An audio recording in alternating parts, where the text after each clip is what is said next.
Alrighty, welcome every back to our wonderful Sunday evenings.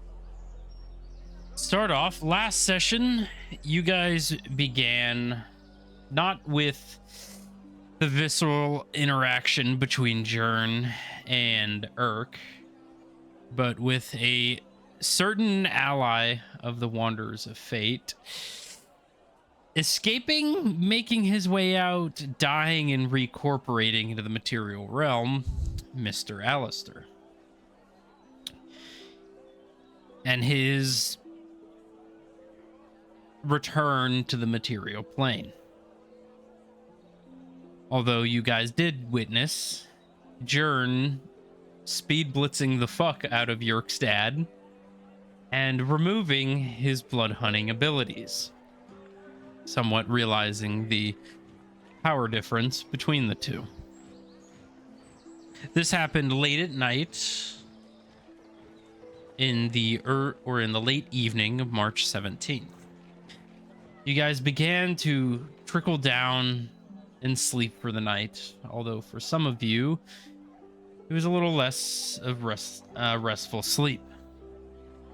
For Abel, having a confrontation between Caesar Arbane and the Divine Widow. Some conversation at hand about what Abel's purpose was being a part of this party, included but not limited to Valen and the investigation into Caesar. Theo, however, had a much more restless sleep. A dream or visions flooding his mind of a war-torn city getting destroyed as he is carried away in a woman's arms, escaping the danger. Beginning the next morning, most of you, met in the lower ends of the Shimmering Chain Tavern, trying to decide what you all will be doing for the day.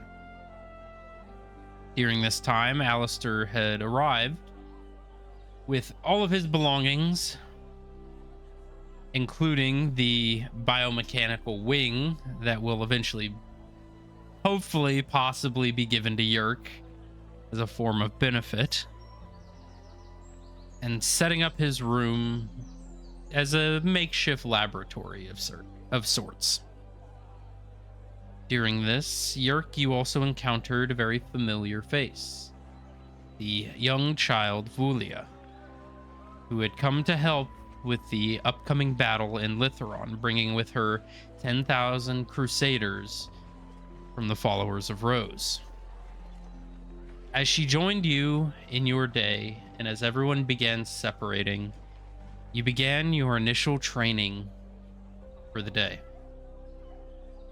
Valen, you worked on your spell casting, transcribing, locking yourself away in your bedroom for the foreseeable future, avoiding any and all contact with the outside world to actually get some work done for once in your life.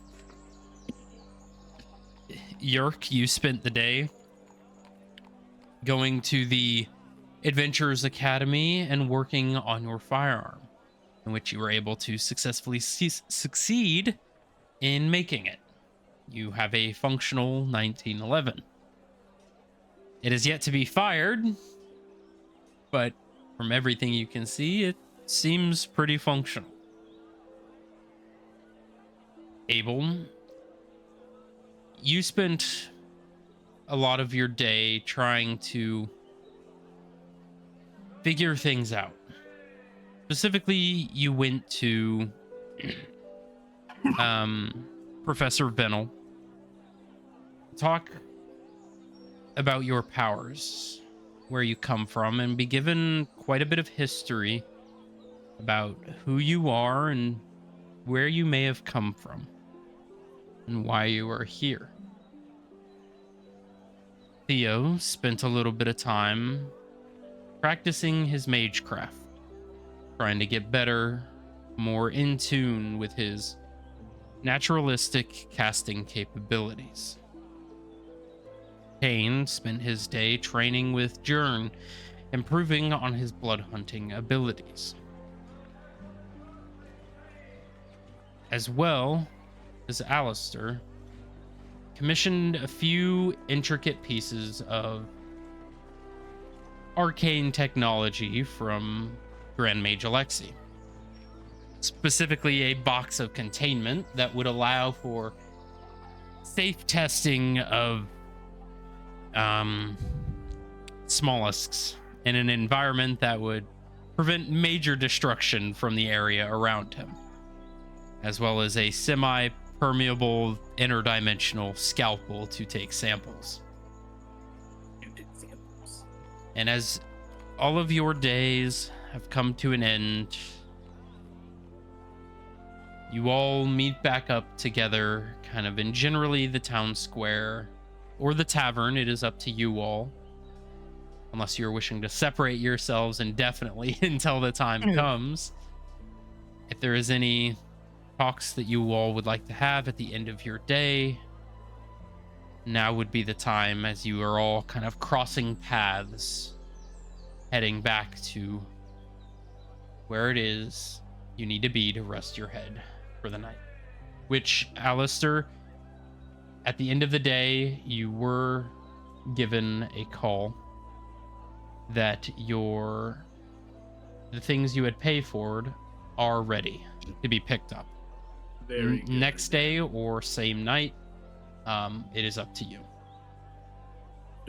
How much is the Alexei Prime membership fee?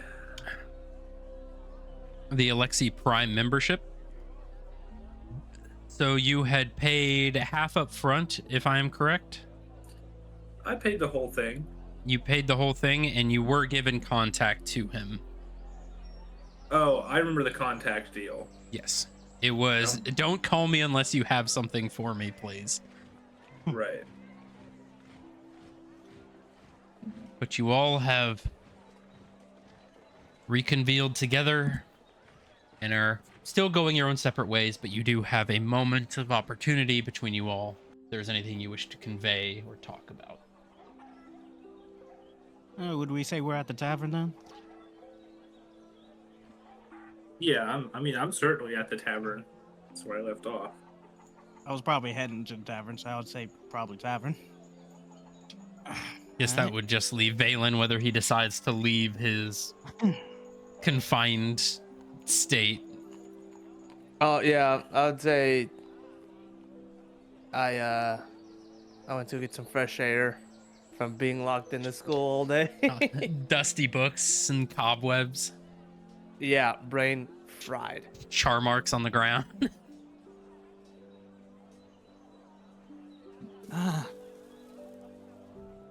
Alistair. You there? Yes. I am now. Do you think you'll be ready for that wing? Oh, I'd almost forgotten about that. We can give it the old college try. I never Alright. went to college. Father, would you like to take Vulia to Yes. eat? I'm not missing this. I'm going along. Oh, I was gonna go sleep, if you wouldn't mind. Just, And talk with him about my whatever healing things he was talking about. Vulia, would you be fine in the tavern for a bit? Can I drink? Water, yes? But when I am at Rose's Sanctum, they drink wine, yes? I see if she's lying. Roll insight.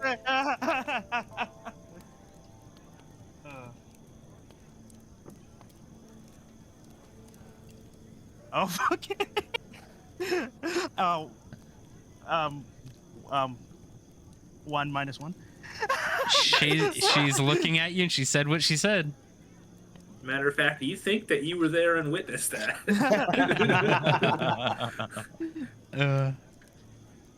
As your cat just blinks a couple times, just thinking, just. hold on. Okay, thank you. And she starts walking away, skipping to one of the tables. Rose, do you allow this? You don't hear anything. All right. Father? He's already on his way to the elevator. No Gildu! What does Gil do? Don't drink that. Poison. Okay. She just takes a seat at some random person's table, starts eating their food. Just kind of look down at this child that's just popped up. Do I see any of her guards around? You do not. It seems like they're standing outside with the carriage. All right, if you have any problems, Willia, I'll be upstairs. Okay. All right, let's see what this swing will do. So He'll do all kinds of things. So who is all joining for the viewing sake of this surgery, if you will? Hey. The So, I probably would be there. I'm assuming we're gonna go upstairs and not do surgery in the middle of the tavern. Although I'm not No, we're gonna go to opposed. the kitchen. We're gonna go to the kitchen. Oh, okay. We'll do turn the kitchen into the gore factory. Theo, are you joining as well? Yeah, I probably saw Valen walking out of the school and came with him to the tavern too. All right. As I walk though, I'm gonna like pick up like a nearest plate of like finger foods. Yeah. All right. So you eventually make your way up to Alistair's bedroom. To give you reference, Alistair, this is a very, very modern hotel room. Specifically, I believe. We staying at the Ritz? Kinda. Let me see if I have the image.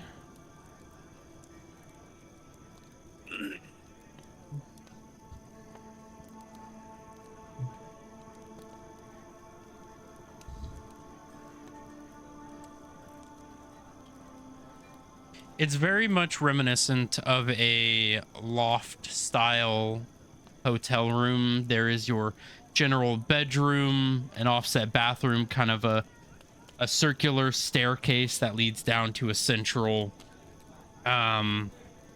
like living room. There is a jacuzzi, there is a balcony, large glass windows, high ceilings, a modern kitchen, refrigerator, freezer, oven. Basically an apartment room for rent. Oh, nice. Do not eat anything in the refrigerator. I do not put food in there. But if you would like to describe to the party kind of how you have retrofitted this as a pseudo laboratory. So the carpet is definitely like torn up in some spots from moving, and you can tell that like everything that wasn't laboratory related got pushed to the side of the area with the largest square footage. Like there's tubes and shit that run into the hot tub because it's like the most convenient source of hot water. It's been converted into a, I don't know, like almost a Breaking Bad situation, somewhere between like a hospital room and a Breaking Bad van. The RV. Yeah. All right. And you can see that. You can see that your spectrum analyzer is all hooked up. Your massive vat of undescribed current fluid that the wing is suspended in. All of your alchemical supplies, beakers, heaters, flasks, Yeah, I and don't even such. remember what I put in there. I just know that I was like mentally I was cooking when you asked me about that. It is something. Yeah, I forgot. I wish I remember. You know, maybe I wrote it down. I believe it's like an arcane infused brine of sorts. It might be. It could also be like a bunch of cloned cells. I don't remember. I'll check the notes here in a little bit. But you guys see a very, very advanced laboratory in this room, and there's already that stench of sulfur and charcoal and other alchemical things in the air, bleach, ammonia. It smells like the periodic table in here. It does. See a few things glowing on the desk. Not sure if they're volatile or not. And you done this quite quick, Alistair. Yeah, I've had to do this a couple of times. I've learned to set up quickly. It wouldn't be the first ramshackle tavern laboratory I've built. As Yer kind of pulls out his last opium and smokes it. You know what? I didn't even think about opium. I'm glad you had yourself some of that, because the only thing I had to give you was going to have unknown consequences. Oh, I know exactly. I know exactly what you're talking about. Does it start with O? Yes, it does. Is it And 3 words? It ends with ass. That's exactly what it was. Yeah. Oh yeah. Yep. Fully known, fully awake. You know. What it does eventually. Yeah. You're given a brief explanation of what happens. I mean, it was told to you by a crackhead, so I mean, you know. Yeah, I mean, I only believed 10% of what he told me, and I forgot half of that. Might as well be fucking hopes and dreams in there. All right, so I guess come over here and take a look at the wing. Tell me what you think, because this will be like the fun part, and then the next part will probably be painful. So you might as well get excited now, because it's gonna hurt soon. So look at my wing that's in that tank. Yeah, it's got a little window on there. We can probably pull it out. It's probably about done. Yer just taps the glass more. You see the wing kind of twitches as a reaction to the liquid moving inside. Kind of freaky, isn't it? What the? Is it like looking in a mirror, since like that's like a partial clone?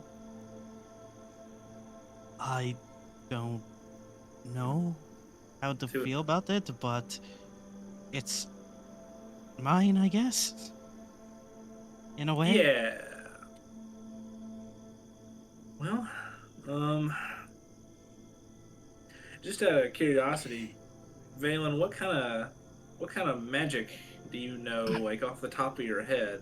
I don't know exactly how well this is gonna go. I've never done this before. What kind of magic do I know? I'm an evocation wizard, so anything with the elements of the earth, if you will, lightning, fire. Okay. Things like that. Okay. Very evocative. Yeah. Theo, though, is a healer. Yeah. Is he here? Is he in the tavern somewhere? Fishman is currently Up right here. Very good. You're looking at the very you are infatuated by the very intricate kitchen that is currently in front of you. It is the nicest kitchen you have ever seen in your life.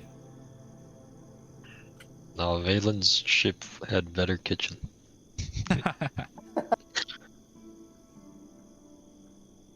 I think I remember Valen's ship. I think I did some work on that. You did. Whatever happened to it? Remember that storm we talked about? Yeah. Well, it kind of went into that storm, and Oh, that's such a shame. I really wanted those arcane cores off that thing, but yeah, Yeah, readers that can't be was- choosers. A big explosion in the distance. Well, do you have any questions before we get started on this? What will this exactly do with me? Well, like, I think the end of this is that the wing is properly attached and functional. I think that's the end result. Now, how we're gonna get there is, Can I see your what would you call it? I don't know, like your wing nub. As Yerk takes off his coat. So, roll a medicine check for me, Alistair. I've never seen a bird before. Oh god.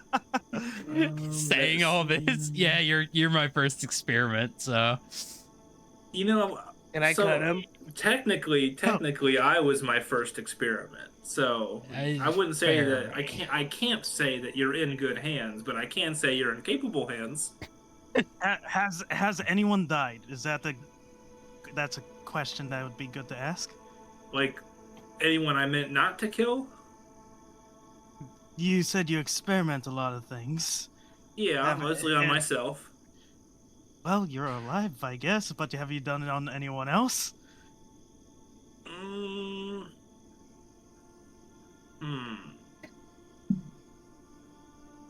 No. And I'm do you all know- hands. I can help. And I'm Okay. gonna say Umbra Vesto, and you're gonna see my cloak change into like formal medical attire. same thing, just white and red. Yeah. Little let's see. mask, little I-95 mask. Added 22 on the medicine check. 22. So as you're looking at the stub, it is fully healed.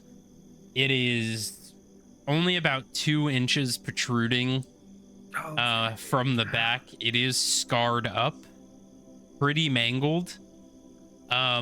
Most likely there is going to be the involvement of not only nerve grafting, but also bone grafting, Yeah. splinting, healing, a whole process, muscle development for the new weight of the wing, disproportionate weight of a biomechanical wing versus his one natural wing. It is going to be a full, in-depth prosthetic surgery. All right. It'll be kind of like woodworking and plumbing at the same time. We'll mortise and tenon the bones, and then we'll whatever plumbers do the other bits.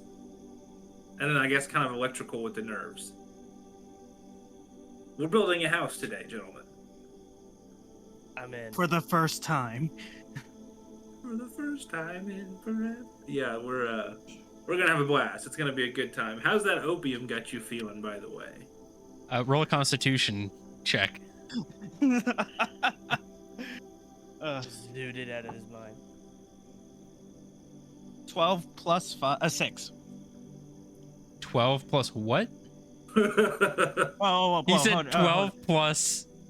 Okay, that'll be 6. What? Hey, hold up, I Nothing. looked at the wrong one. Hold up. It should just be a Constitution check, not a save. Sorry, it's just 12 of them. Just 12? Yeah, just 12. It's working. Not as good as you probably want it to be. Does anyone have anything hard? You'd be asking that in this room. I'm glad you asked. Do you want to be awake for the process? Do I need to be awake? Not really. I'm assuming I'm going to be in a lot of pain. Yes. Kind of whispered at Theo, "Get your frying pan out." I'm about to whack this bird with my frying pan right now. Forget me, pan broke.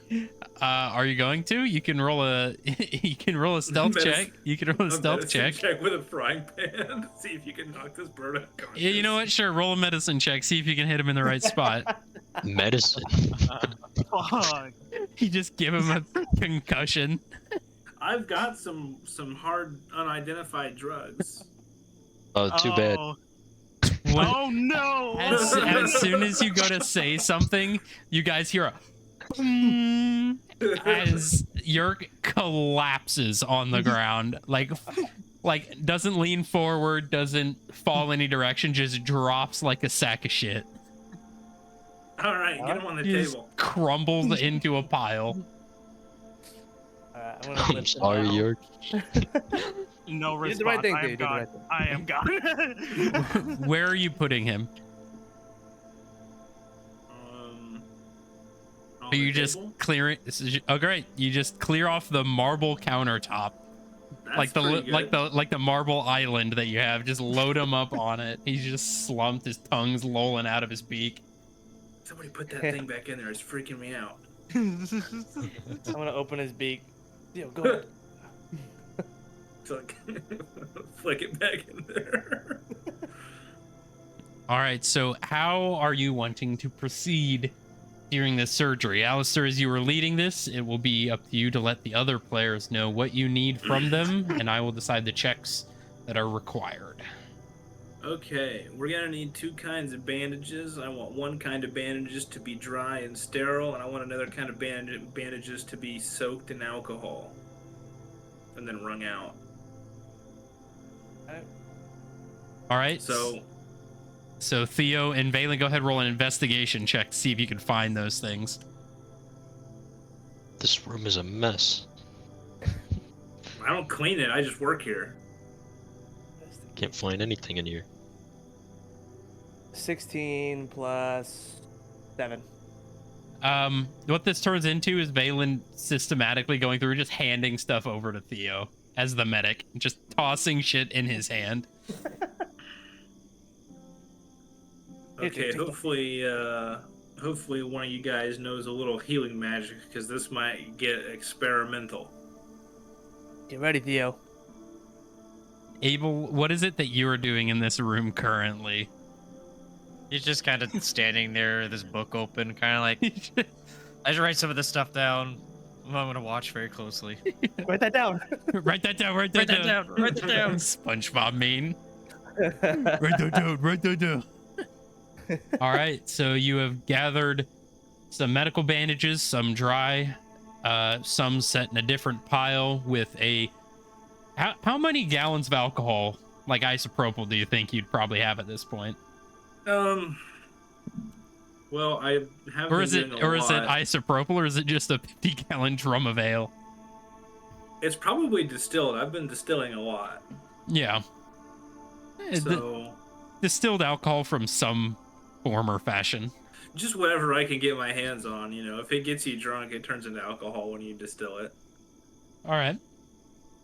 So, probably like a gallon or 2 at least. All right. Whatever I can glug into a backpack of holding. One of them jugs of water that you see all the like fruit and cucumbers in, and like the lemons, the little spigot on the bottom, just filled with fucking alcohol. Like a whole pitcher. Yeah, just pitcher on the side of the desk. All right. Yeah, do not drink. do not drink unless you want to. All right, so you've gathered those. What are you doing next? So, has anyone got some kind of rope or belt? Yeah, I think we can do that. I think each of you have like 50 feet of rope or so. Yeah. So, I don't know if he's gonna wake up during the process. So you guys should probably like tie him up like you would tie your friends up before they were getting a surgery. Don't tie him up like you would tie a goblin up before you're gonna cook it. Got it. Yeah. Who's tying? Lovingly restrained. Who's tying this rope? I'll tie it. All right, survival check. Let's see, survival. Okay. And you're having him face down, correct, Alistair? Yeah, he's got to be face down. Well, I got a 10. 10? Unless we wanted to suspend him from the ceiling, but I feel like we're doing Hang him up like a deer. like 3D surgery. So with a 10, it looks pretty decent. He's not moving. Might never. All right, so he looks pretty decently tied down. You've got bandages. Okay. Then Do we have anything like rope that's not so thick? I guess someone unbraid a little bit of rope because we might want like a partial tourniquet, something to help staunch bleeding. Yeah, you got that? I would think Theo would have like a medical tourniquet, like a part of his medical kit. I'm glad someone came prepared. I mean, ultimately, it's just a leather strap with a stick through Right. one end of it. We could MacGyver one if we really needed to. It's just a small leather belt with a buckle, and there's just a solid wooden rod just poked through it. That's about the best you get. Okay. I can't think of anything else off the top of my head that would be useful. So, does anyone got any suggestions? All right then. So let's get this show on the road. I'm gonna have my little glove-bound homunculus heat up a single strand of wire, and I want to take like a deli slicer, like a single cauterized sheet off of that nub, so that I can see where the bone and the nerves and the veins and shit are. Roll a sleight of hand check Okay. for me real quick.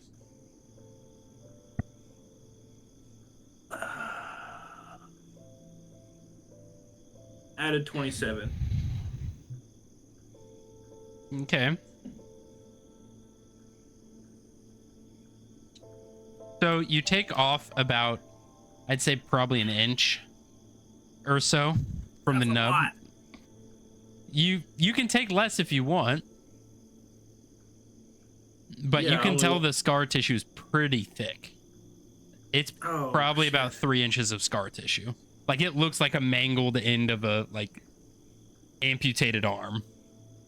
I thought it was cleanly disintegrated. No.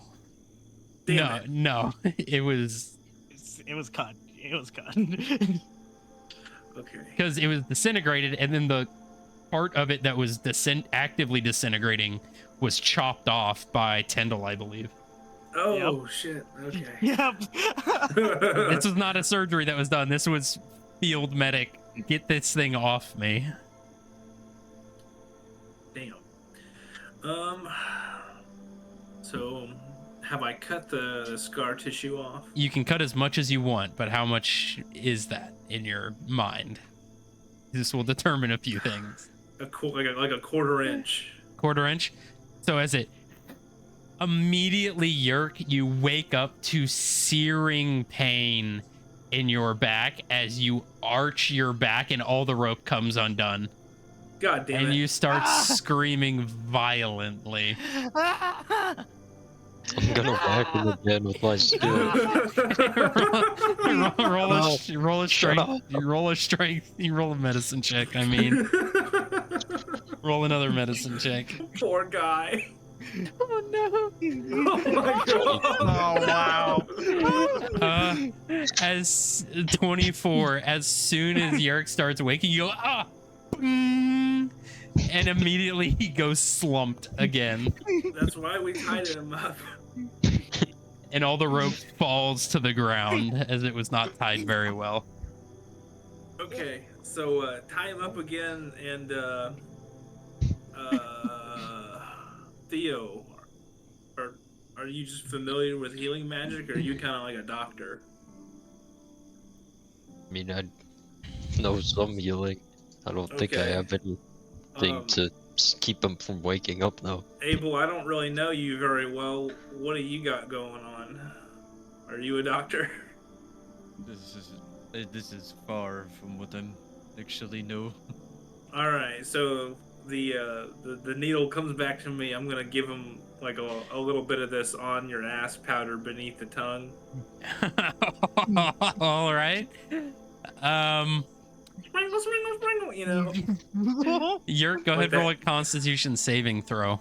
Oh. like that guy with the salt. Yeah. 13 plus 6. 13 plus 6. So that's an 18, so that's a fail. So what was just the pitch black abyss of unconsciousness begins to shift as you find yourself in a mountain range. It looks beautiful. It looks serene, sunlight, warm breeze across your skin. But you don't like it on your skin. Something in your skin doesn't like it. As you look down at your arms, as you see bulges underneath your skin like cockroaches crawling around your muscle structure. As you turn around and you see all of the environment beginning to melt around you, as the spiders start burrowing out of your skin in immense pain and torment, as more begin curling out of these trees and the ground and begin chasing you violently, as you begin screaming in absolute agony as you tear these things out of your skin. And that is what you will persist with for the length of this surgery. As for the rest of you, you're sleeping like a baby, not moving at all. He has no mouth and he must scream. All right. They never called me Dr. Feelgood. It was always like Dr. Necessity or like Dr. Death.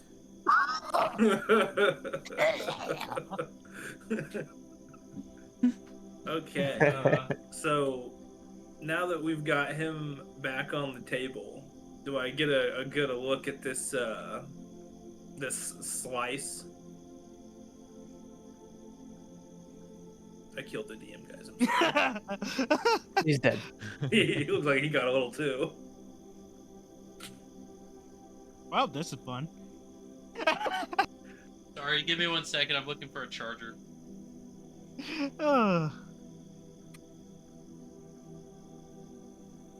Probably can't whack him any more times. I'm worried for his head. He already has like -1 in intelligence. You're gonna make him more stupid. You're gonna make him more stupid with It's like playing the drums. Bang! He's awake again! Bang! I would not be surprised if I have a concussion now. You know, with this big old frying pan whack in the back of your head, so many times you might not even remember these dreadful hallucinations. That's true. That is true. It's like the closest thing we have to a shrink. He just hits you in the back of the head with the pan. Takes the bad thoughts away. Oh gosh.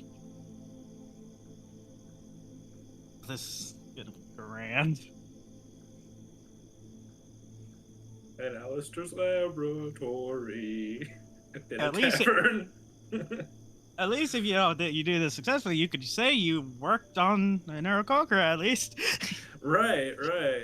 And if it doesn't work out, I think I still have that vampire's sacrificial dagger. No, you gave it. No. Yeah, Did I give it? Okay. Yeah, it was kind of taken by the Avron. You know, because you. Yeah. Yeah, I kind of had a whack you for you to hand it over though. Yeah, no, I remember that. Man, I can't believe you are using that frying pan as intended now. I can't believe it's not butter. Main weapon. Yeah, if we use that frying pan anymore, I'm gonna have to grow like a new back of his skull. Yeah, Luckily, I get didn't it. turn the flame power on during that. It's got engraved flames on the side. It's like The little like hot the rod griddle flames. mark. The hot rod flames. All right, so what were you asking? Sorry. What is this nice little I don't know what you call it. It's cross section? Like I'm talking about a sandwich. Yeah, what's the cross section on this nub looking like? Can I see my? So you can see the beginning portions of what looked to be like the end of a healed bone structure, some muscles, sinew. You can't quite see any blood vessels yet or any of the vascular system. You can just kind of see the nubbin of the bone and some very tips of muscle structures. You're probably gonna have to go a little deeper. All right, I'm gonna go a little deeper then. All right. So as you begin slivering off more, you begin to see a lot more of the blood vessels appear, the muscle structure, the inside of the bone with the bone marrow, the nerve endings, just the general fatty structure. And it immediately starts to bleed profusely. I gotta start. Yerk, you are going to take 8 points of blood loss damage. Surgery damage. Immediately the visions in your dream state get infinitely worse. Oh.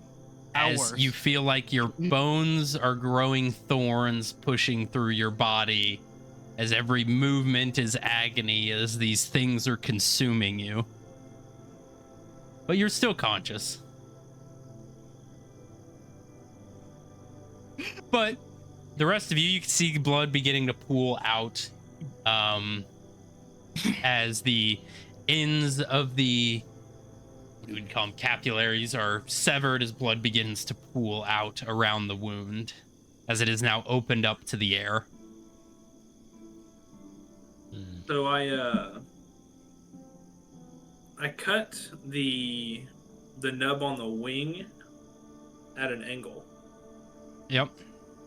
Conducive to, I want to reconnect the circulatory system and then work my way through the nerves and then graft the bones. All right. So we will start with the general preparation and the cut. So you can roll a medicine check. If anybody wishes to help you, they can do that. As Yerk, you take 7 more points of damage. Right. I'll help you. Just tell me where you need me. Hold that wing still. It's got a little avidity in there. You see, as you grab the wing from the now drained vat, it begins twitching and flaring out and moving on its own. You see some of the sigils lighting up as little sparks of electricity go throughout the wing. All right. Well, wild. All right. Here we go. And Oh. Don't say say medicine. Yep, medicine. Yep. So let's roll 6. 6. So as you're trying to align, kind of, as you've pulled back the skin of the wing, as you're trying to go for more, I presume the bone structure first, like the initial foundations, it kind of twitches, and as the kind of shaved portion of the bottom bone of the wing kind of twitches, you see it just take a scoop of bone marrow out of the nubbin. As you see the body begin to convulse as blood begins to further just pool out of the wound. All right, hand me that. You take 10 points of damage as he's now profusely bleeding. Somebody hand me that tourniquet. Yo, that's you. Yeah, non-occupied hands, please hand me the tourniquet. Yeah, I'll give him the tourniquet. All right. I'm going to put this tourniquet on him. All right. On the nubbin.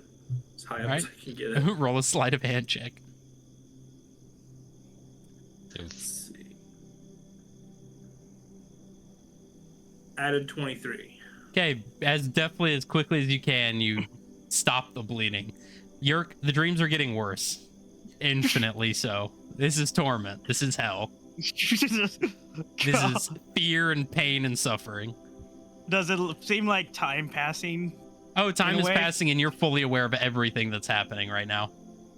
Okay, I'm going to cast Cure Wounds at 2nd level. All right. You begin to see the wound re-closing up and scarring over. Damn it. Oh, God. All right. I gotta cut the scar tissue off. Oh, God.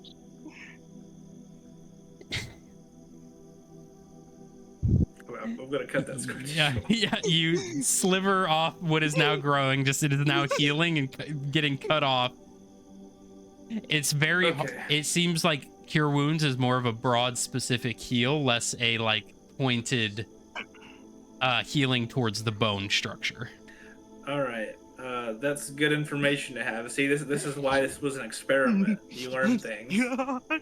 So, You can always cauterize it when needed. But... I feel like also Theo being there, being the medical more of the medical expert, could have told you something. So, little homunculus dude, you've got a job.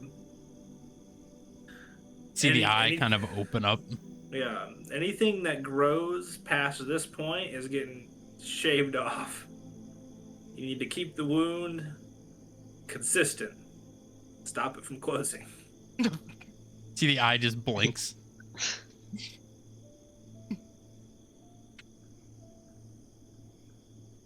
All right, what are you doing next?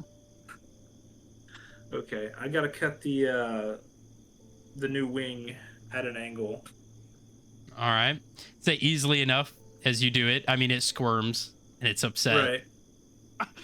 but you're able to get it at an angle. All right, I'm gonna put a little bit of on your ass powder on the wound on the wing. The dreams get so much worse. On the other, on the twitching wing, not the nubbin. Oh, okay. Okay. The wing starts freaking the fuck out. Oh, damn it. Yeah. Didn't help. Valen, roll a strength save against the wing. Oh gosh. Strength save. Or Okay. check. Strength check against the wing. Okay. That is a 17 for the wing. Okay. Let's see. Imagine like Abel in the corner puking. I got a whopping 5. 5, you Jesus immediately Christ. drop the wing as it starts flailing around as blood is just spewing all over the floor. Son of a bitch. God.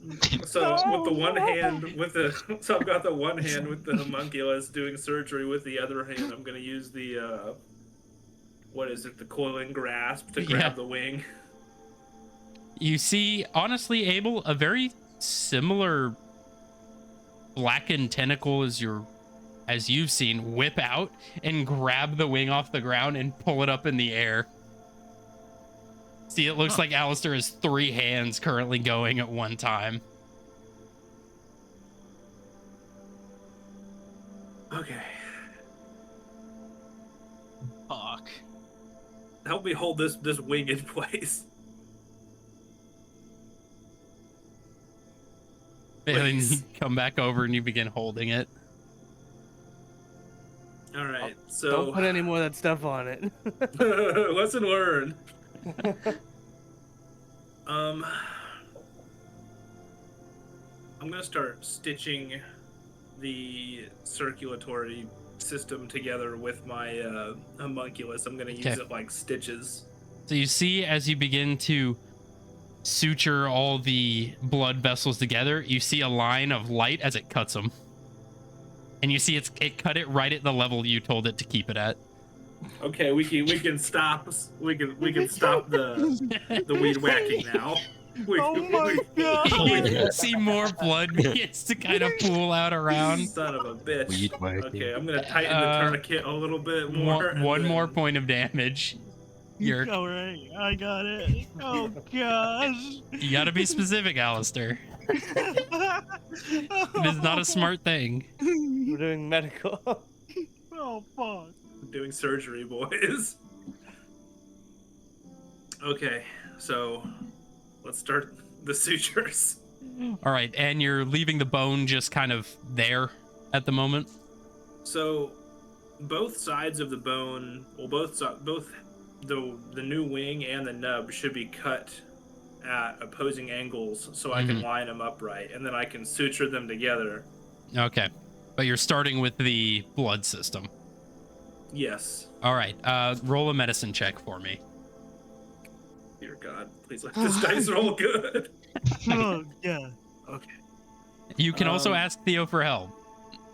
He is right there, and Balin is holding the Okay. wing.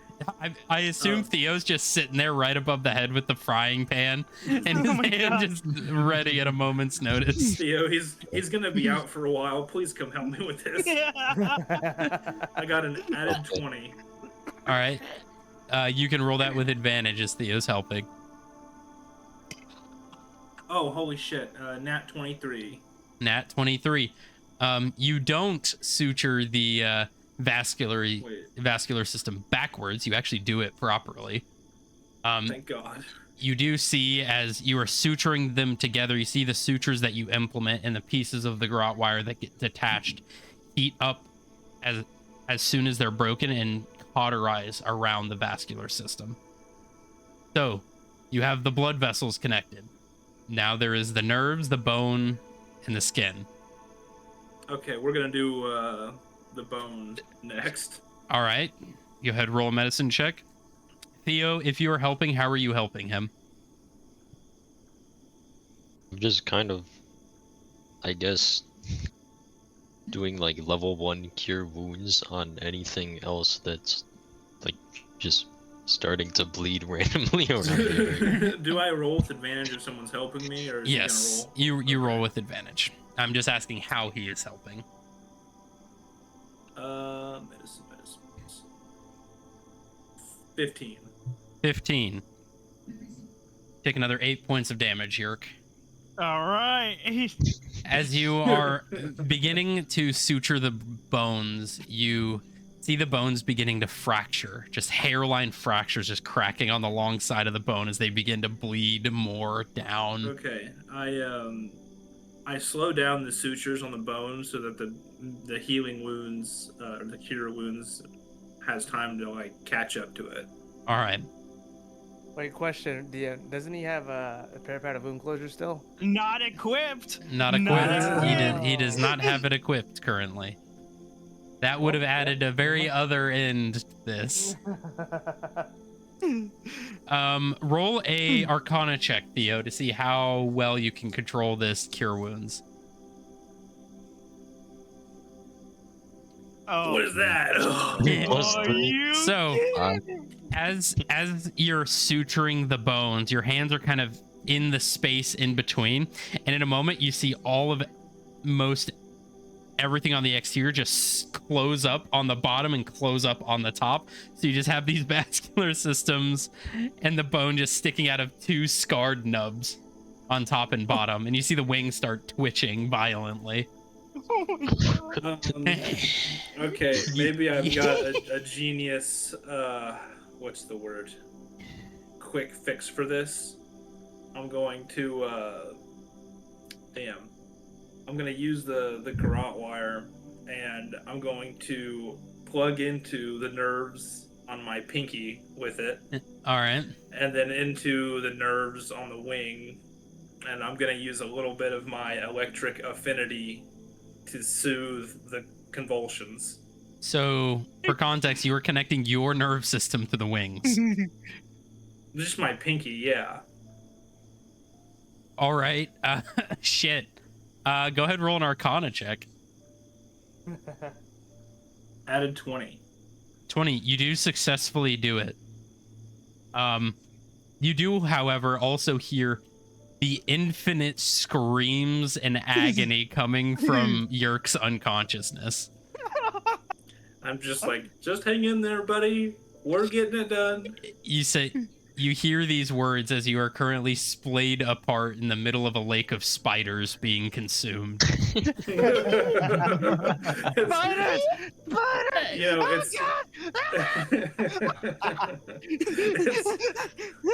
it's, it's funny because it almost seems like that's worse than being awake for the surgery. Okay, so. But you get the wing to kind of calm down a bit. Okay. So, did the circulatory system get closed out?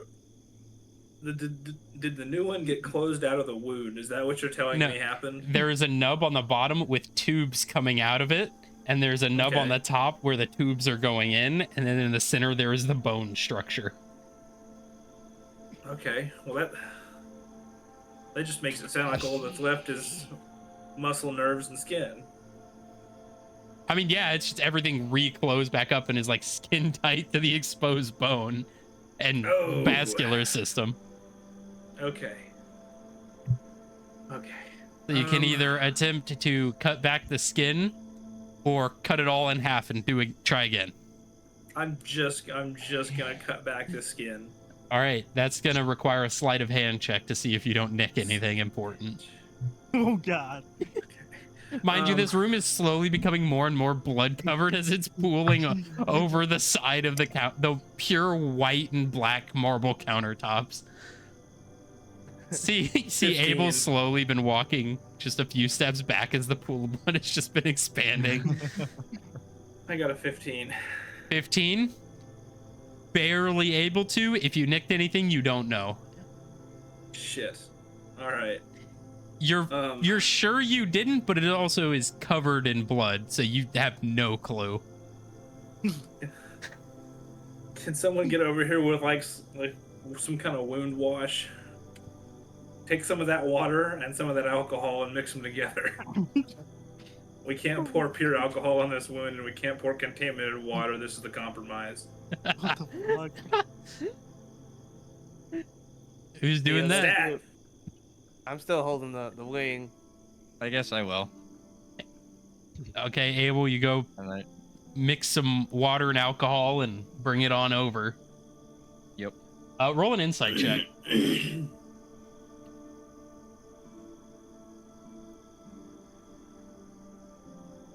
Flat 10. Yeah, it's water from the jacuzzi and alcohol. You mixed it together and handed it over. What's the ratio on this?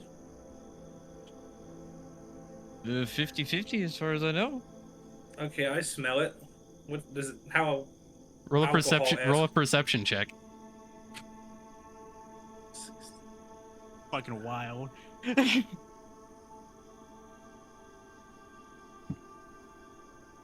16 plus 7.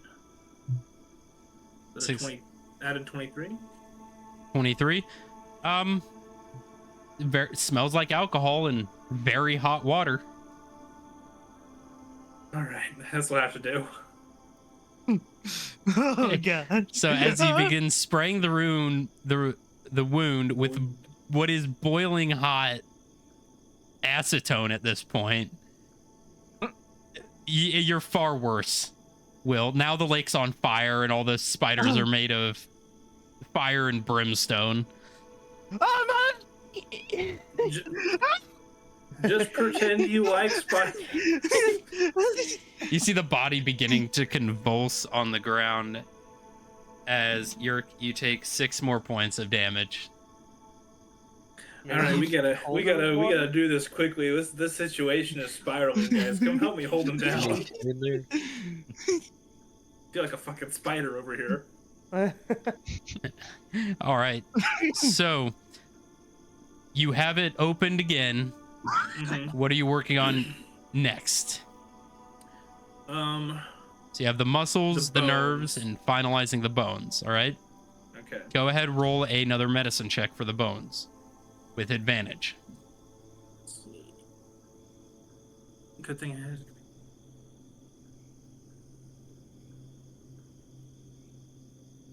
21, added 21. 21. Finally, you're able to get the bones to a pristine, sutured state.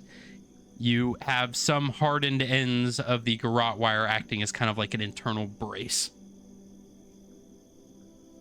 Kind of like wires holding it together. So now you just have the muscles and the nerves and the skin. Oh gosh. Okay, well the skin will be the easy part, guys. The skin is always easy. It's just like frying a chicken. I know what you meant. Okay, for the muscles and nerves, I'm just going to use the wire as scaffolding and then kind of electrify it so I know what I need to keep cutting back from the growth and what actually needs to grow into place. All right. That will be another medicine check as well as an arcana check. Okay, medicine check is 9. Arcana check is added 22. 22. So you get into a system, you get into like a groove with it. You're connecting muscles, you're imbuing it with electricity, you're getting them to contract and move. About 10 minutes go by. Yerk, you take another 10 points of damage. And as you're getting in this groove, at the end of these 15 minutes, you kind of step back and look. Something's not right. Oh, fuck. It looks as you were getting into the grooves, you were just grabbing muscle strands and building the foundation. And it looks like you have actually weaved the muscles together. So they are all, what were the 4 main muscle groups are now kind of weaved together to one big muscle group at the bottom of the wing. As cool as that is, I don't know how functional that's going to be. But that's a skill I'll have to use for later. Okay. You see, as your final contraction, you see it tenses everywhere, and you see the bone kind of. You see a nice fracture right across the sutures. That's all right. I'm going to have to cut the muscle and redo it. What is everyone else doing as he just sits back scratching his head? Mind you, your scrubs and clothing are now just covered in just the spray. Abel's looking at this. I'll go ahead. Go for it. I was just about to say, Abel just looks at this as like, I want to help, but at the same time, I have no idea what's going on. Just question marks in his book. Oh yeah, it's like things not to do diagrams. during surgery. Don't Well, worry, hold the wing. my I'll second insert- surgery will go a lot more smoothly. This was a learning experience. Valen, you were saying something? Yeah, why don't we hold the wing on the wound and we use cure wounds to see if the magic integrates all the bones and meats and Because together. if it doesn't do it correctly, I'm going to have to cut it again. Have we tried it? I can cut for as long as you guys can keep this guy alive. However, the bones and the nervous system are already successful, so Well, we're the playing bones Russian and roulette for our left boot here. the bones and the vascular system. You still have the nerves and muscle. Okay, yeah, nerves and muscle still need to be fixed. So Or shall we try cure wounds with what's already attached after we cut the? after we Muscle? cut the muscle, I'm willing to give it a shot. But just to be sure, I'm gonna loosely wrap a little ream of garrote wire across my progress. So if I have to cut everything again, I can cut everything without cutting all the stuff I've already fixed. All right, roll a sleight of hand check. Son of a bitch. Oh my god. These are getting stressful. I did 21. Okay, and who's casting the cure wounds? I will. All right, and make sure to be using your mana points for this. Yep.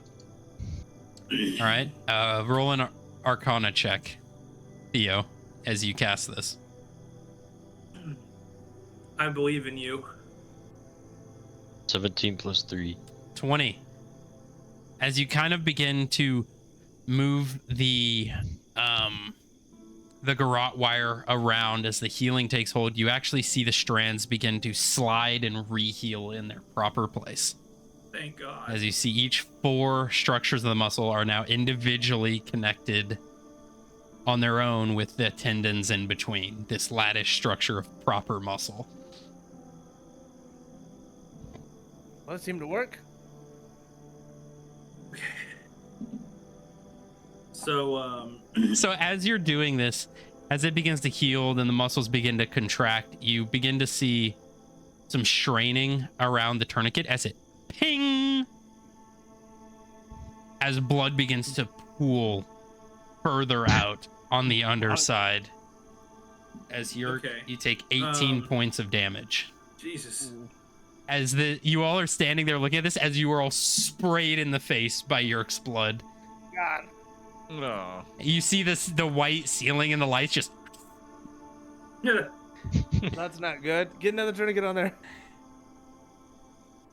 Do we have another one? Roll an investigation check, Theo. I'm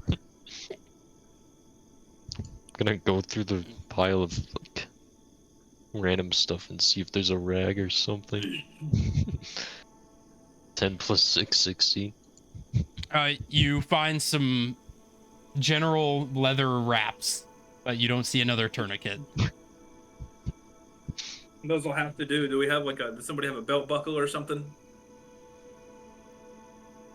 Fuck it, I'll use one of my belt buckles. God damn it. Pull your belt buckle off, your pants start to sag. Yeah, and I'm doing surgery with my ass hanging out. Theo, Like a plumber. Like a plumber. Theo, go ahead, roll a medicine check as you're applying this tourniquet. No. It's 7 plus 8, 15. It's on. He's still Oh, no. he's still bleeding a little bit for 2 more points of damage. All right. Since I'm currently plugged into the nerves, I should be able to feel them out pretty well if I'm connecting the nerves properly. Yep. Go ahead and roll a medicine check and an arcana check. The medicine's no longer at advantage as Theo's attempting to maintain this tourniquet. Okay.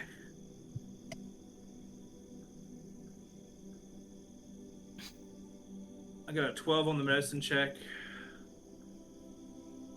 And then, let's see, 17 plus added 24 on the arcana check. You were going off pure vibe right now as you were connecting all the nerve endings. It looks okay. All right. I do all my best work off vibes. Okay. So you have the nerves, the bones, the muscles, the vascular. Now you just need the skin and the final brace. Okay, so here's what we're gonna do. Can you cast Cure Wounds again? Are you able? Yes. No, I'm All right. Theo. So we're gonna. I was fully expecting it, Theo. You disappoint me. Here's what we're gonna do. You're gonna cast Cure Wounds. We're gonna slowly release the tourniquet. You ready? Okay, here we go. Alright. Roll a sleight of hand check, Theo. Yes, 11. 11. It was gonna be 4 though. It's definitely. Can I help him out? Not on this. This is his spell. Alright. It's definitely not perfect, and it will be scarred to shit.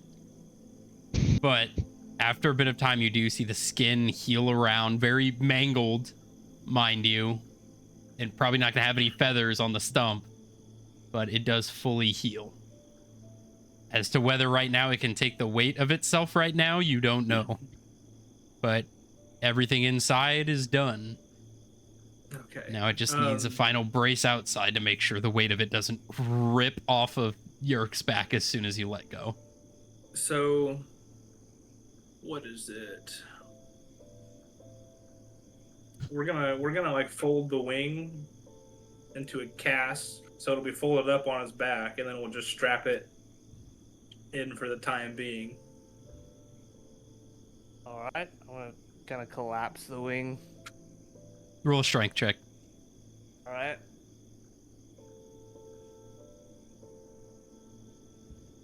Ooh, 18 plus 2. 18 plus 2. Easily enough, you're able to fold it in and keep it all nice and tight.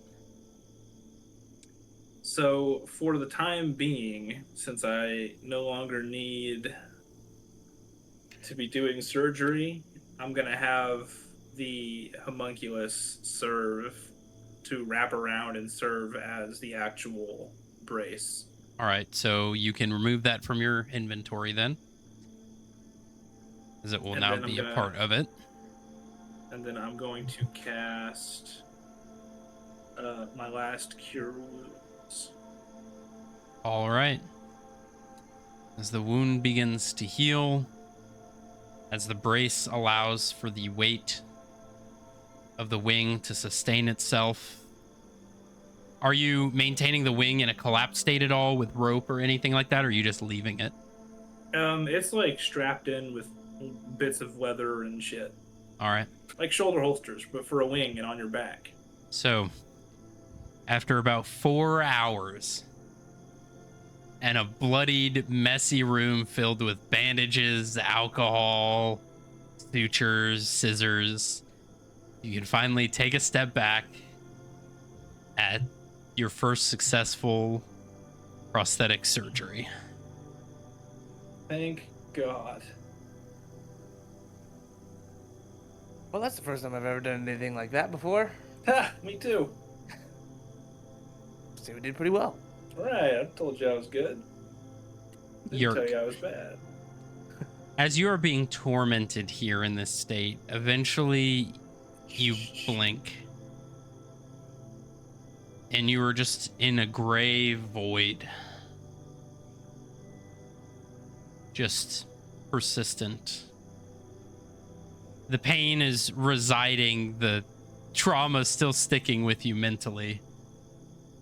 But as you are sitting in the gray void, you begin to see a shadowed figure walking towards you in the void. You see a reflection of yourself. Same age, but no clothes, no scars from battle, no weapons. As it walks up and it just kind of cocks its head. Who are you? As you, boom, shoot awake on the table, as all of the pain from the dream, as well as all of the pain from the surgery, surge into your mind all at once. Calm down, calm down, calm down.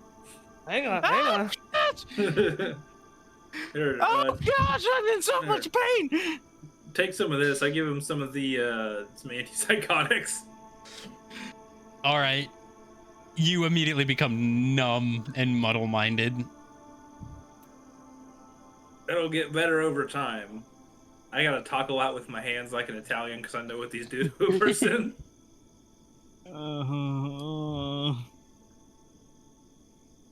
And you I'll look take around. that. You look around the room here because it is covered in blood and pieces of muscle and sinew, and it does not look good. Why is there so much blood? You had a lot of blood. Add, being the keyword. I didn't know I had that much blood. Technically, Neither you did did. How was the surgery? Pretty successful, I think, but we'll give it a couple days and see how it ends up. Spiders? What? I think that's the drugs. So, spiders. Alistair, as he says this, you remember something very specific about the description that, God, what was his name? Skeever. That Skeever told you that you thought was more of like just a amplified description about bugs under your skin and pain and torment and suffering beyond imagine. Kind of clicks in your head as a remembrance. The some of the drugs I had to give you, there are some side effects. Spider side effects? Yeah, you had to go to I guess the place of bugs and torment and bad times during the surgery, but you should be I fine was- now. Eventually on fire also? I'd have to ask the guy. I don't quite remember fully. I've never taken the stuff myself. That seems like a bad idea, but you needed it.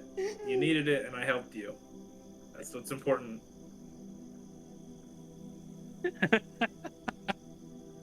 As Do you have York tries to sit up. Very painful. Everything is very tight. Do you have health insurance? What? Nothing.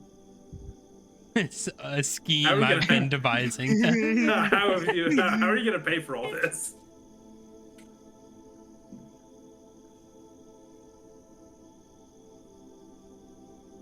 If it works, would you like? If it works, would you like another subject to work on? I guess We'll see.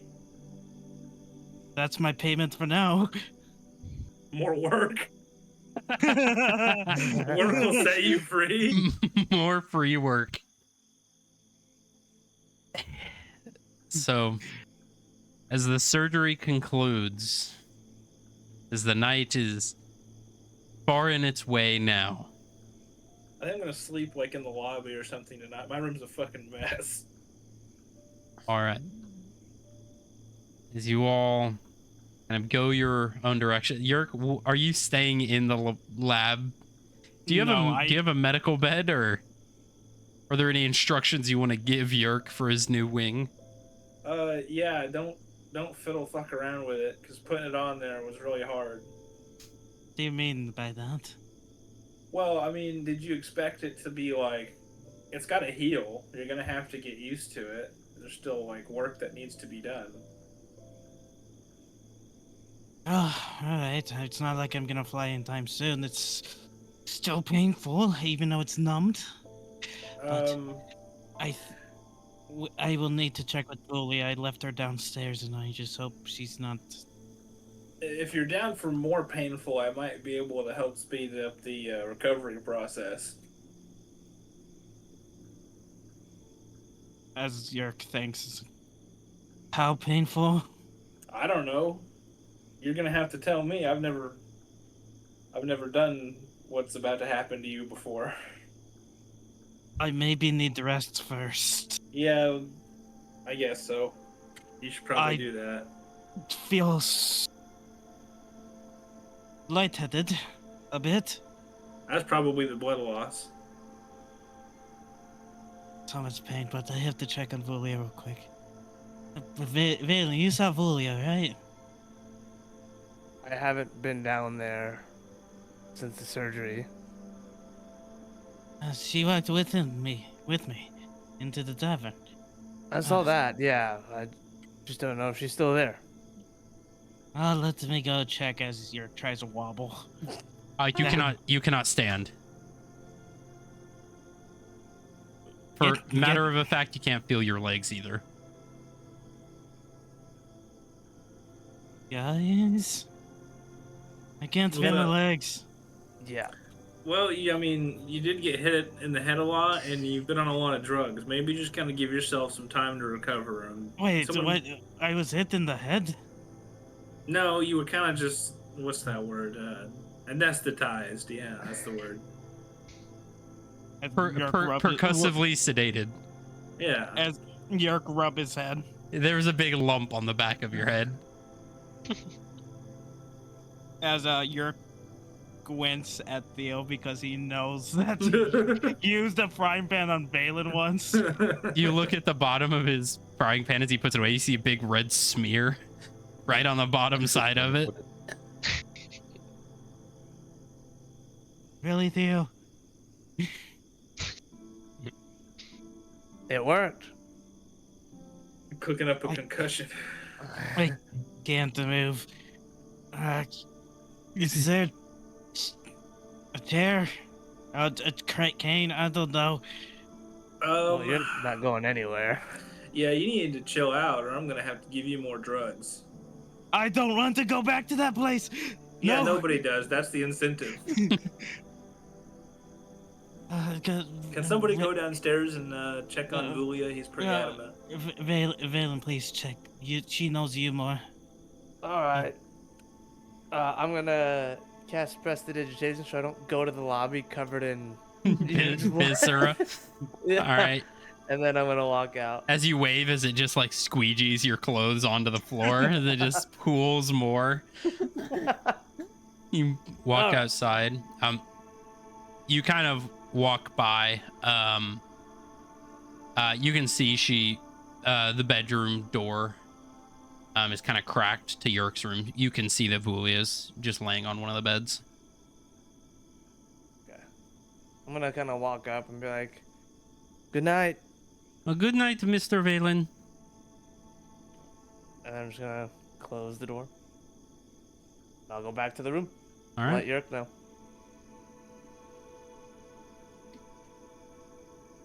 Yerk, she's good. She's in your room and she's going to sleep now. Is she alright though? She seems perfectly normal to me. Did she drink? I mean, I mean, I didn't smell her breath, but Let me smell your breath while you're sleeping. Yeah, please check on that too. I don't know how she could handle that. she'll be fine. She's in your Please. room. She's sleeping or going to bed. She should be fine. I'm not going back in there to smell a child's breath after you've allowed her to drink.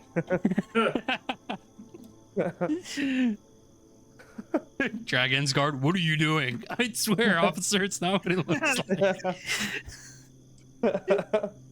Oh, I guess I'm gonna be stuck on this table now. Yeah. Yeah. Well, we might be able to get you at least to your room so you're with Rose. Vol- yeah. Volia. Rose and yeah. If you could help me, that'd be great. Just Yeah, we could carry him. He's got those hollow bones. I would know. I've seen them. Well, and he lost a lot of blood, so he's probably light now. Yeah. yes. All it's- I'm gonna pick up All right. one of his arms. You pick him up, lead him to his bedroom, lay him down for the night. Is there anything anyone else is doing before getting some shut-eye? Can I go to the front desk and I need to talk to the guy? Yeah, that would be Ms. Anton. Is it? I believe it is Anton Yesikov, if I remember. Okay. Yes, sir. Let me get down there. I have a strange request, Mr. Anton. Yes. What do you need? I need my room cleaned. I need it cleaned like really, really well, and I need it done in like between 5 and 30 minutes. I'll give you like 50 gold, no questions asked. How bad is the room? It's mostly surface, but it's pretty bad. Is this type of cleaning you need hush hush? Is this something I can send workers to do, or do you want me personally? I don't care about anyone else knowing. I just don't want to freak you or your employees out. So My employees do not get freaked out easy.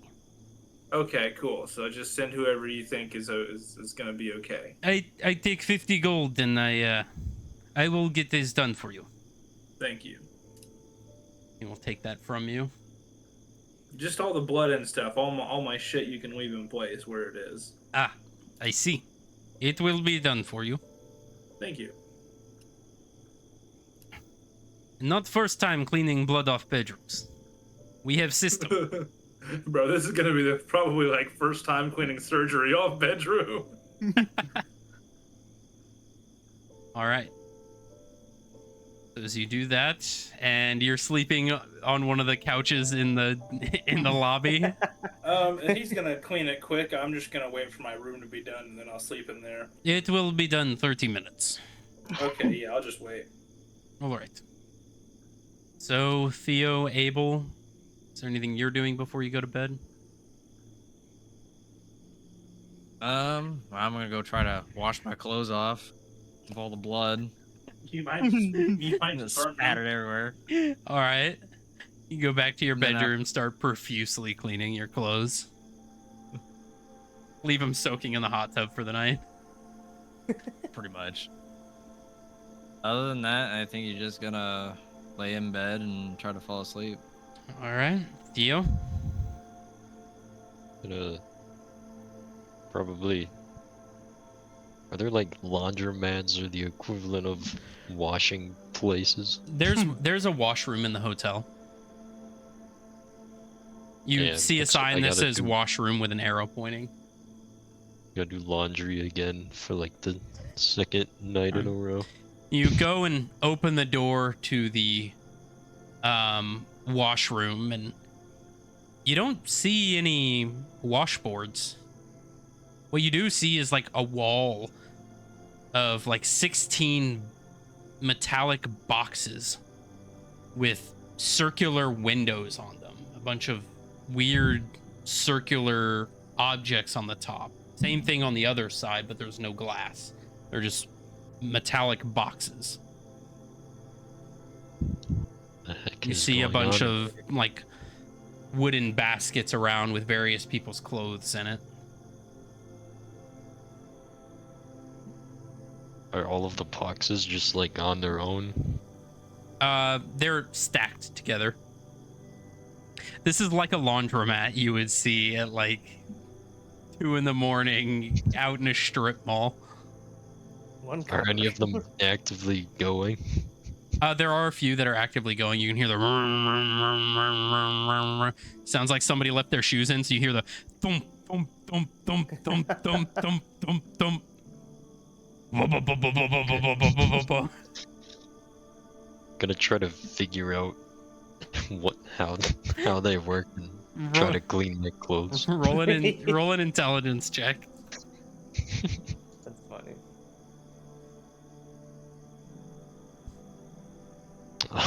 17 plus 2, 19. 19. You do find an instruction manual hanging on the wall.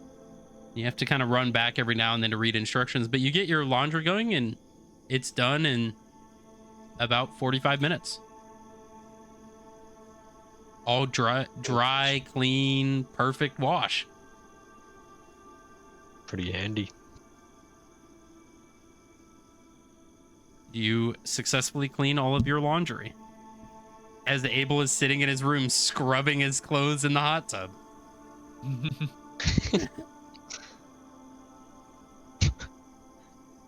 Is Abel still scrubbing all his clothes? I'd say by the time you get back to the room, you kind of look through and you do see Abel currently just scrubbing in his hot tub or in his jacuzzi.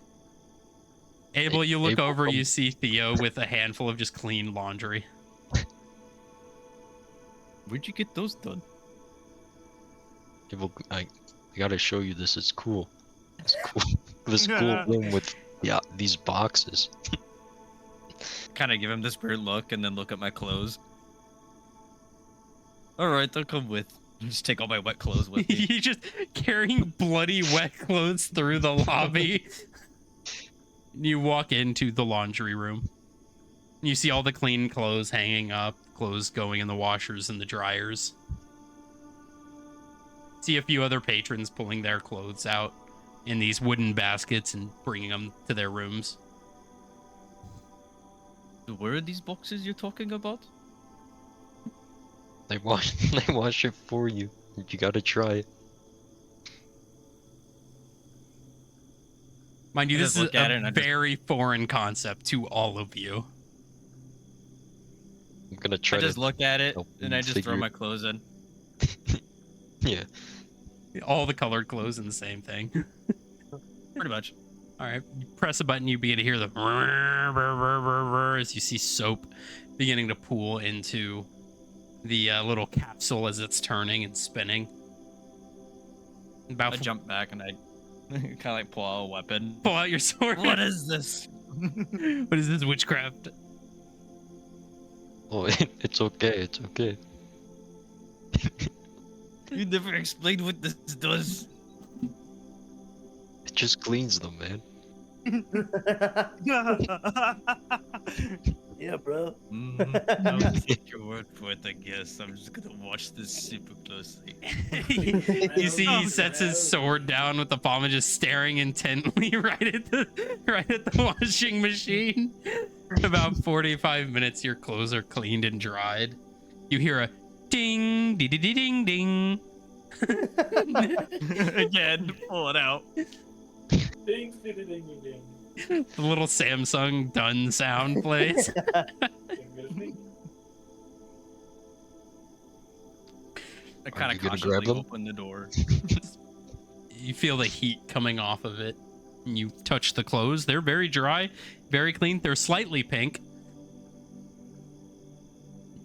As you threw everything I in, just pull them out. pull them out, and go back Pull to 'em your out. room. Mm. Slightly shrunk. A little tight fitting. Probably should have dry cleaned a few things, especially the leather, but you know, Well, you know. it is what it is. But as you guys are doing that, Valen, what are you doing to end your night? Nothing specific after a long day of studying magic and transcribing, and then surgery. I'm tuckered out. I'm going straight Alright. to sleep. So you all begin to fall asleep, tucked in for the night. And as the next morning comes, we are going to begin our first week of events. How this is going to work is we're going to go through 1 week at a time. So we'll do first week of everybody's activities, second week, and then third week. But before we get started on that, we're going to take a quick intermission just so we don't have any breaks during this. So go grab yourself some water, food, whatever it is that you need, and we will be back here shortly. We will be back soon. Alright.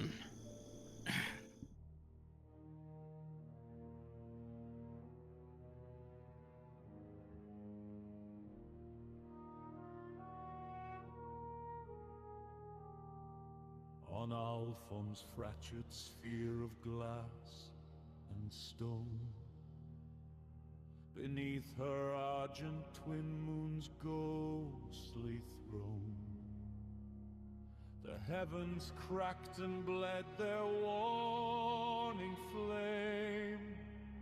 4 horsemen rode and carved each fatal name. When mankind breeds infection from its pride, a plague-born child in crimson shall arise to purge the writhing masses in their scar, and from that ash shall thunder forth war.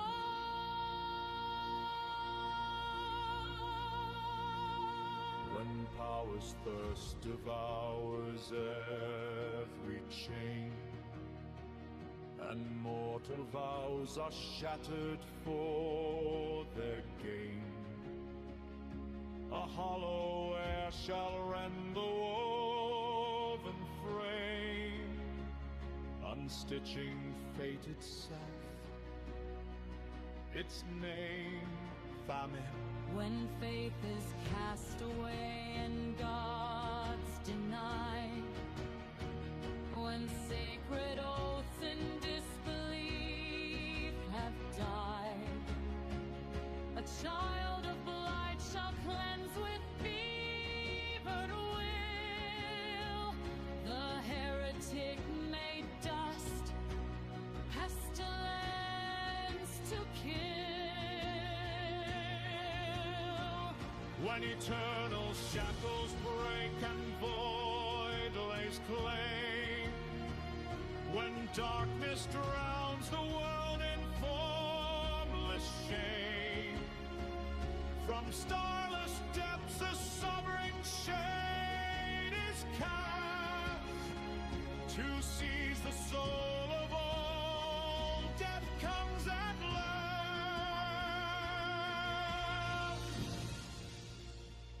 8 souls endure as wanderers of fate, through ruin's gate and destiny's debate. Their leader stands by death once overthrown, a man who's watched too many seeds unsown. Eternum calls from out the endless night to fold all being into voiceless blight. But we defy his cold eternal fight. By blade and bond his dominions destroy.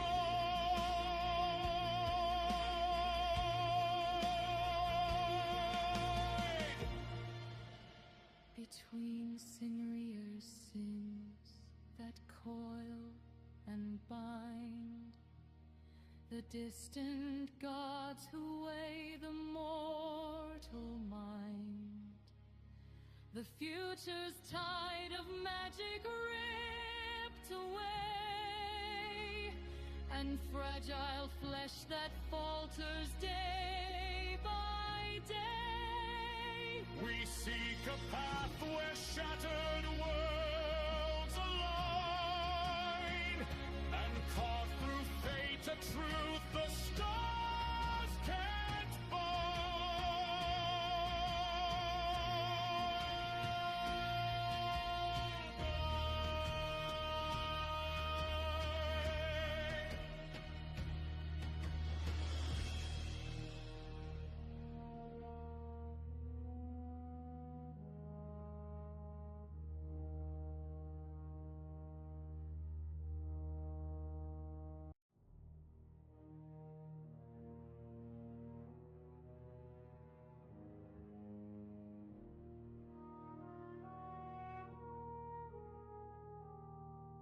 on Alphon's fractured sphere of glass and stone, beneath her argent twin moon's ghostly throne, the heavens cracked and bled their warning flame. 4 horsemen rode and carved each fatal name. When mankind breeds infection from its pride, a plague-born child in crimson shall arise to purge the writhing masses in their scar, and from that ash shall thunder forth war.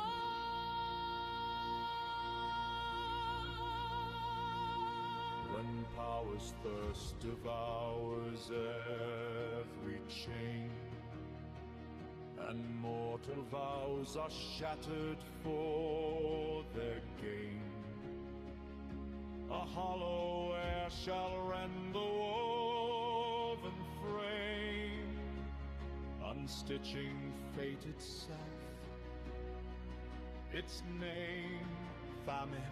When faith is cast away and gods denied, when sacred oaths in disbelief have died, a child of light shall cleanse with fevered will the heretic made dust, pestilence to kill. When eternal shackles break and void lays claim, when darkness drowns the world in formless shame, from starless depths a sovereign shade is cast to seize the soul of all. Death comes at last.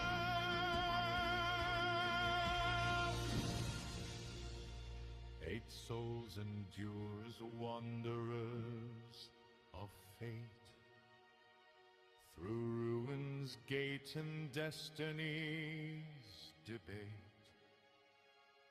Their leader stands by death once overthrown, a man who's watched too many seeds unsown. Eternum calls from out the endless night to fold all being into voiceless blight. But we defy his cold eternal fight. By blade and bond his dominions destroyed.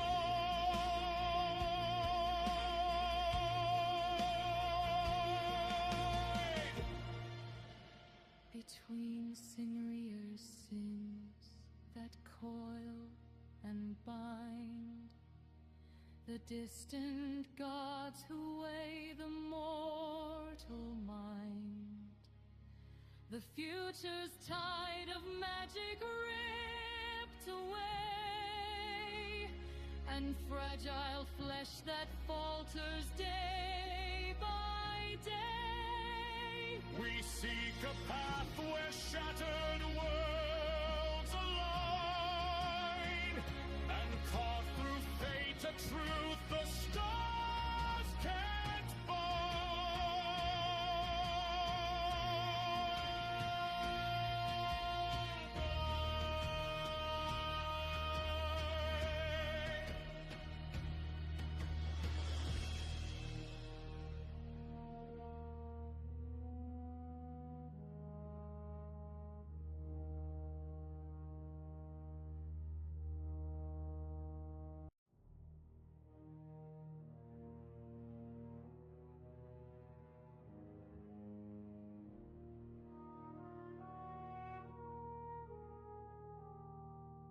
On Alphon's fractured sphere of glass and stone,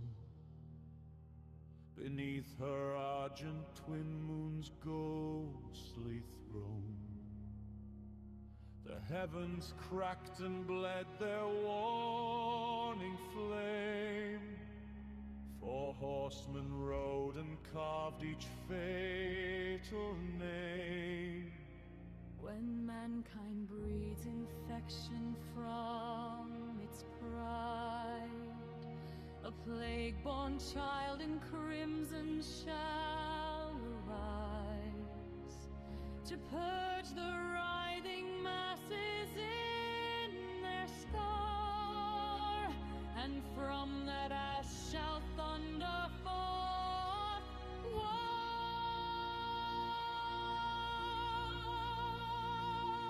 When power's thirst devours every chain, and mortal vows are shattered for their gain, a hollow air shall rend the woven frame, unstitching fate itself,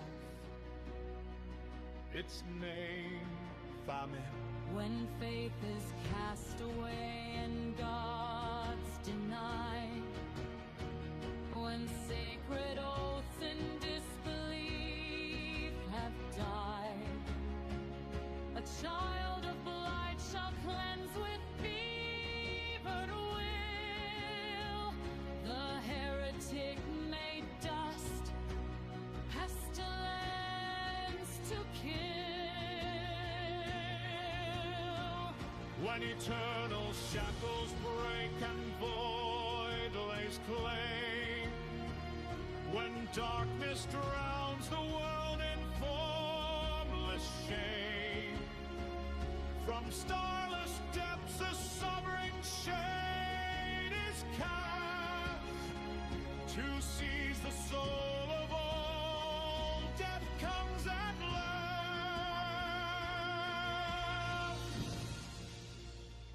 8 souls endure as wanderers of fate, through ruin's gate and destiny's debate. Their leader stands by death once overthrown, a man who's watched too many seeds unsown. Eternum calls from out the endless night to fold all being into voiceless blight. But we defy his cold eternal fight. By blade and bond his dominions destroyed.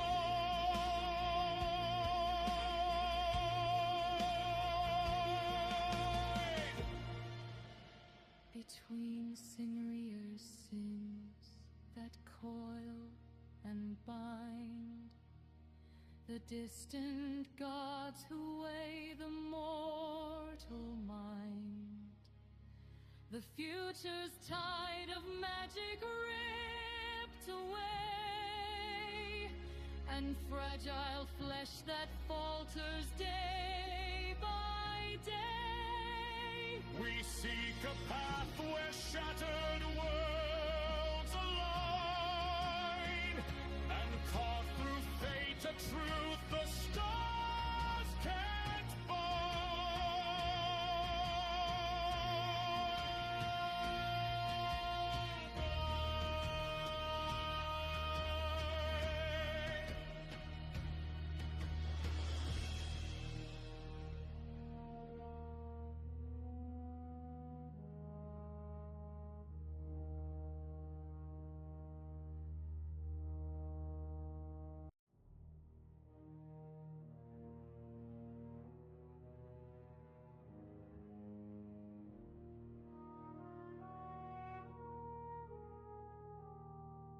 On Alphon's fractured sphere of glass and stone, beneath her argent twin moon's ghostly throne.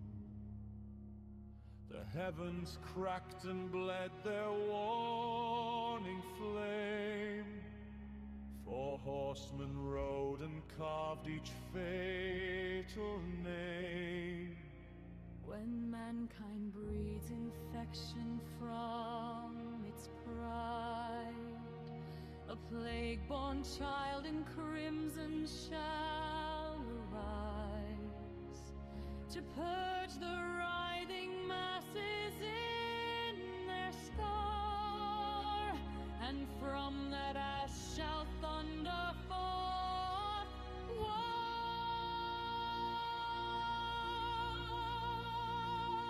When power's thirst devours every chain, and mortal vows are shattered for their gain, a hollow air shall rend the woven frame, unstitching fated. All right. Okay. Oh Blow my. dice all over my screen. That's a lot. Okay, Theo. Well, as you all begin to wake up the morning of Saturday, March 18th, 075, post transference. And actually go ahead and adjust the date. Saturday. You all begin waking up and preparing yourselves for the week at hand. However, one of you do not wake up in your bedroom. Okay, I'm back. That was weird. You DC? It logged me out of Discord. I completely There- Found him. There may have been an update or something. Turn your camera back on. We wish to see you.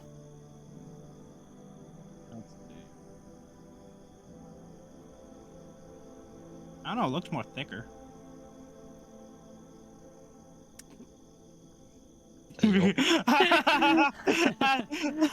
Don't look at me like that, Jay-Z. I don't need none of that energy coming over here. All right. So, as you all wake up in your rooms, one of you does not. Is this where Yerk. it plays like the Kahoot theme was? Mm-hmm. As you open your eyes, what you see is not the ceiling lights of a bedroom, but you see the sky above you. The pseudo dragons chirping outside. The hustle and bustle of the city down below as you wake up on the roof of a 7-story apartment complex.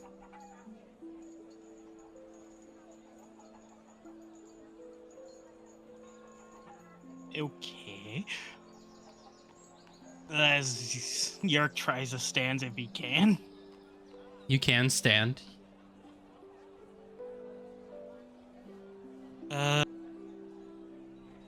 Yeah, just use the telepathic ring, yes.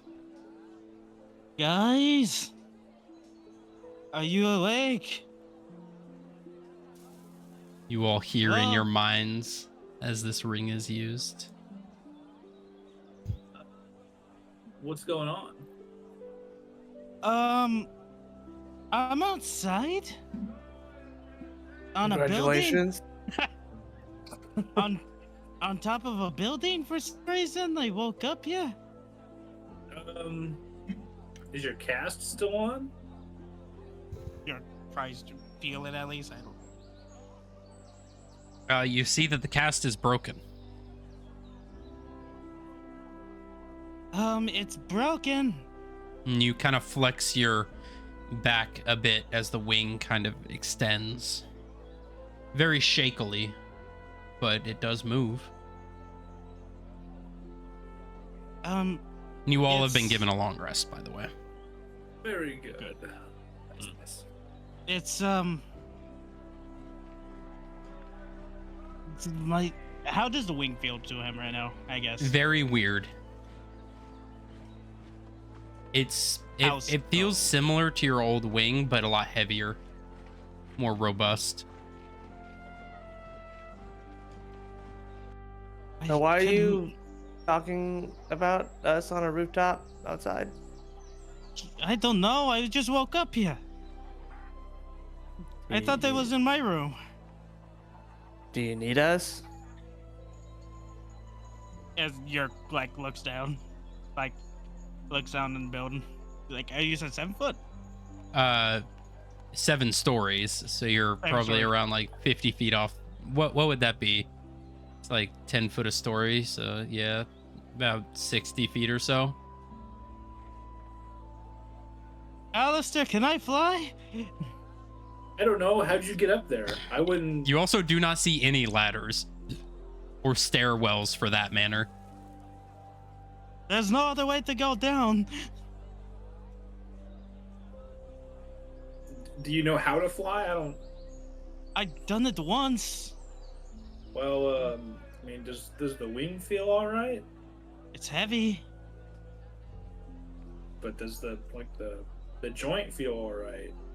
Is Yeah. it blood? Try flex it more. Damage? Flex it more. It flexes normally. Kind of like it's actually part of him now. Yeah.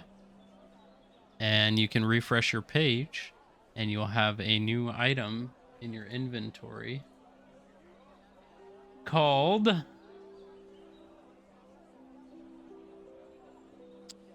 Alistair's prosthetic wing.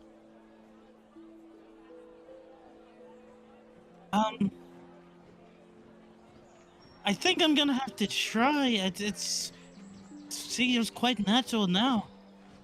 I mean, definitely don't go 0 to 100. I mean, feel it out, but I'm willing to see where this goes. Everyone's got to fly the nest eventually. I remember my last time flying, I kind of crashed into through a tavern, so I'll give it a try. Just Yerk tries flexing his wing more and just get back into that moment where he first flew before, All right. and goes for it. Alrighty. So, I'm going to start with Valen. During this week, what are you wanting? We'll get back to you, Yerk, here in a second. Yep. What are you wanting to do during this week? What are the goals that you are wishing to accomplish? Who are you wanting to talk to, complete? So I think this first week's entirety is going to be just training at the school, using the new magic that I've transcribed and practicing in the little coliseum we have, working on some agility, trying to get cardio, strength, all that stuff up. All right. So where would you like to start? I would say we start going to the Professor Vitsina. All right. And working on some combat training. I'd say you could go up to the dean's office and give it a knock. She opens it up. Oh, Valen, good to see you. You as well. Have you and your party talked about your plan for preparing in these coming weeks? We have. We've been trying to get our resources up, getting ourselves well acquainted with what stuff we've been lacking and haven't had time to do. So get your money up, as the kids say. Exactly. Or Alistair said.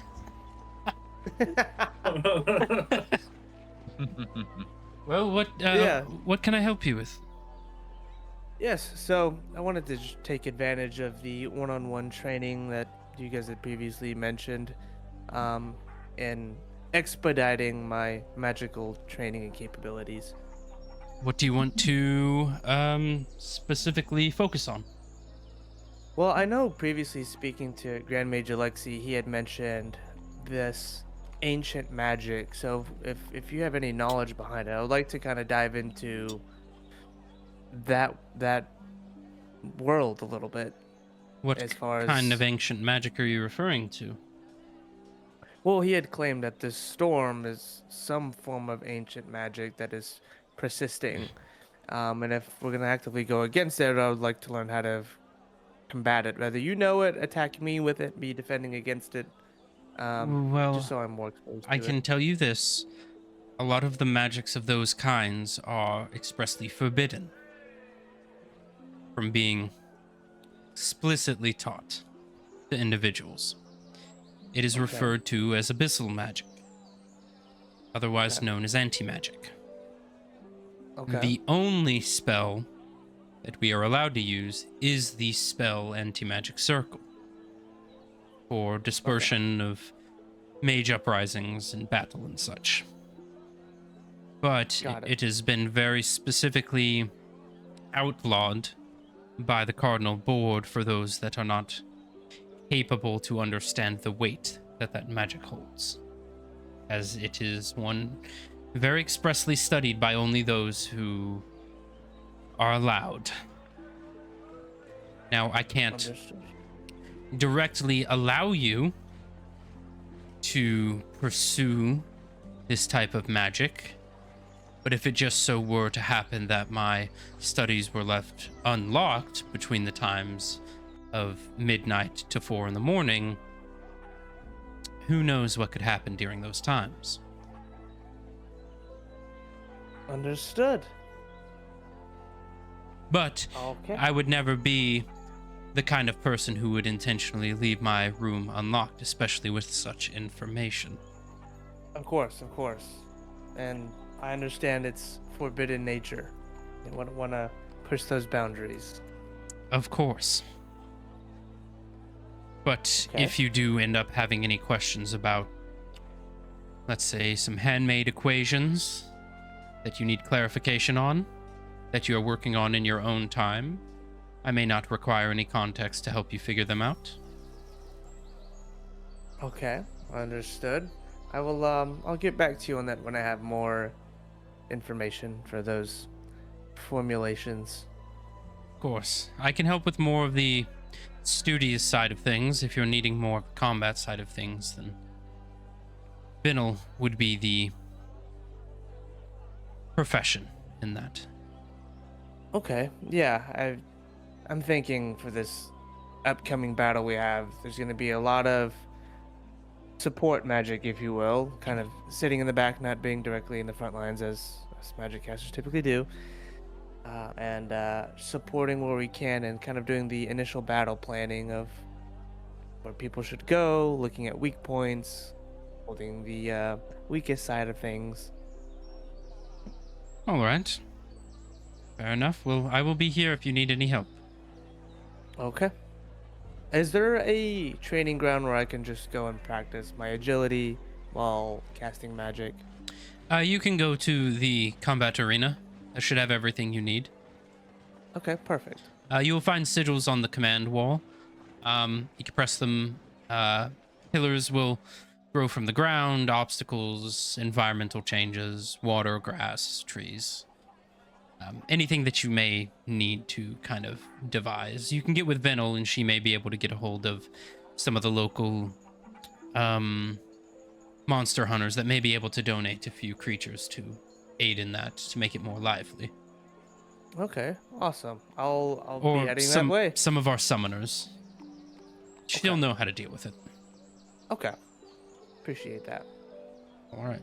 So, is this is what you're specifically doing this week?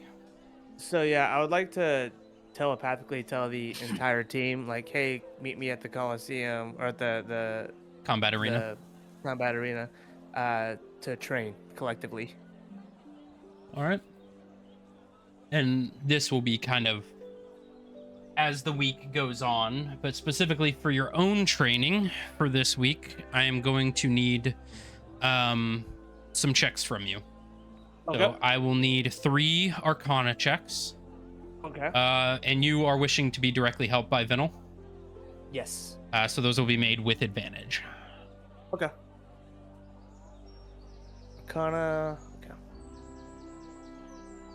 All right. First one is a 18 plus 7. Damn. So that's what, 25? Yeah. Okay. One. That is a 9 plus 7. 9 plus 7, 16, not great.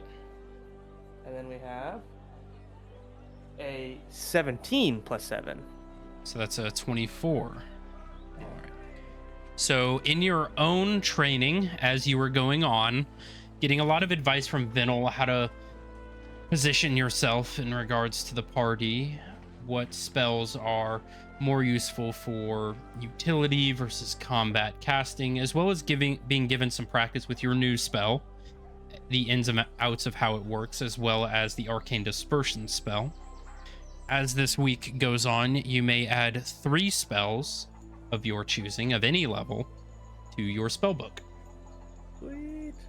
All right. And that will be within your own personal training. Okay. All right.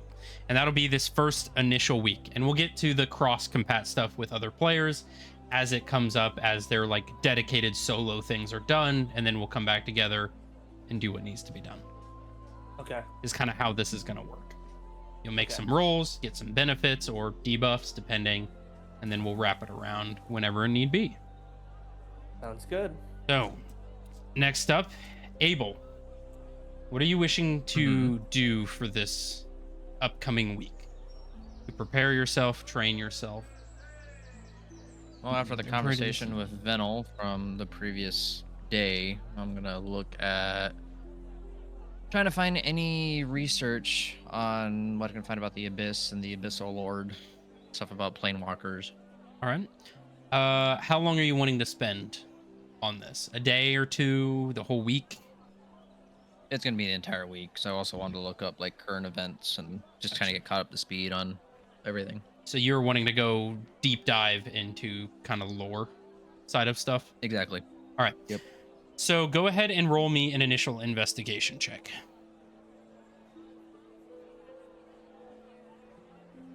That was a great start. 3 plus 5 would be 8. You can get advantage or spending time on this. Okay. I'll let you have it. No, you Oh, I sit got a on nat your 20 ass the for second time. you sit on your ass for a week. Nat 20 for the second one. Plus 5. 25. Yeah.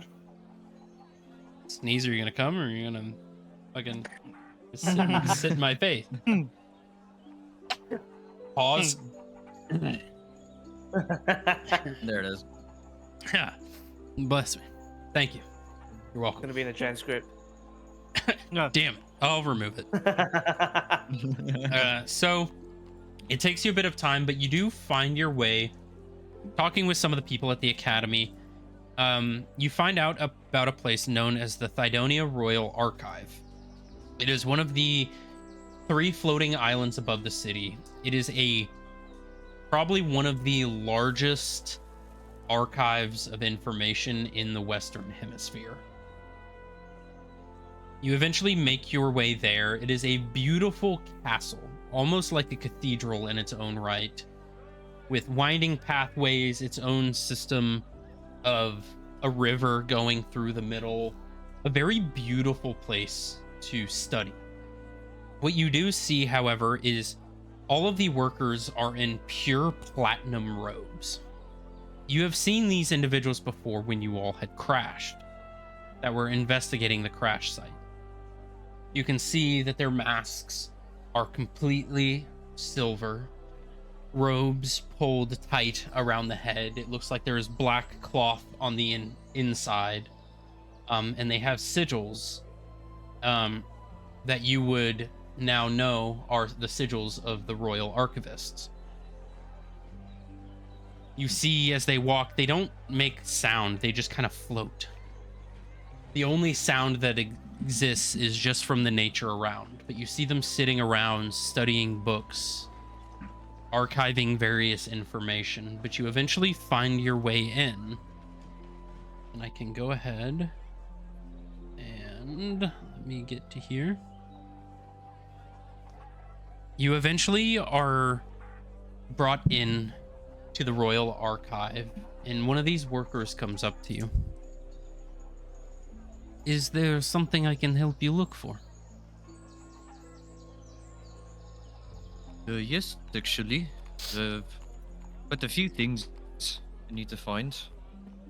I need to find any information relating to the Abyss and Abyssal Lords amongst planeswalkers and anything about would I know anything about like as for caught up to speed stuff? Is there any way I could explain that to her? Yeah, I'd say you could give the general So- information.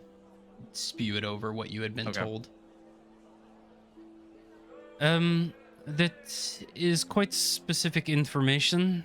I think it would be best if you met with our Grand Archivist. She is a lot older than most of us. She is the founder of this archive, so she may have a bit more closer of an idea to that kind of older texts. So if you wouldn't mind following me, I can take you to her. All right, lead the way. As she kind of floats around, this building is massive. I'm talking probably 25 to 30 floors of just bookshelves. Just the entire interior filled with bookshelves. If you've ever watched like what's that show about the vampire? Castlevania. Like the massive archive. You can see bridges going from place to place, massive ladders for the shelves. Each floor probably is 14 feet in height, just stacked with books. But you are eventually led into a main archive. You are let through the door, and you see sitting behind a massive desk in a circular chamber that curls up to the tallest tower with a massive bell hanging at the top. Behind the desk, you can see a 11'2" platinum half dragon in long flowing gold robes. You see the scales are just this shiny reflective platinum. You see the metallic platinum, almost like aluminum foil frills curling around the head. Massive woman. As she is sitting behind her desk, a pair of bifocals sit at the end of the snout. Oh, welcome in. I understand you are looking for some information, some older information. Yes, I seem to come through a older set of species I'm not quite familiar with, that I kind of wish to find out more about. I understand. May I have your name? Abel Sinclair? Abel Sinclair. I am Grand Archivist Leovana. I am the original founder of this archive, so I believe I may be able to answer some questions. I have a very good memory, but I can gather books if you wish to research on your own. I think books would be fine for now. But if I have any questions, I'll make sure to seek you out. Alrighty. I can go gather some books specifically about the Abyss. You said Planeswalkers as well? Yes. I can go get others those for you. You see, she begins. Would you know anything? She kind of begins to about, float up and look at books while you're talking to her. Do you ever have anything about the anything related to the Abyssal Lord as well? We do have some books in relation to Abyssal Lords. Specifically, those that have been able to make contact with the material plane through various means, but they are very rare to come by. Most people who come into contact with that type of information tend to go insane and lose their minds in information over time. I see. She So is it probably to stay away from that, would you suggest? Information is one thing, but actual encounters are a completely different thing. I would not recommend pursuing an encounter with one of these creatures, but information is to be known by all. History, if you will. And over a period of 30 minutes or so, she begins gathering a pile of books and begins setting them down in front of you at like a specific desk. Well, this may take you a little while to go through, and I don't know if it will be in a language you can understand, but feel free to spend as much time as you need going through them. You can stay around our property and read outside or inside with the other archivists. They may be able to help you translate if needed. I will be here if there's any hyper-specific questions you have. That's good. I will take what I can, and I'll go out and try to seek the other archivists in case I need them. All right. So, as you begin going through these books, I'm going to need 3 investigation checks for you. How this will work is if you succeed these investigation checks, I will let you ask me for questions, and I will answer them accordingly.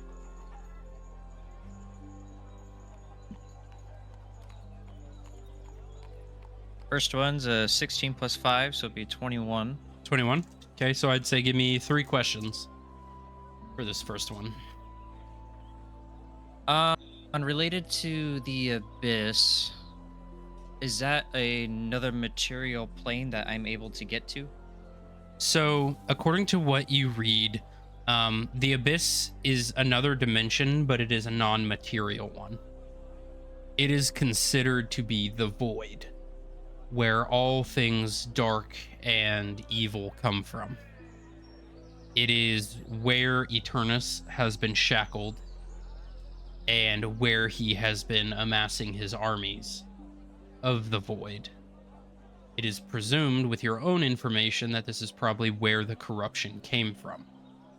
It is a dimension of anti-magic, so it is considered to be the antithesis to everything within the mortal realm, the material realm.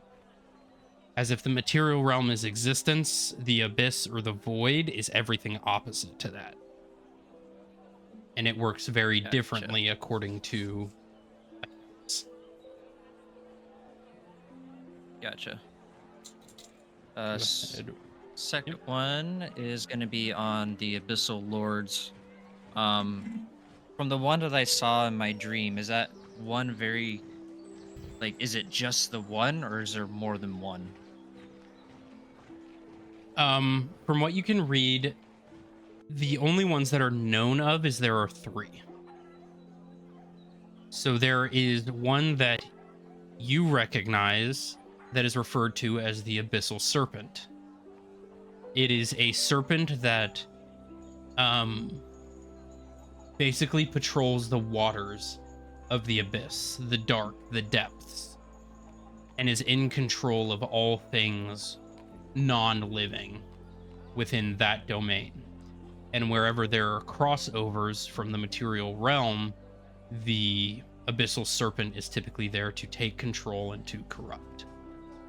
It is a massive, mile-long serpent covered in eyes.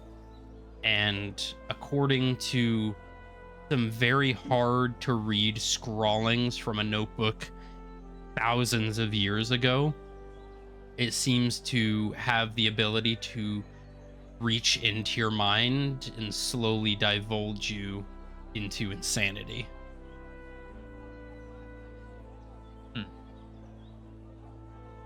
One of the others, not in regards to Bloodborne, because this was made before Bloodborne, but there is the Abyssal Lord known as the Abyss Watcher. In no way relating to Bloodborne or any Dark Souls references, all right? Never played him, so. Yeah. I'm saying this for CD specifically. But fair. the Abyss Watcher is known as basically the king of the Abyss. It is what the other lords derive from. He was the first creation and the first in line of succession to Eternus. If the material realm has the fates, the Abyss Watcher would be the fate of the void. And he's considered to be the most powerful one. There is one account of this individual being encountered, but as for abilities, as for description, all that could be gathered was, how do I put this?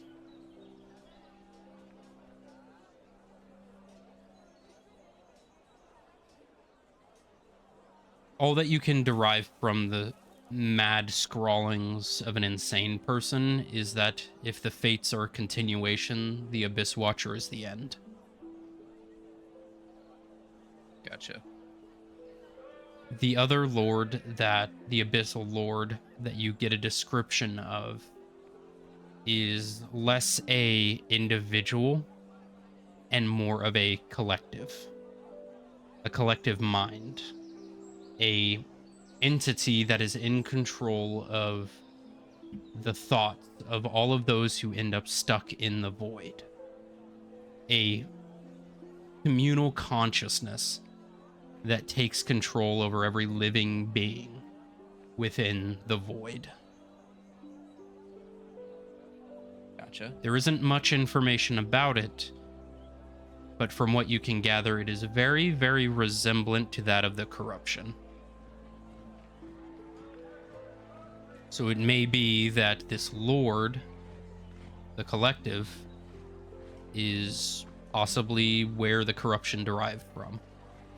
But there is not a name for it, just a description, as it hasn't been seen or encountered, but its effects are felt through the Abyss. Gotcha. Then my last question is gonna be, how do planewalkers jump from dimension to dimension? So, what planewalkers do, and you do find a book generally about planeswalkers as they've been encountered by the mortal people. Essentially what happens is, in their incubation, through their development from their donors, as they're referred, you would see them as parents. The parts of the parents, whether an arm or a leg, actual material matter from the parents that are cultivated into the offspring, when they grow, they develop such a high density of magicules within their body that when they reach maturity, those magicules release from the body and physically shred the veil between dimensions. And wherever they end up is completely up to chance. But it is said that planeswalkers have a very unique ability that all of the cells of every single planeswalker originated from one point, which would allude to the reasoning as to why memories are gained over time from past lives, but do not necessarily allow for an override of consciousness, such as something like the Luxon beacon would cause. So it's living another lifetime with the memories of somebody else or the experience of somebody else. But with the sheer amount of magic, it is very rare for a form to be able to hold together with that much magic. According to some stipulations and some research that was done, the single birth of a planeswalker offspring would be enough magical energy to vaporize a continent.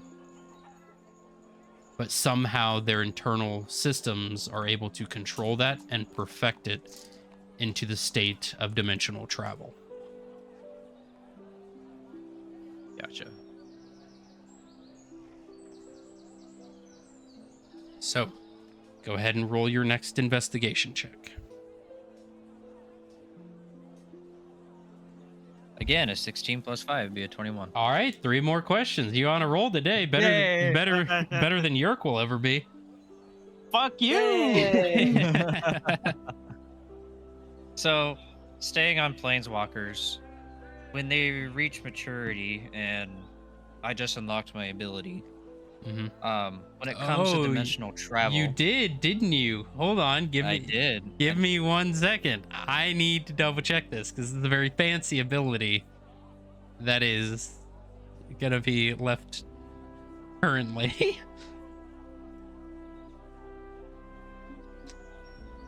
Those per short teleport. You can cast the teleport spell or the plane shift spell. Yes. Yes. Which I don't know if that. Yes. So just for your reference, if you want to switch which one you're choosing from, if you go to builder, like the builder for your character, if you go to your species traits and you see plane walking, you will just select between those two and you'll be able to see the detail of them. It only allows you to choose one, but if you want to use the other one, you can just swap that. You can only do it once per week. Okay, well, you'll let me swap it whenever. Yeah, whenever. Just whichever one you want to use that week. You have a one-time use per week, but you can choose either of those. It just wouldn't let me give you both of those with a limitation. I had to do one or the other. Oh, okay, I see. So what is your question in regards to that ability? I forgot that you get that. That's super cool. Yeah, I saw it. I was like, oh, I can't wait to use that. So with in regards to that ability, when I know of a dimension, do I need to like physically know where it is? Have I need to be there, or do I just need to know of a name and then I can just go there? So according to accounts of planeswalkers that have been studied, which it is very rare for them to be out in the open, but they have some over eons have been more open to informing the public of their abilities. In order to planeswalk, you will need either a material, and this will go from like the most likely to succeed to the less likely. So most likely to succeed is something from that plane of existence. So an actual material component from that plane of existence. Second would be an in-depth knowledge of how that plane works, what it looks like, its size, its locations, an actual like map-wide knowledge of it. And then third, which is the least likely, would just be the name. So basically, the more information you have about a plane, the easier it is to planeswalk. The less information, the less likely. And if you physically have an object, what it alludes to is you basically your body will naturally tune itself to the frequency of that dimension, and you will phase through the veil into that dimension. Which, as you're learning about this, you notice that all of the planes of existence are all overlapped on top of each other. They're not necessarily different locations. They are parallel in the sense that they just basically vibrate at different frequencies. And if you can tune your body's structure to that frequency, you can phase right into that dimension. And wherever you are in your current dimension, there will be an equal coordinate in the other dimension that you will appear in.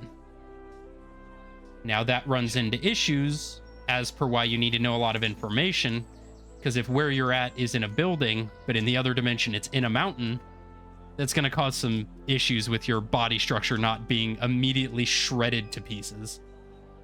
Right. Good to know.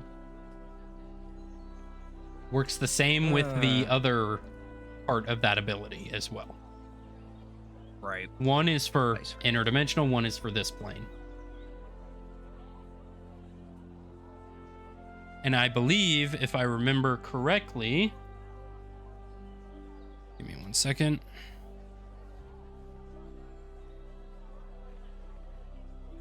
Yes, the other ability, and I believe actually both of your abilities allow other people to come with you. Yes, they do. Specifically, one allows for up to 8. And the other one,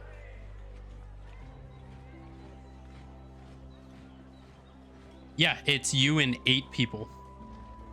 So, Yeah, so I both could of those teleport. abilities you could use with the entire party if you wanted to. Which is nice. Might come in useful. Which it will require some practice. But at least now you understand the fundamentals of how it works. All right, so your second question. As for current events, what can you tell me about the weird weather that's going on? So Everybody's been talking about. there isn't much written about it. Most of what you do find has been redacted to most likely a point of Cardinal Board specifications. But what you can find in what is known is that when enough of a eternal shackle is broken, typically past 50% broken, 3 spires of the abyss will arise in that location. The initial breaking is done by what is historically referred to as the Vassals of Eternus. The Vassals of Eternus will break it to a point in which literal fragments of the abyss start protruding through the material plane and are used as a form of focus. Essentially, these obelisks are fed with the magical potential of this world, convert that energy into anti-magic, and use as kind of a generator to produce power to assist in the fracturing and the destruction of the rest of the Eternal Shackle. And typically, what is referred to as the Abyssal Storm is the influential distance of these obelisks. The more people around, the more the influence grows and the more the obelisks grow.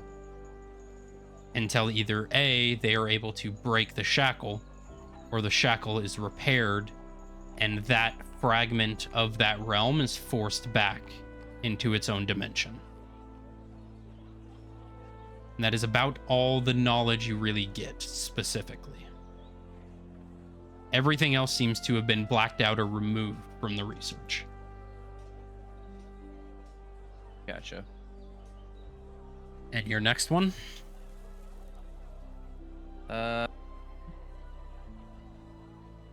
Is there any information I can find about a city that was found in the abyss? That you are discernibly capable of not finding. You are for sure that there is no information in this archive about something like that. Gotcha. So, your final roll. All right, well, Natural one, natural one. I want somebody else to owe me. it'd be 12 plus 5, so it'd be 17. 17, I will give you one more question. Works for me. Make sure it's worth it. Funny, because I had all week to think about it, and I pretty much asked almost every question I had. Oh, well, that's good. Somebody did a little bit more preparing than others. As if I didn't say we're going through 3 weeks. Right. Well, good thing my second and third weeks are not question related, so. Fair enough.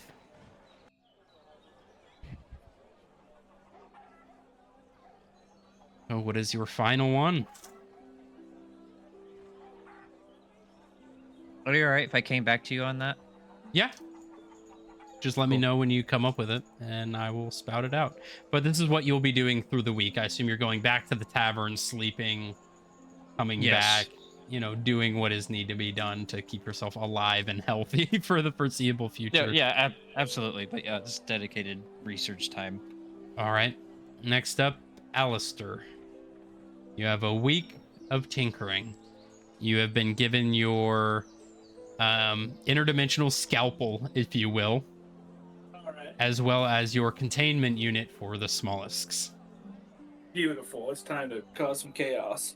When are you not causing chaos? That's like an active thing you're doing. When I'm fixing it. Oh, fair enough. Well, I'll tell you what. I've usually, I don't know. I don't think it depends on mine now that I think about it. I'm kind of an equal opportunity force of nature. Mm-hmm. Or maybe a competitor with nature. I don't know. Whatever's in your Upgrades, backpack people. at the moment. Upgrades. So during this week, what are you liking? What are you wanting to experiment on? What are you wanting to develop? So, I want to put one of these mollusks in the containment box. All right. It's gonna get freaky in there. I want to take a sample from inside this mollusk, All right. and then I want to extract its DNA. Oh, okay. Go ahead, give me 3 arcana. Give me 2 arcana checks and 2 medicine checks. Okay.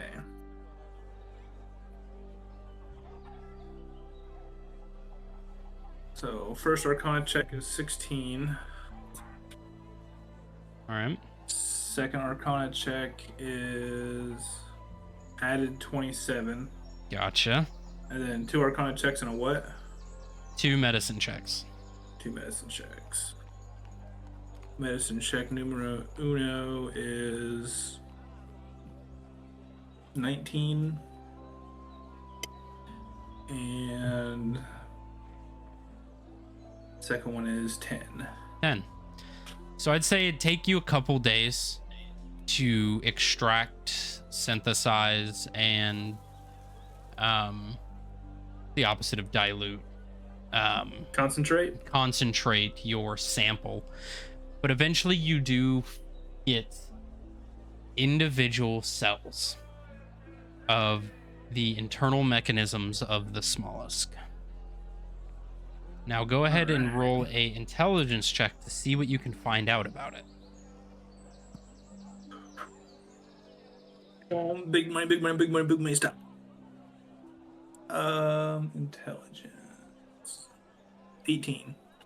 18. You find something very interesting. These are not normal cells. In fact, according to you, they're not even organic cells. They are something else. The only reason you can see these cells is because they are consuming mana from the air around it. Imagine an invisible individual that you can only see when you throw dust at them. Right. You lose track of these cells. You know they're in there. Your spectrum analyzer is telling you that there is a frequency coming from them. But you do some studies, you shut off the air around it, and you see nothing. But as soon as you start to turn the air on slowly, you begin to see the shimmers of the outlines of these cells reappear. These cells aren't necessarily anti-magic, but they also have no magicules themselves. These are completely independent from either. They use powers of anti-magic to attract mana from the air around, but you don't know really what it's using the magic for. You know it's being consumed by something, and you can see the secretion, this nitroglycerin healing property is being secreted from it, but you don't know how or what it even is. But you can tell this cell is using both anti-magic and magic properties in congruence with each other to make something pure. And you don't know what that is yet. But you know it's highly volatile. And that's the information you've been able to find out from this specific Wait study. a minute. So these cells, if I deprive them of ambient magic, become inert, right? Yep, and they disappear from your visible spectrum. And by visible spectrum, it's any light. Infrared, ultraviolet, visible light. For lack of a matter, it disappears entirely.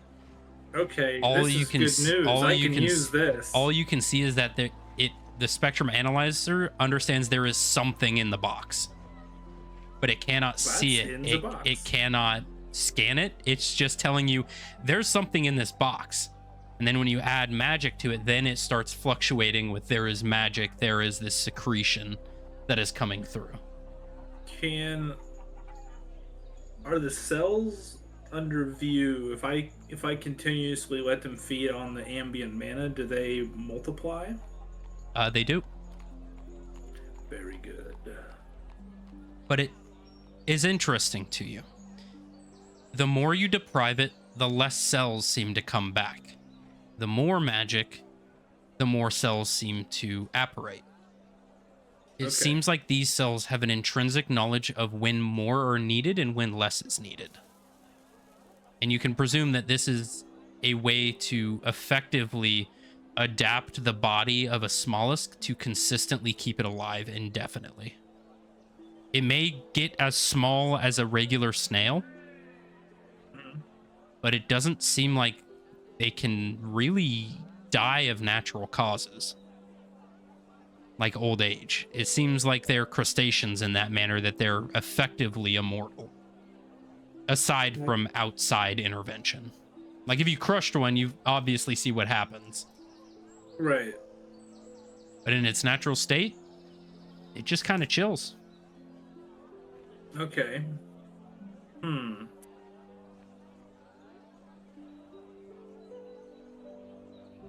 Okay. So you know how I haven't made any rounds for that rifle yet? Jesus Christ. Boom, shoots mollusks. Yeah. Oh, Yeah, I do. I'm afraid to ask what you mean by that, but I have an inkling. So you can group up a bunch of smallest cells and you can keep them stable, By giving them magic, yeah. right? But not too much. And then some kind of like dense concentrated like magic source to serve as like a impact. Mm-hmm. I'm guessing you're going to something like a bullet that upon impact overloads them and kabooms. Yeah, something like that. Something like that indeed. Or are you going Well, more for the anti-magic because- properties of it? Well, because I can play a lot with these smallest cells in general. I've got shells on the brain. Yeah. But because they disappear at a certain level of deprivation, that means I should be able to cram an incredible number of these smallest cells together, deprive them, and then like exposing embers to fresh oxygen at the right moment, detonate them with an incredibly efficient yield ratio. So you're wanting to make slap rounds on steroids is what you're doing. Slap rounds. I don't know what those are. Big These are at least punch rounds. rounds with absolute ass behind them. Yeah, these are fuck rounds. Big These are explodey bad. punch through 4 inches of solid steel rounds. Well, my current thinking is for these new anti-corruption rounds, is this is a far I can stabilize this. This is better than throwing arcane cores at them. I can stabilize this up until the moment of impact. So In which case, then it becomes bad news bears. For So I have release. I have a few questions for you that you will do through this week. This will be developing the infrastructure to make these, because this Okay. is going to require some very fine-tuned ball knowledge. ball knowledge and machinery to get these things to not have to be handmade. How are you going to concentrate these invisible cells?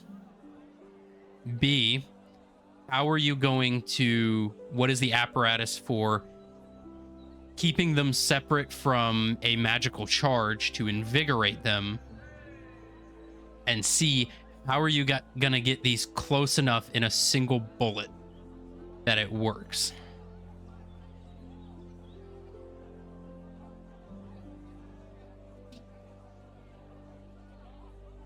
So I'm gonna have to do some materials testing. I'm gonna start with lead, but I want to be able to block out as much ambient magic as possible. All right. Because we already know that if I just take the air away, they already become somewhat inert, right? Which I presume you're doing this in your vacuum chamber, which the air would be Right. the only thing. You'd be creating a vacuum, basically. Right. So if I had a press in there, and I keep the cells in a material that's just a little bit harder than lead, I can press the outside of the bullet around them without any air. Okay. So I'm going to have you roll an Arcana check and an Intelligence check to see if you can find a material that is compatible with a housing for these charges. Okay. So, And if you need to make a call or get any information, let me know. If you're wanting to outsource this, or if you're purely just wanting to do testing yourself. On the one hand, there is the thrill of the hunt. On the other hand, There's not dying. Yeah. I'll call Lyle. All right. You can call him up. Do-do-do, do-do-do. Bad to the bone. Yeah. Yes. What is it that you need, Alistair? I need some information and or advice. I've got this new I fun can- project. Give advice for free, but information comes at the cost, you know. Well, we'll see what I end up needing. How much do you know about mollusks? Very many things about mollusks. Okay. So I've been breeding their cells, and I'm using them as ammunition. Excuse me? Where did I lose you? The part where you said you are using mollusks as ammunition. Normally Yeah. they are used for healing potion purification and development. It is rare Isn't that boring? It is rare you see them used for combat. I've been farming them. What is it you need to know, I presume, about their explosive properties? Yeah, I know about that. I'm currently trying to find a compatible material to house their cells and keep them separate from ambient magic. How much money do you have? On me or in like IOUs? I feel like you are full up on your IOUs. So how much money do you Oh. have on you? On me, maybe 100 and some platinum. Well, I can tell you what you will need will be some form of combination between lead and obsidian. Obsidian, that sounds expensive.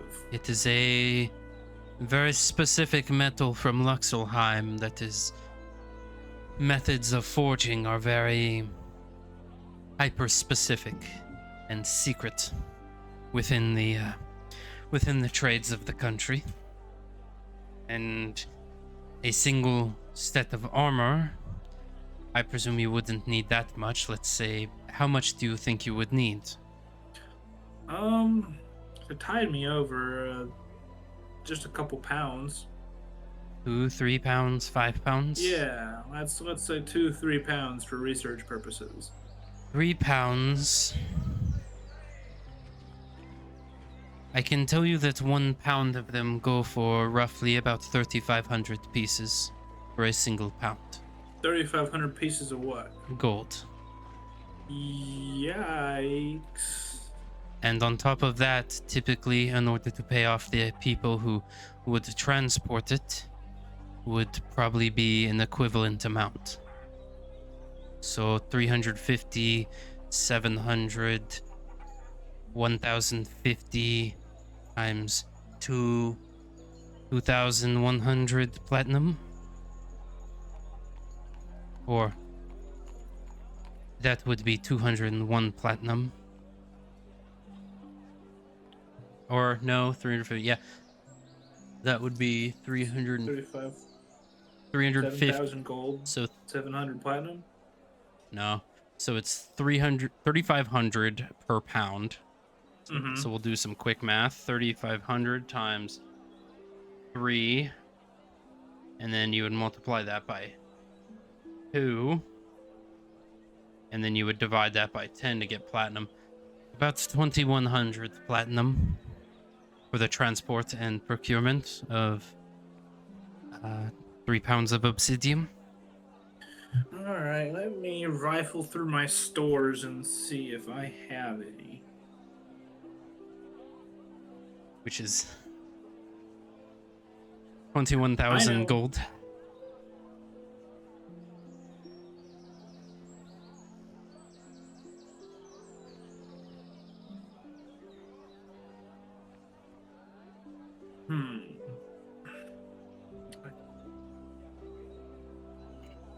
And then on top of that, you have to get the lead, which is fairly cheap, but still adds to their cost. Yeah, I know for sure I've already got some lead. Damn. Nope, I don't have any obsidian. Damn, he broke? Alistair of everyone, his pockets are empty? I thought you said you were rich. I did say I was rich. I was. At one point. Was. It was keyword there.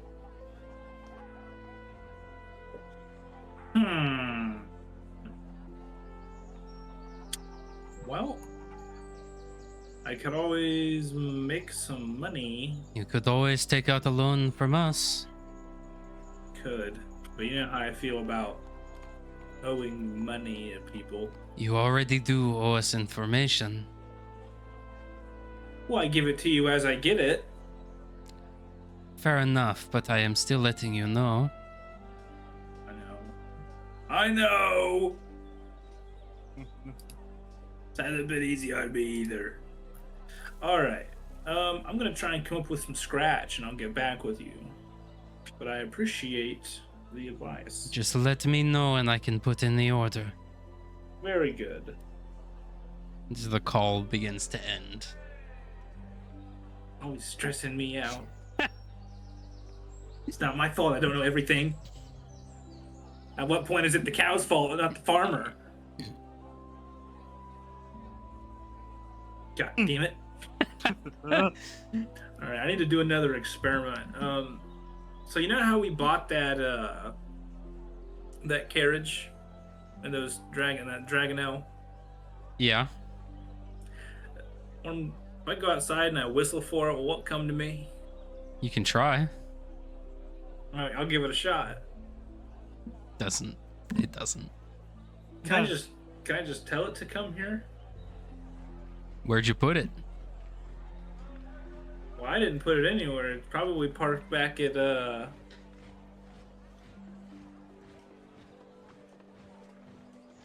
Dragar's place. It was. Last time you remember. Yeah, I don't know if they sent it to the glue factory or not. Could always go up and find out. Do I have his number? You have Josiah's number. That's even better. I didn't want to call him directly anyway. I'll call Josiah. What is it you want? I thought you were on vacation. I am on vacation, but I don't have my Dragonelle, and I need it. Oh, the ones that have been parked out front? Yeah. Yeah, they kind of starved. I've only been gone for like 4 days. They are large creatures. They need a lot of food. I thought you guys would be coming back to feed them, but we went outside and they were, not doing too well, so we, ended their suffering. It is not our job to feed your animals. I can give you the carriage back. All right. That'll be useful. Is that literally all you called me to talk about, or? Well, I was hoping that if they were alive, I was gonna have you bring them. So this is kind of a thorn in my proverbial side here. Why don't you just buy more? I was gonna do that when I got off the phone. That's why I wanted the carriage. We can send you the carriage. Okay. Just try to orient yourself around the front of the castle when we push it off. Oh, son We will leave it at the Adventurers Guild. Or where are you staying? at the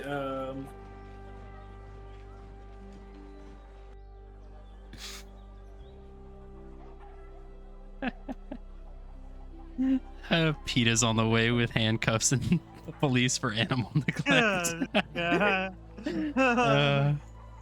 You're at the Shimmering Chain Tavern.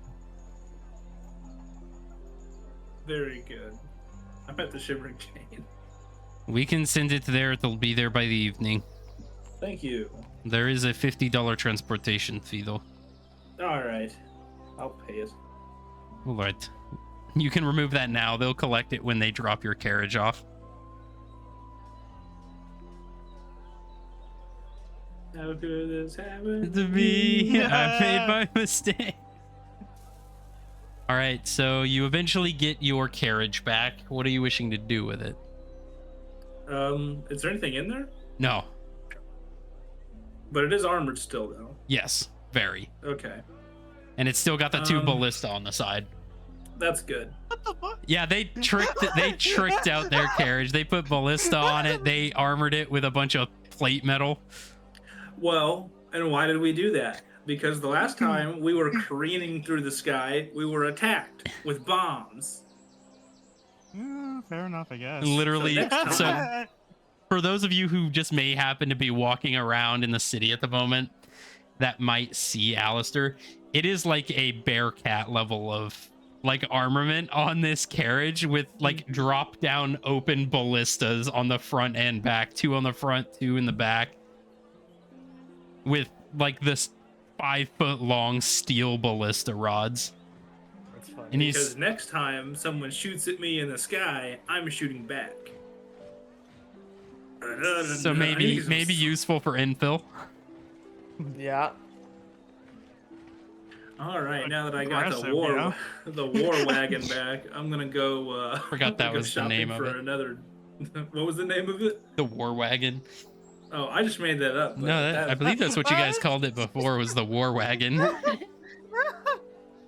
Fucking A, what? I think I do think you still have like 100 ballista bolts in there. Thank God I don't have to buy those two. You can write it down now, though. Yeah.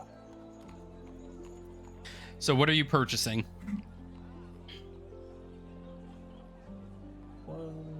One second. God, Alistair, you can't be doing simple stuff like everyone else. I didn't expect to go down this rabbit hole. I need a Dragonelle that can pull this thing. Well, you can't stop now. You'll need 2 Dragonelles, and Damn it. it'll be 100 gold per. Okay, I can do that, but I'm a little hard up on gold right now. I'll give you 20 plat for the lot of them, for the 2 I need. All right, that'll work. You will get 2 new Dragonelle. This time, All right. hopefully not starving. Okay, how often do I need to feed these things? I'd say a gold worth of feed will last you a week. All right, I'll take 9 gold worth of feed. Gotcha, so 9 weeks. Yep. Say you just keep that in the back of your carriage. So you can add that to your inventory. Okay. Inventory. Just like Alistair to always be needing and also hemorrhaging money. This is literally how it goes. The whole reason I needed my Dragonelles back was so I could take a quick cavort down to the house and collect my goddamn money so I'm not broke again. I'm So you- literally spending money to make money right now. Oh, you can forget about them again. You also did give your there is a coin purse of holding that is in your home right now. And you haven't checked your bank account. I forgot it existed. I usually just keep all my money on me. And you've been gone for quite a few weeks at this point.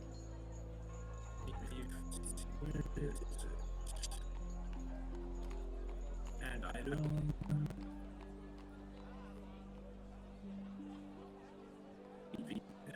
Oh, feed is a real thing. Very handy. Yes. Let's see. 9 times 7.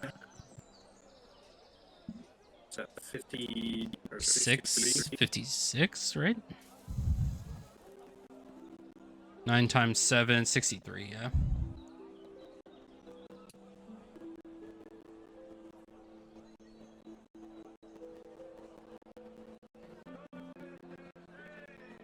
Alright, and that is. If you wanted to make a call back home, you could. Okay. Or Yeah. go to the bank and see how much has been deposited. Fuck, I'll just go to the bank.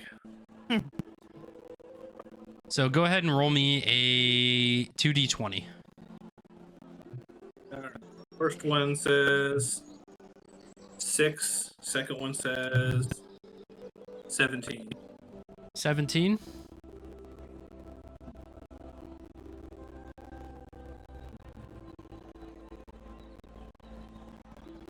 All right. So as you go to the bank and you're talking to them, the worker looks at you. So it looks like, when's the last time you checked this? This is my first time checking it since. All right. So do you remember when the last time you checked it was? Well, we've only had everything up and running for like a month or 2. Yeah. I can go back into a month. So it looks like there has been a bunch of small deposits, some large ones. It looks like in the total account for your Horty's account, it looks like there is 3,500 platinum pieces. 3,500 platinum? Yes. Beautiful. And I see this is Very in good. accordance to a home business. Yeah, it's a home business. It's a business at home. Have you been paying your royal taxes on that? That's the accountant should be paying the royal taxes on that. Can I check that? You can. I can go ahead and check your account and see how much is in there.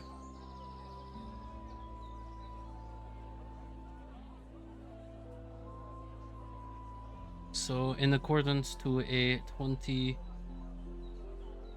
percent tax plus a 5% holding fee for a business account, you owe 875 platinum out of that. So can I have you just take that out of the account and consider it square? We can do that, yes. Yeah, just go ahead and do that. All right. Paying taxes and shit. You guys were actively avoiding this when you started the business and then opened up a bank account for it. So that will leave you with 2,625 platinum. Let's see. I was just draining the bank account. That's fine. Just put it on the card. Yeah, just take it, pull it all out. Yeah. No, I know better than that. IRS sees you pull all of your money out of the bank account and never be put back in another one. What's going on here? I'm gonna call Lyle. Yes. I've got that 2100 platinum. Do you want me to just wire that to you directly via the bank, or do you want to pick it up, or? You can wire it to me through the banks. All right, that's all I wanted. All right. Alrighty. So that will leave you with 525 platinum in your bank account. Hey. Make sure to write that in your notes in your Yep, it's inventory. here at the top. Okay. I will get that order for you. It will be here in a couple days. Very good. I go back into the bank. I'm like, hey, I need you to send some money to another account for me. The lady kind of squints an eye at you. Okay, fill out this paperwork. You get it filled out, it gets sent over. Nice and easy. Very good. And in a few days, your 3 pounds of obsidian is there for the taking. All right. Okay. So add that.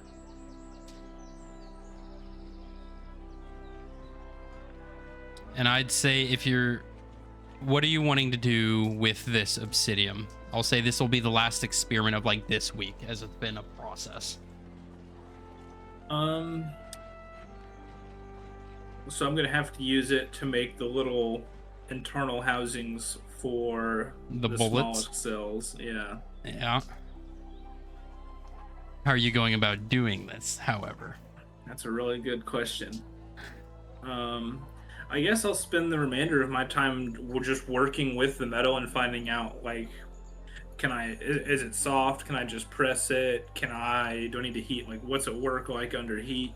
Okay. Roll a intelligence check. All right.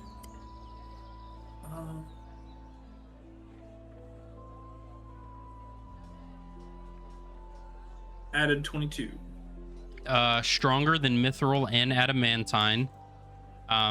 It is within a certain level of heat, it is just as malleable as gold. Oh, very good. It is also silent. You can drop it, you can throw it, and it doesn't make a sound. Ooh.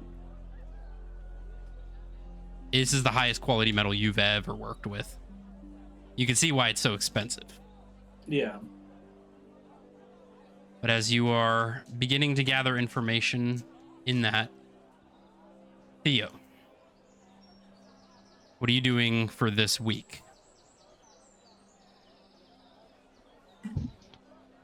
First of all, I'm gonna go have a chat with Vicina. All right. You find her in her office.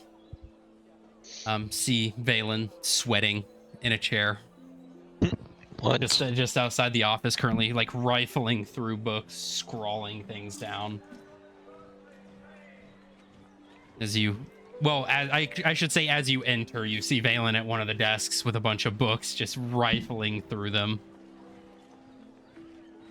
These would be the spells that you're adding. But you see Vitsina currently working at her desk. Hello, Theo. What can I help you with? At this point, as Valen told us already about the combat training, right? Yeah, I'm presuming that's happening at the end of the week. Yeah. Okay. Can I ask Vitsina? I don't know, can you? What? Start talking to her, buddy. Yeah. As we're preparing here to go out there and fight unimaginable creatures, I'm guessing there's gonna be lots of casualties, right? It is presumed from the Cardinal Board's calculation that roughly 60% will decease. I'm looking to further my magical healing abilities to lower that percentage. All right. How would you like my help? Are there any professors who specialize in that type of magic, or someone I can go to see? In regards to healing magic, I would say the churches. They are very in tune with the nature of life and healing. There you will find doctors, surgeons, as well as clerics.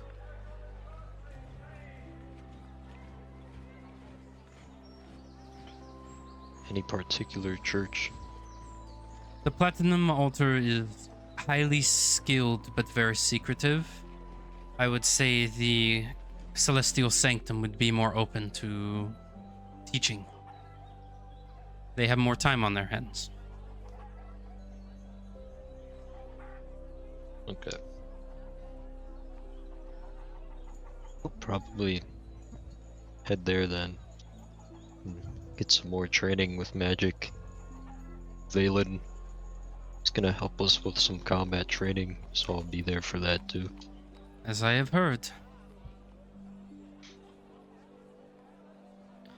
Well, I can send a word for you and let them know that you are coming. Yes, thank you. You are welcome. So you begin heading across the city, or across the town square, to the Celestial Sanctum. What is it specifically that you are trying to improve upon?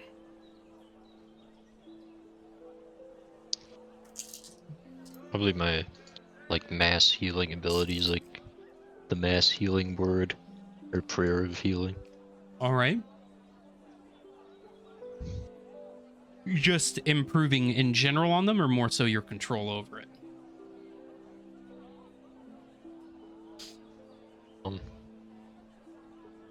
Just general healing abilities overall, like healing more probably.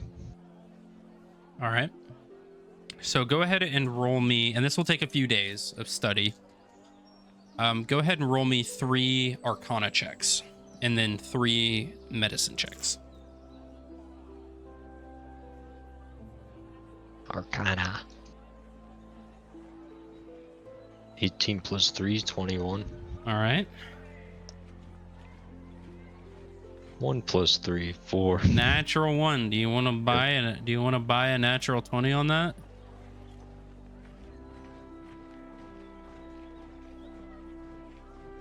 No. No, not really.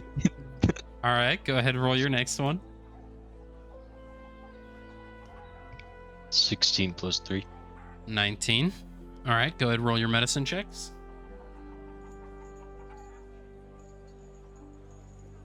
5 plus 8. 13. 13. 16 plus 8, 24. 24. 20 plus 8, nat 20. Natural 20. All right. So I'd say as you're sitting here studying with the clerics, they are teaching you the ins and outs of not only anatomy, but the ways in which magical spells of healing work, their direct integration into the lifeblood of an individual. The deep, in-depth knowledge between the magicules of the body and what sustains them, how to recorporate that energy into the body, how to fix it, how to weave it back together, the cells, the bone structures, everything you were doing in surgery, but within the arcane way of doing it.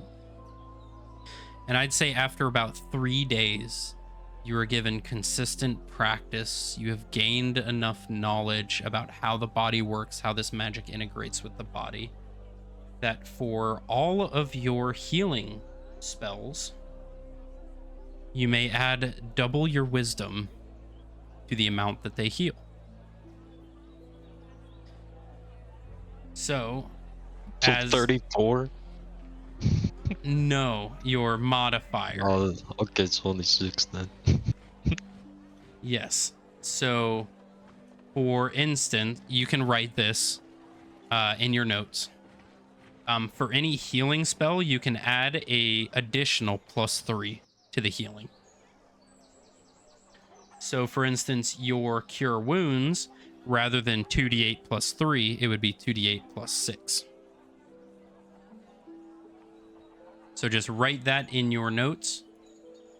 I don't know where you're going to write it, but just make sure it's there, obvious. That your healing, you can add a +3 to all healing rolls. Let me know when you've got that written down. I got that. All right. I will make sure you are aware of that to remember, because I will not. I've got too many things. Yep. Of course. All right. So on top of learning how to control and amplify your healing magic within the state of the body, what else are you wanting to do for this week?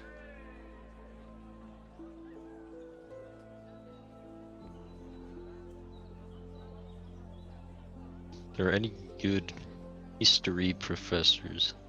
History professors? History. History professors. History. I'd say. I mean, if you wanted to learn how to make your food better, I mean, you can do that. But if you want your history, I'd say, yeah, you can find a good history professor at the school. Specifically, that would be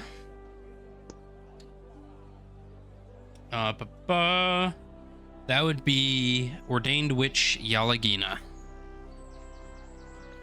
the copper and blue scaled half dragon that takes over everything else other than the dean of the academy and the combat instructor. She knows all. She is a very intelligent one, yes. What can I help you with, Theo?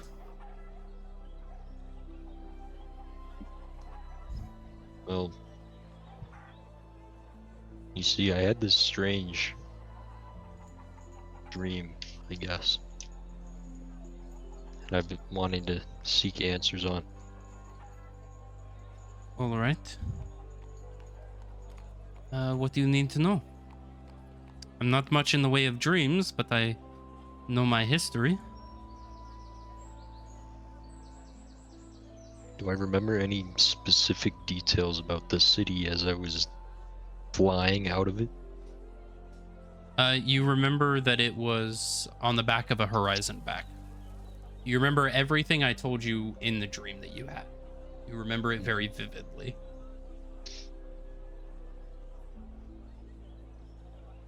Do you know about cities on the back of giant turtles? Yes, I do. They are referred to as horizon backs. However, there were only 3 that we knew of, and those were referred to as the Cardinal Beacon, the home place to Leah von Excutia, one of the vassals of Eternus that the Watchmen defeated.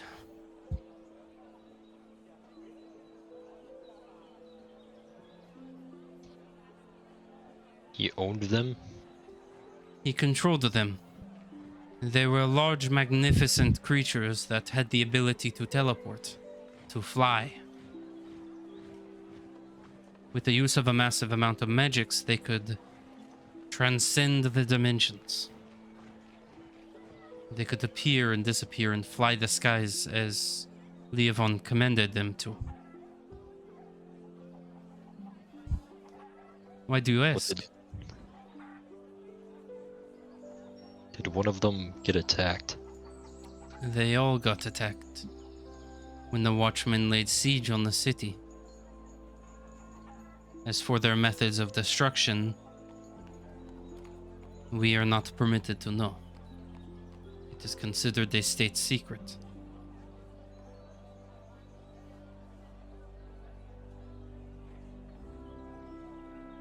Okay. Do you know anything about any rulers or political figures on each of the creatures? There The city. there was only one leader, and it was Leovon Excutia. But he did have those that were loyal to him that acted as guards. Specifically, there were the Black Bloods, the Hollow Troop, and the Grief Knights. The Grief Knights to Leovon were like the Dragon's Guard to King Silvio. They were his loyal soldiers. They patrolled his streets, maintained order. The Hollow Troop and the Black Bloods were the elite. They were his personal guard. They were, let's see, S5, A, B, C, D. They were a group of 25 of his strongest soldiers that seemed to have supernatural abilities. And they guarded the central castle on the main horizon back. The second one is where you would find most of the Grief Knights, the general population of the Cardinal Beacon. And the third horizon back was known as the Bloodbath. It was the lower class of individuals and home to their Colosseum. They would fight, specifically those who wanted to join the Grief Knights would be sent in massive groups to compete, to kill each other. Those who would survive would join the Grief Knights. Then the Grief Knights could compete with themselves in a chance to fight against the Hollow Troop and to join. The only way to join the Hollow Troop or the Black Bloods was to defeat one. And then you could call yourself a champion of Leovon. But they were all attacked nonetheless when the Watchmen invaded, to lay siege to finally put an end to Leovon's reign, to what he was doing to the poor people of Bostria.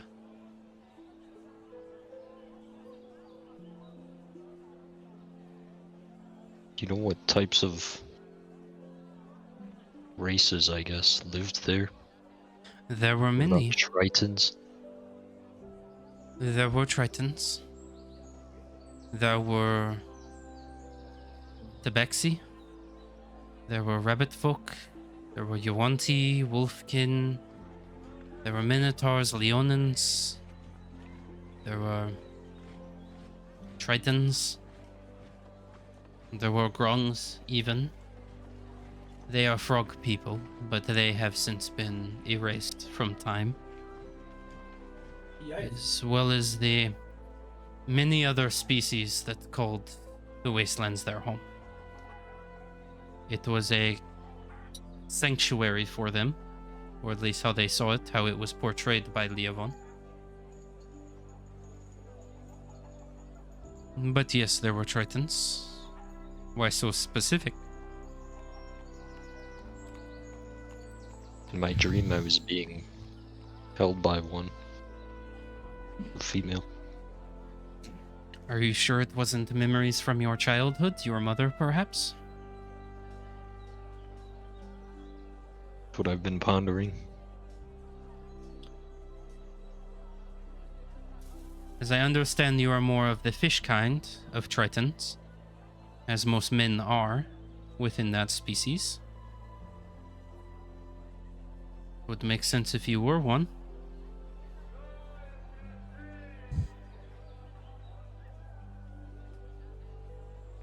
All I know about my past is that I was found within Bostria.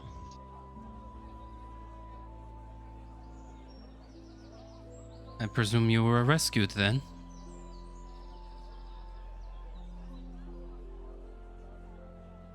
Rescued by not my real father, but the one who raised me. Is the one who raised you not your real father? Well, he's a human, so I mean I that. don't think so. I mean that in the sense of emotional attachment. Yes, he means a lot to me. It was probably best he removed you from the wastelands. I don't see many people come from there that don't have some form of radiation poisoning.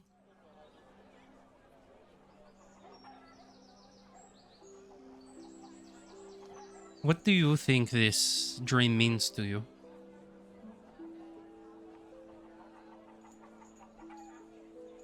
Well, from the information you've given me, it's starting to feel less of a dream and like a memory, like you said.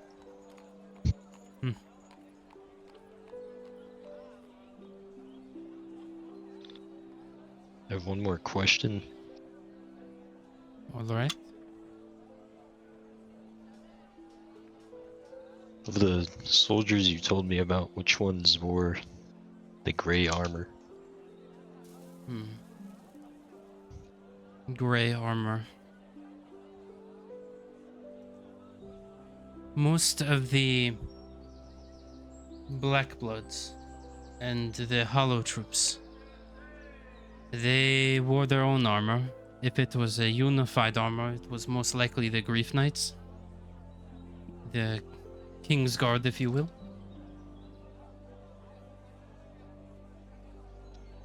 Any of them be wearing a crown?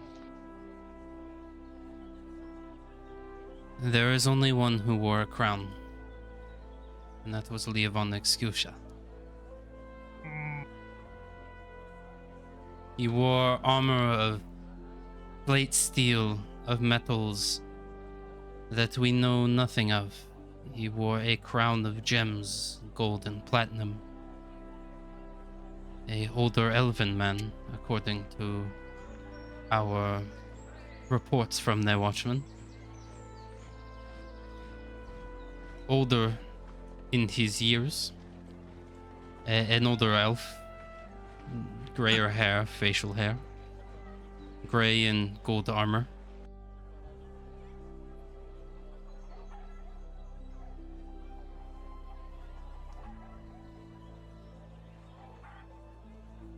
Why do you ask?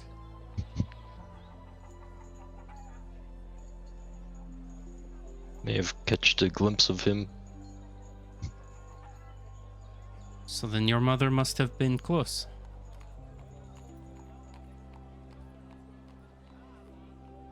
In the moment, I guess. Those who are typically just regular civilians don't get that close with an eye shot of Leavon, unless it is a public announcement.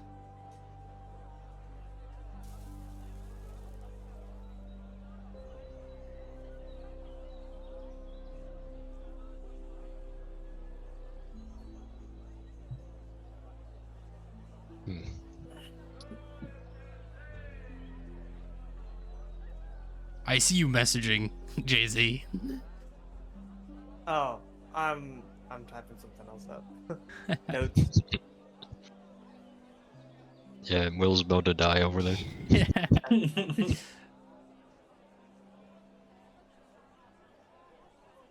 Is there anything else you would like to know?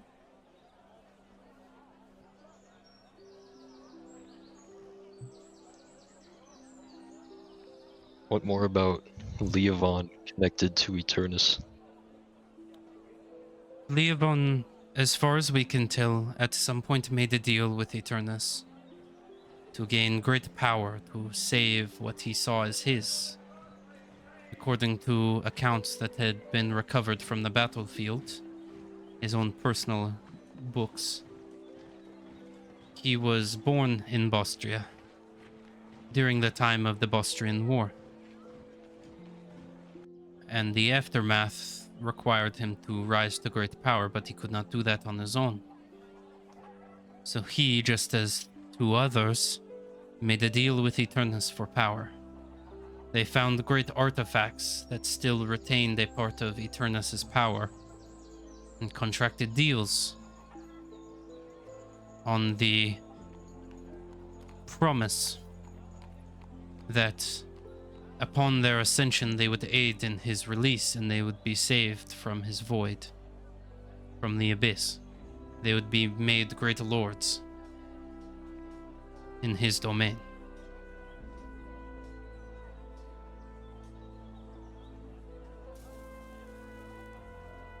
So the watchmen sent out to stop him. And when they defeated him, he turned into what is referred to as the assassin vassal of Eternus. And along with the assassin, the sorcerer, and the barbarian, they fought against the watchmen at the home of one of these eternal shackles. One of the shackle did break, and after that is lost to history. But it is presumed, according to recollection stories, that the three vassals were defeated, the shackle was sealed, and the Eternus was gone from this world for a time. As we can see now, it was not quite final.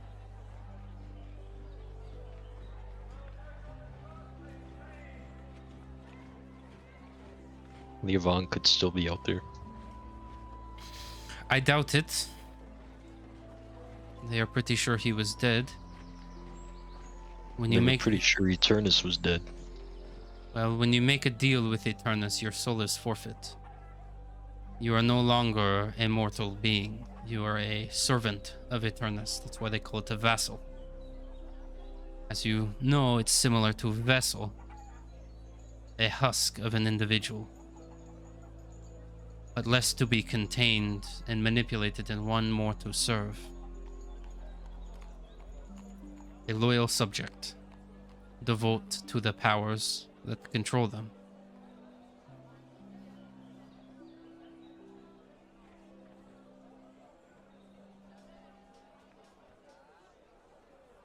Alright, that's a lot to take in.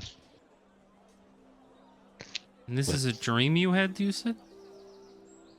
Yeah.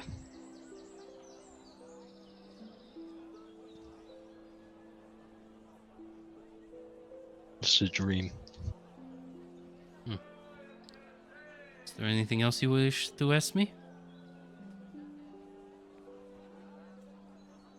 Not at this moment, but I probably will come back. All right. I hope you have a good rest of your day. There's a lot to prepare to, according to what I hear.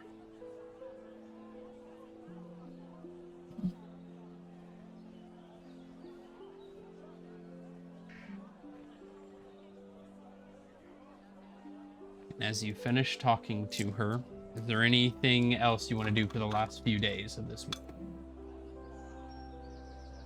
Other than mentally implode.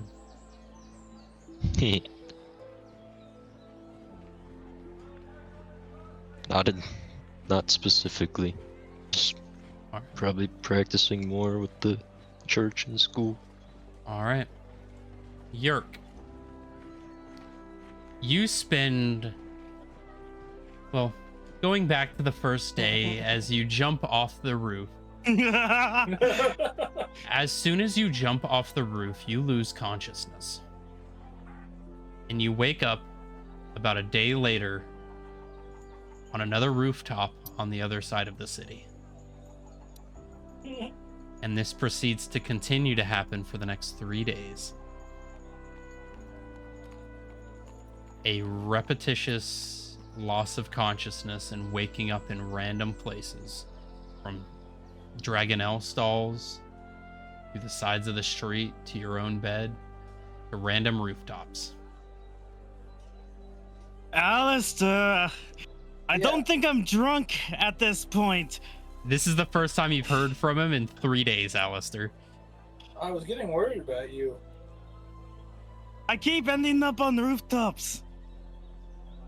You know where you're at? At this point, you're just wandering the streets of the city at this point because you are hungry, you're starving. I mean, I have Outlander. I mean, I know probably where the fuck I am at this point. No, you're in the middle of the city, All right.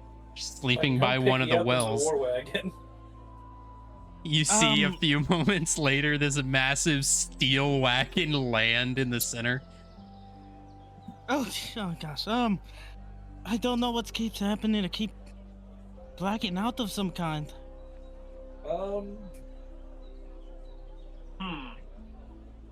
Can Are I you available? give- Are you available to talk for a sec? If I don't black out again, am I on the rooftop still? No, you're on the ground. You woke up laying next to the central well of the city with people just kind of staring at you. Yeah, just tell me where you are and I'll come pick you up. I think I know where I'm in the middle of the city. All right. I could make my way. If you don't hear from me, I was in. Do I know the gist of the general area? Well, Yeah, you're in the town Um, square. If I don't answer again, I was at the town square. All right. I'll meet you in the middle, buddy. I don't know if you're doing all right. About a few minutes goes by, and eventually Alistair lands in his war wagon. This thing looks dope as hell. What the fuck is that? It's the war wagon. There's some ballistas. Yes, there are. I used a ballista before. It was quite fun. You see Alistair pulls a lever, and the whole shield on the top drops down like a convertible to open the ballista to full access to the air. Well, hop in. Were you don't shoot. prepared? Were you prepared for war or something? Yeah. You ever been shot out of the sky? In a way. Technically, In a way. shot In a way, out of the yes. sky is in like an escape pod. You see, I've been shot out of the sky before, and next time I'll be the one doing the shooting. So To be fair, our airship kind of blew up, so. I remember that airship. That was cool. Yeah, Yeah. Alright, I'll get in the cake. As your Hawk gets in. And you make your way back to the hotel in Alistair's room. So what's been going on with you? Beats me. I was taking flight for once, and then I blacked out. And then ending up back on rooftops again. I remember one more thing, I think. Before I became conscious again after that surgery. I saw another of me. It was naked and nothing that I have like scars and such. And then it just kind of said who are you? And then I got back into consciousness. I'm gonna give the wing and him, I guess, like an examination, just a once over. Roll a intelligence check.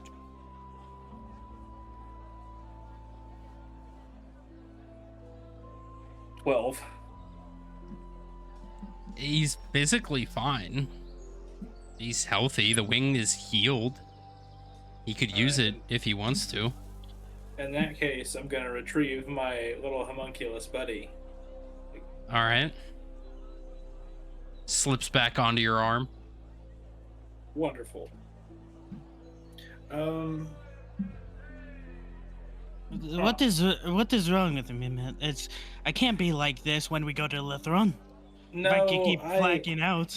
So, medically, the only thing I can think of is you may not be used to the added strain on your body when you try and take flight. So that's why you keep blacking out. However, your weird blackout dreams may indicate an underlying psychological issue, and I am not a psychological expert. Oh, you think I was tortured in those dreams? Which dreams? The spiders, those fire. Oh, yeah, the spiders and the fire. I remember. And then, of course, seeing another copy of me also was a little weird. Yeah, so, and really the only other thing I could possibly think of, which I'm certain is not the case, is that, like, maybe the wing has some kind of consciousness of its own, which, I mean, I doubt entirely, but who knows? I just want to be able to start working on weaponry. Okay, well, here's what we can do. We can tie this rope around your leg, and we can tie it around like a pillar in here, and you can try and fly again. And if you black out, I'll just see what happens. Oh. All right. I think it'll be better outside. No. Well, if you fly off outside and the rope breaks or something like that, you're gonna end up on another rooftop. Do you trust yourself with the rope? So what do I look like, a sailor? I don't know. I remember screaming out in pain, and then I was bound for a second. Then I broke through the rope. One, that wasn't me that tied those ropes, and two, if you're so critical of my abilities with the ropes, you can tie it yourself. I'm not opposed. Fine, I will do that then. All right. I don't have rope though. I'm sure there's plenty laying around. I've got some rope. In the tavern, just random rope. We had surgery in the tavern. What do you mean? That place has everything we need to do 80% of whatever we could want. Oh, before I do that, keep watching me for a sec. Okay. I was gone for about... What day is it?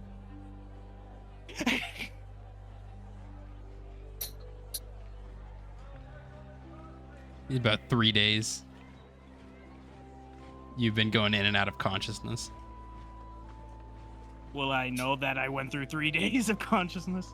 Actually, you don't know, I don't think. Yeah, I haven't heard from you in like 3 days, man. As your cat goes wide-eyed and storms off to go to look for Volia real quick. No, you don't see her in the room. You look outside, you don't see the carriage either.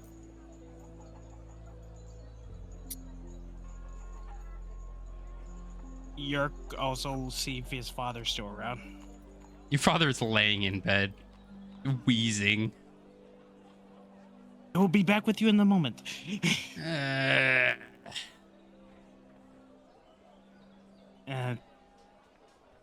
don't have any more opium. He's just groaning, and he's groaning in bed, dying of radiation poisoning. How do you feel about fire and spiders? You're stronger than that, Father. I'll be back. Just please don't die right now. You don't want any of this good stuff? No, do not give that to him. I think that would make him worse. Make him sleep. It's just happy flowers and sunshine for him. Alice, you do not understand. That was horrible. Quite horrible. Continuous spiders in my skin and fire. You know, I'm trying to remember the worst thing that's ever happened to me, and I'm just drawing a blank right now. Well,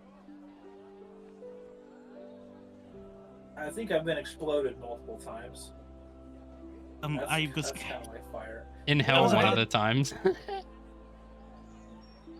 You know what? I've been to a place in real life that's about what you're describing, okay? And let me tell you, it's way worse in person than it is in the dreams. You got off easy. I don't know. I was blown up a couple times.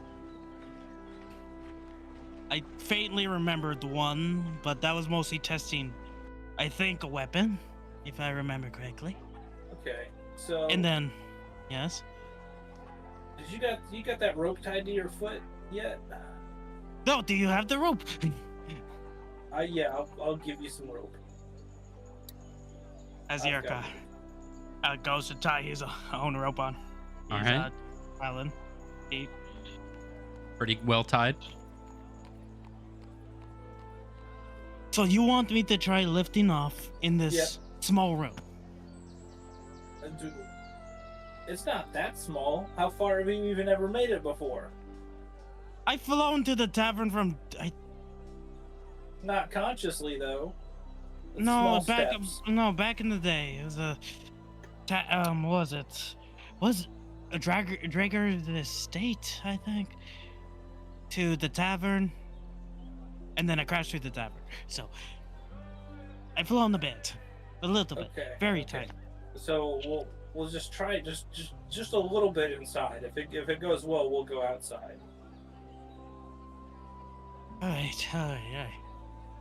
Just, hopefully it's nothing that bad then. As, Yerka flexes his wings. Alright, you ready? Are you ready? Yeah. Alright, as Yerka lifts off. So as Yerk tries to lift off, you see him immediately pass out and hit the ground. And then you see him stand up. Okay. And his head kind of cocks at you. Who are you? Who? You first. Where am I?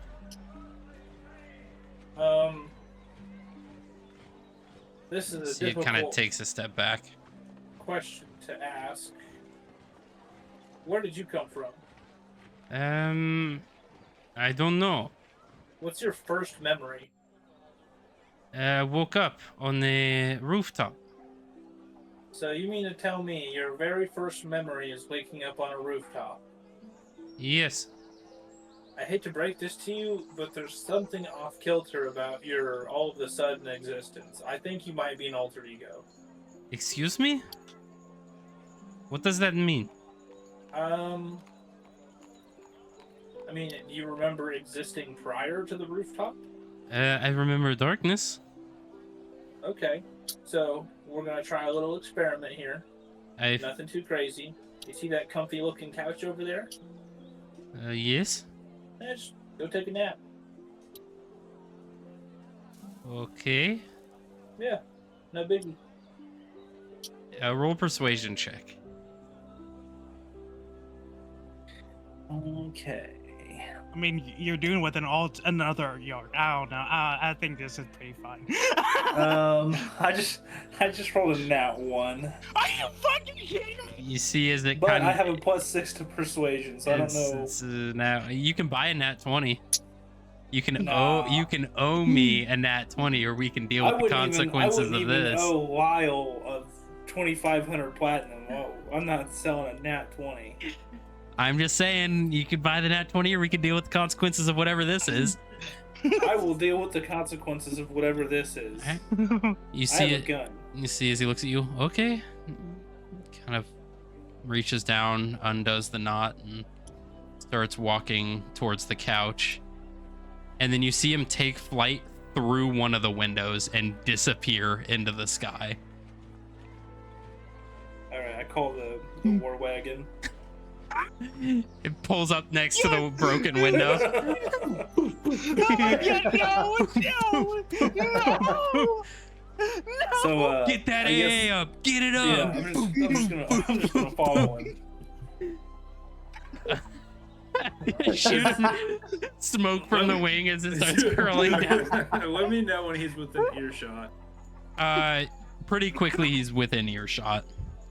What do you want? I don't know you. That's fine. You don't know. Leave me anyone.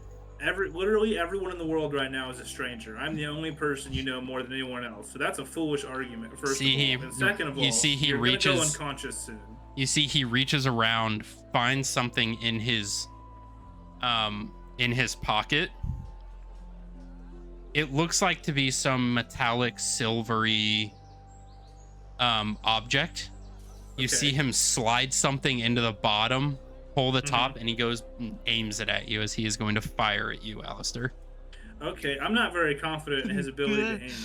That's a natural 20. Yep. Would you like? How much does a pistol do? No, I never added it back on. I will go ahead and add that to your character sheet right now. To be fair, I didn't assume it had ammunition because I had none for it. I know that's new to you.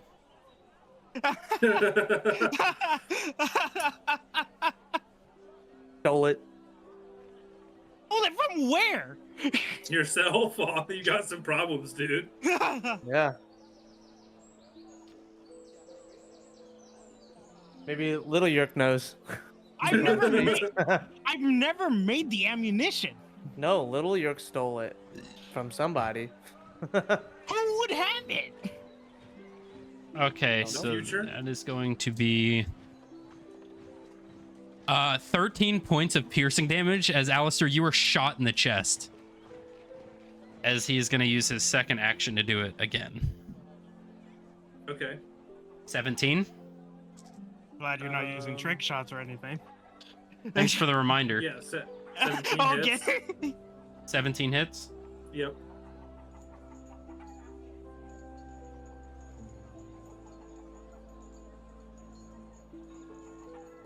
You roll 1 additional weapon die per grip point. How many grip points do you have? I still have 1. I still have 1 grip point. It is very upsetting about that. Because your wisdom is low. Very smart.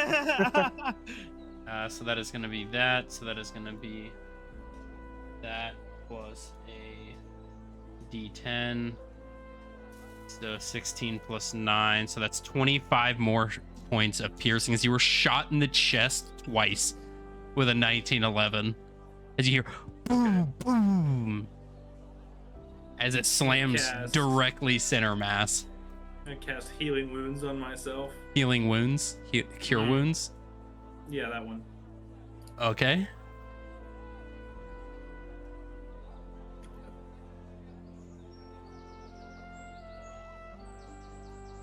And if you don't stop this foolishness, I'm gonna use the fucking ballista. Why are you acting like this? This is ridiculous. Get away from me. I do not know you.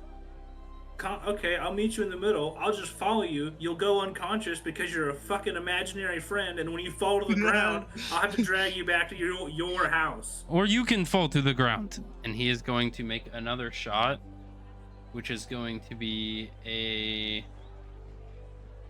Damn, 9 plus 13. That's crazy. 22 to hit.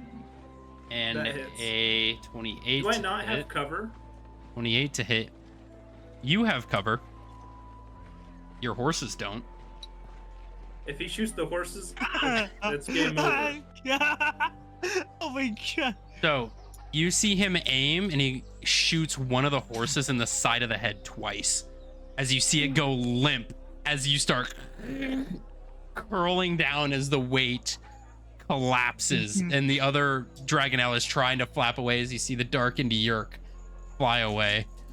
Valen, as you are sitting there going over your notes, you look up out the window from Vitsina's office as you see a massive metallic carriage with one dead horse trailing behind, or dead Dragonelle trailing behind it as it's careening to the ground, and you see Alistair just shaking his fist in the air. Okay, I cast Featherfall. Featherfall as it as everything slows down and lands in a random street. You feel the weight of the carriage land on top of the other Dragonelle and start skidding as it drags the Dragonelle across. Okay. I'm gonna telepathically just be like, "Are you guys okay?" No, Yerk has an alter ego. Does Yerk hear that too? Like the alter ego hear that? I am not an alter ego. Actually, I don't even know what that means. If you were get out of my head, and you hear the hear the connection disband. Well, that's not good.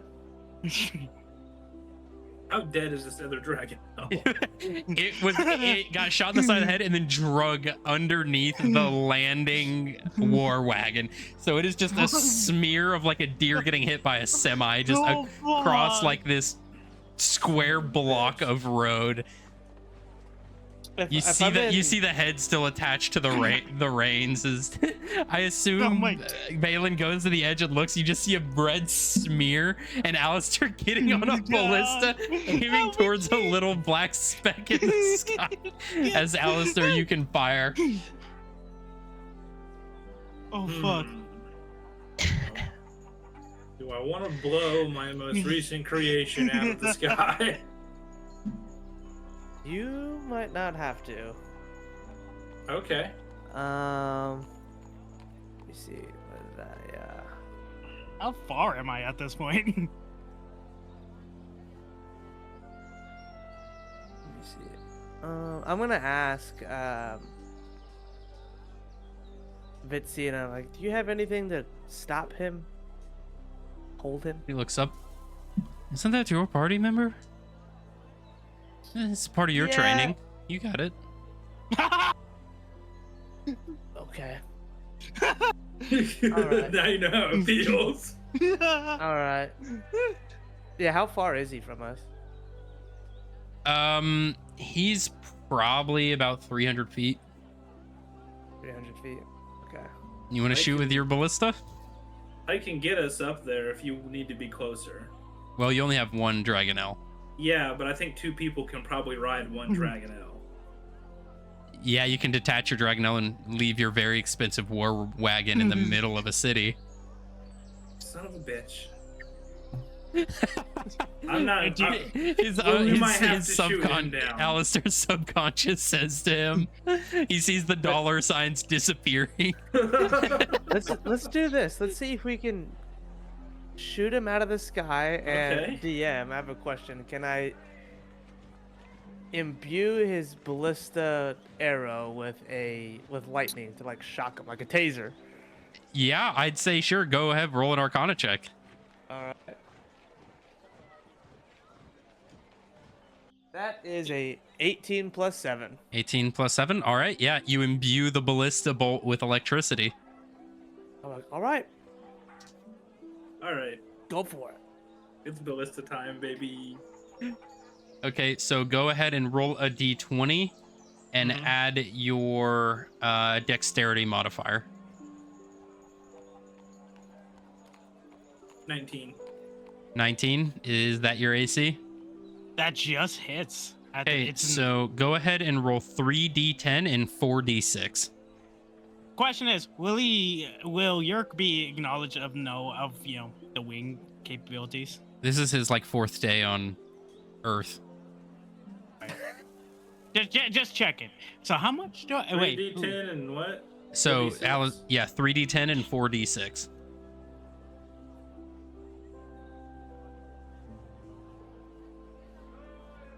Oh fuck!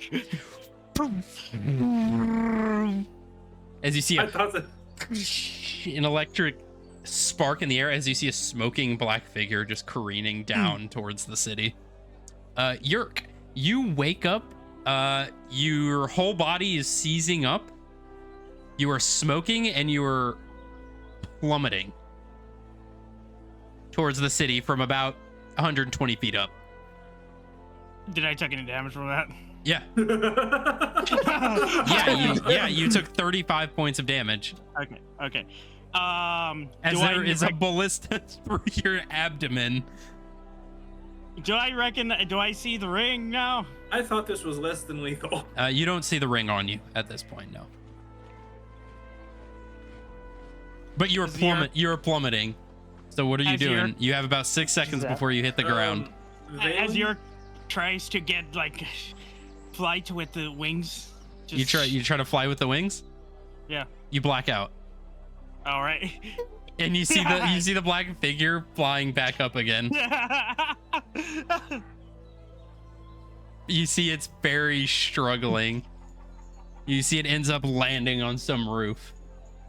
Son of a bitch. Let's go. Okay. Leave the. Let me see if I can call 1-800. I need another Dragonelle. You can quickly run by the dragon stables. Didn't we just see you? Yep. Yep, you did. I need another Dragonelle. How much is this gonna cost? 200 gold. Here's 20 platinum. Don't spend it all in one place. Don't mind doing business with you. So leads the Dragonelle over, gets it hooked up as you guys immediately take flight again. You and Valen just are following the smoke trail. You eventually land on a roof and you see just a smoldering coat wrapped around Yurik. There's a ballista through him. He just laid down, tongue lolling out. Just smack him in the face. Yurik, wake up. You wake up, Yurik. I'm gonna charge. Oh, okay, I'm gonna charge my hands with lightning. Just get ready. Oh, what the hell? God. Yeah, Gosh. try not to move around too much. Are you back? What just happened? Yeah, he's like, what just happened? Like, you got shot in the chest with a ballista? You As see Yurik a looks down. 5 foot long steel beam just sticking through your lower abdomen. As I cough up blood a bit. Am I gonna die? No, probably not. You've actually got more problems than that giant fucking ballista sticking out of you. I remember getting conscious when I was falling for a second. I tried flying and then Yeah, it's like- ended up on the rooftop. It's like every time you try to fly, it looks like you turn into a different person. You've got problems, man. Yes, You see- after the installation of the wing. What the hell is this wing? As far as I know, it's just a wing with some upgrades. You shot me. Can we talk about that? You see 2 bullet holes in his chest. As Yurik looks at him and then looks down like. You're looks at the currently 1911. clenching a 1911 in your hand. When did I get the ammunition for this? I don't know. Matter of fact, do you mind putting your ammo in the cart? You take a look. You're You have about 50 rounds for the When did I make 1911. When did I make 50 rounds of this? You've been gone for 3 days. I'm assuming the only things you knew how to do were be confused and make bullets. This is the first time you're hearing about this too, Valen. Yeah, I'm just like, going on right now. Yeah, so I haven't heard from him for like 3 days after I guess he tried to fly, woke up on a roof. I tried to bring him back. He tried to fly again, and then this So whole the problem is altercation. flying. As far as we know. You had me tied to my foot. That's my talon. You had me tied. Why did you? What happened? No, you had you tied. Yes. You tied it. I'm gonna kind of like side eye Alistair, slowly pull out my sword just like a little bit, and be like, "Do we need to?" No. I kind of just like no. Okay. I had myself tied. What happened? Okay, so you tried to fly, right? You blacked out, and I was like, hey, and you didn't know who I was. You were a completely different person, and I was even cool about it. I was like, hey, you don't have any memories past like 3 days ago. So I was like, you're an alter ego. I was like, why don't you just go over there and take a nap? And he just flew off and became erratic. So I just was going to follow him till you blacked out, like you always do. And then he shot me. Twice. And then he killed my Dragonelle. I'm charging you for that, by the way. I will pay your hands 20 platinum. I'm very sorry for that as he hands the 20 platinum. Thank you. All right. We should probably get you to the church if you're dealing with whatever it is you're dealing with. Yeah, maybe we can let them deal with that ballista round, too. As Yeah, Yurik we looks can down pull it again. out there. Yeah, they can Yeah, deal with that. but so I've seen so it's not it's real that I've seen another of me in me. Yeah, you need to have a conversation with that guy and get some shit figured out. How do I even do that? My best guess would be you take a little nap and try and have a dream about it. But what do I know? I'm not a brain person. We don't have time. We don't have 3 days. I missed 3 days, and I could have been well, how can he know how to make weapons? Why do you have an alter ego? You tell me. I make wings and guns and bombs, not alter egos. You tell me. You installed the wing, and now I have this. Oh, so no, I don't think the wing has anything to do with this. Look at it; it's beautiful. It's perfect. You have 2 wings. You're symmetrical. So what happens if I take a fly right now? I'll have that thing. Me, not. Don't gosh. fly right now. You have a fucking giant rod sticking out of you. It's Same. really bad.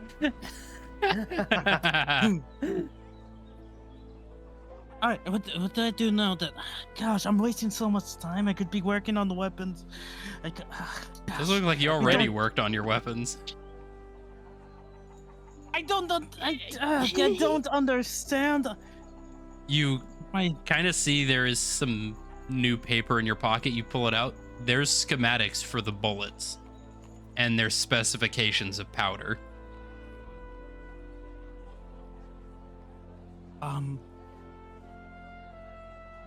I'm gonna have to say this. I think he might be smarter than me.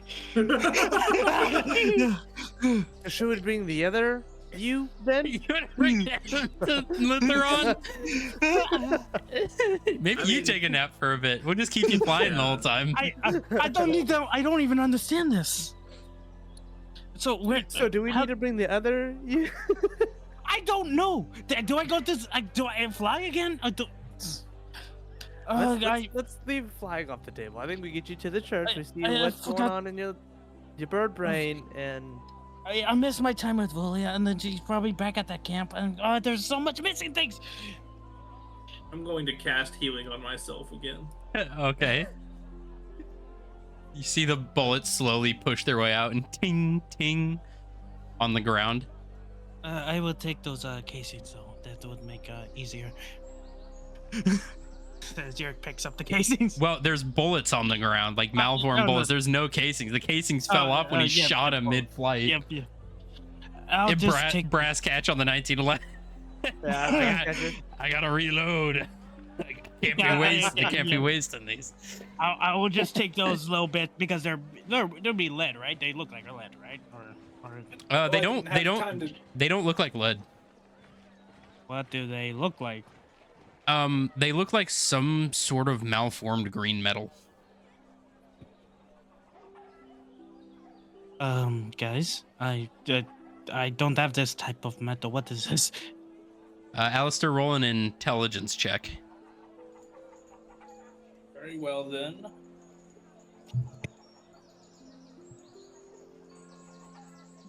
Nine.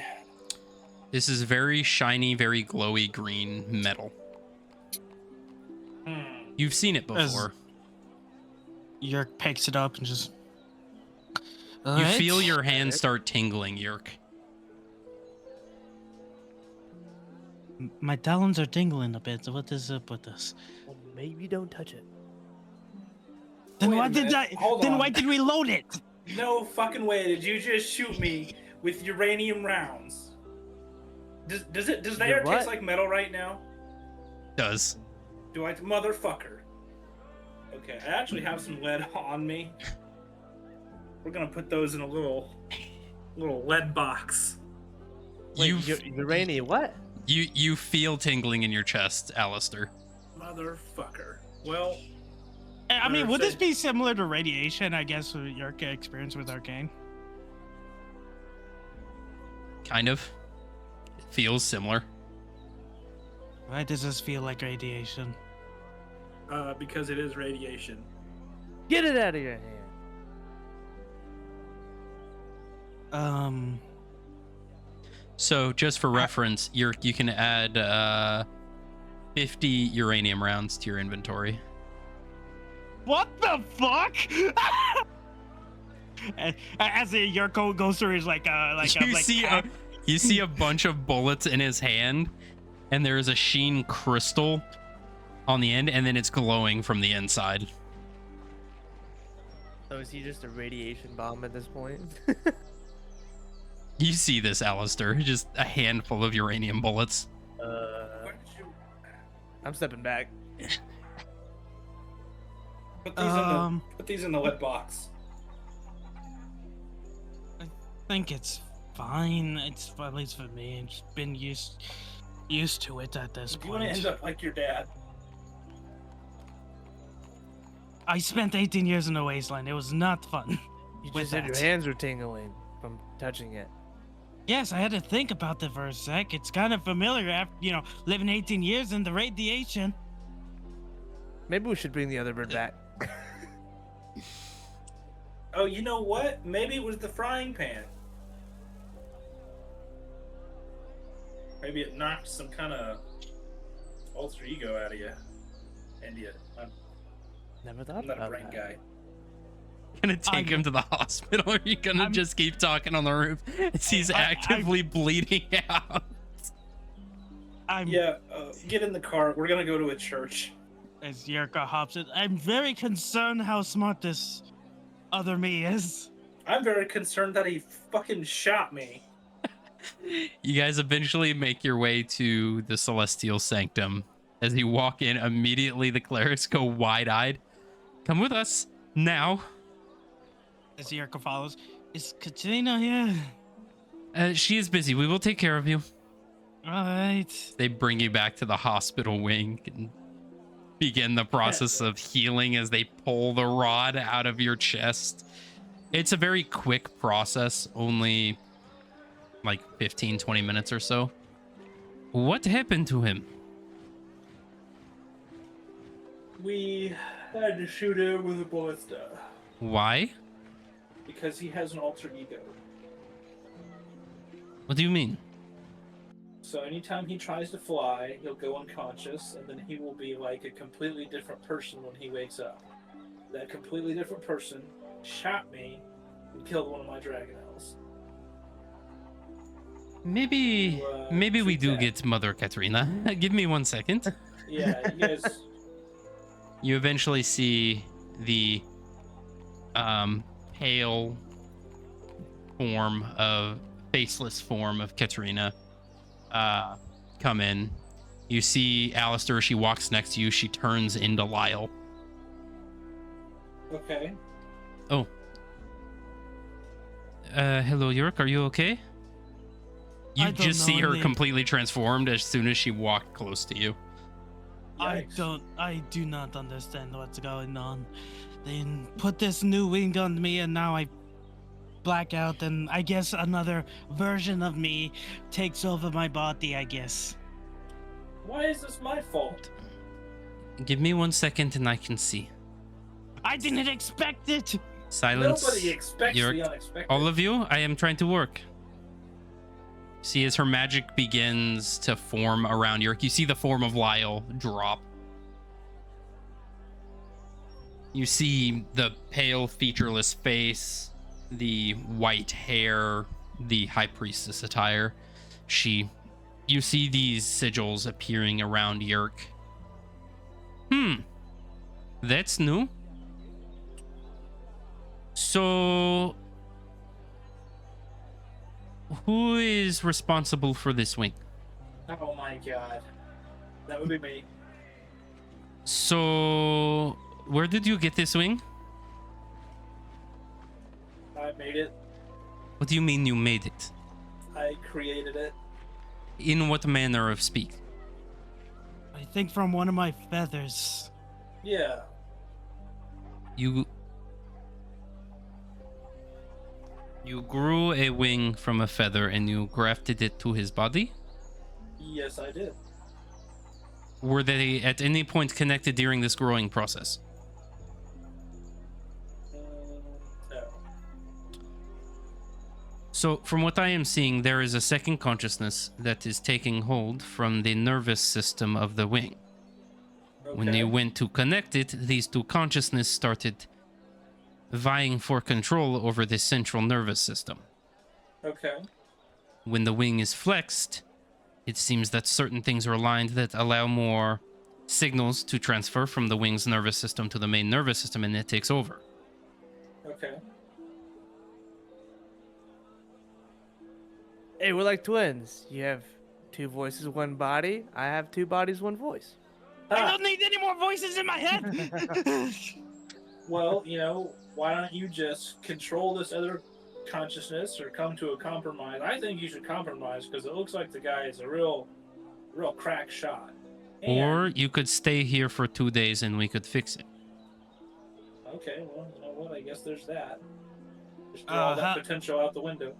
How so? Isn't there just another living being in me, I guess? It would involve going in and the destruction of the other consciousness.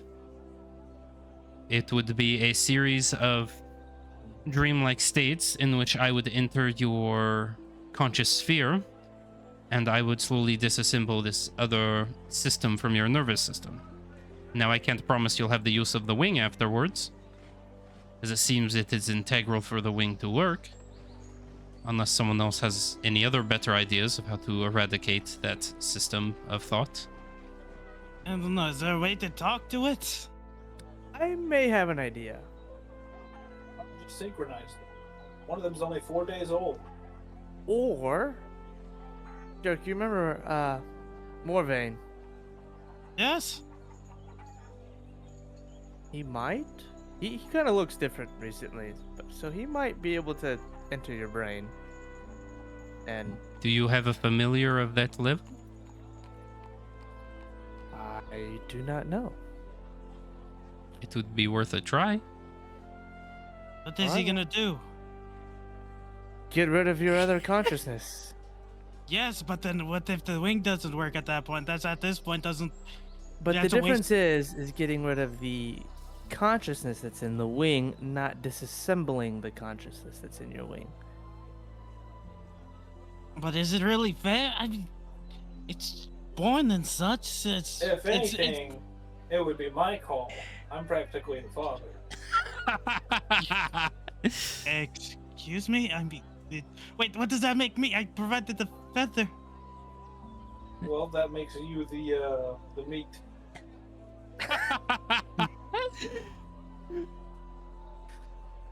I don't even know what that is, but okay. Well, you're Dirk, not what would you made like of- to do? We have a bed. You can try what you want to do first before we take hands on it. I will leave you be for a bit. Let I me mean, know is if you there- need me. Way to talk to it must be just scared. Yeah, why not just synchronize? It knows a lot more, it seems like, than me. Yeah, I it's never only 4 would've- days old. It could be useful. It just maybe I could try talking to it. I'd give it a shot. And how do you propose you talk to it? I don't know. Maybe sleep. I don't know. I mean, maybe sleep and drugs, maybe drugs that cause sleep. Is there a way to get you into my consciousness? Probably. I can't do it. Morvain can. Yeah. Morvain can get into your consciousness, but How about myself? I mean, I don't think Theo's here with his frying pan. I mean, maybe you could try meditating. Your best course is, you think, probably sleep.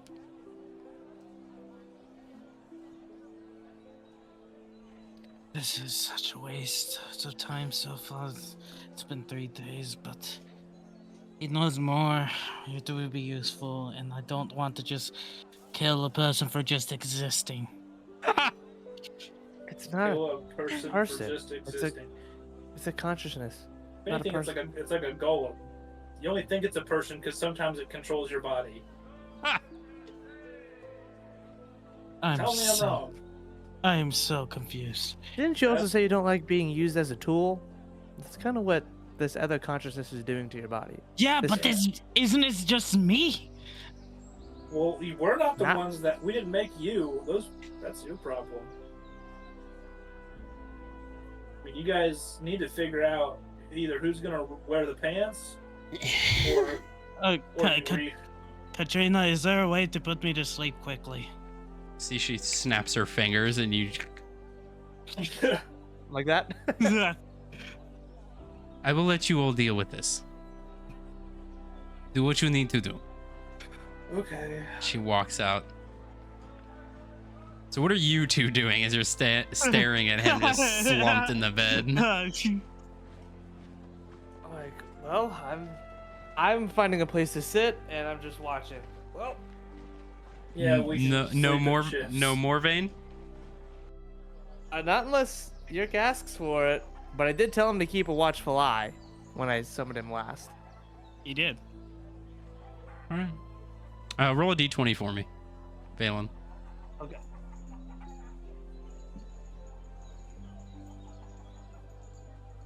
Uh, 13. 13. All right. So as you begin to fall into a deep slumber, you find yourself in that same void in your mind.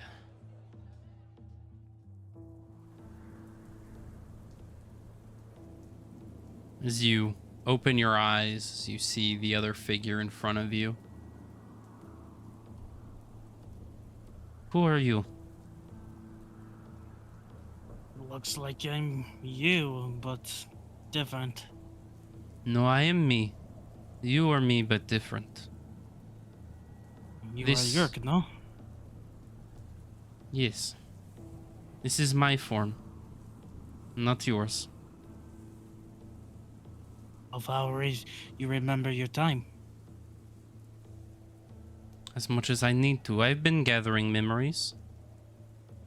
Things I don't remember. My mother, father. Our home. The tree. Do you remember what we done in the Bastria? I do. But it was me, not you. You are the fake. I am not. The tabaxi that we've eaten, the family, Yes. the group of adventurers we left for that for that Banshee-Hawk. It does not matter what you say to me. Those are not your memories. Those are mine. You must Do you see the leave. scars on you? You must leave. This is mine.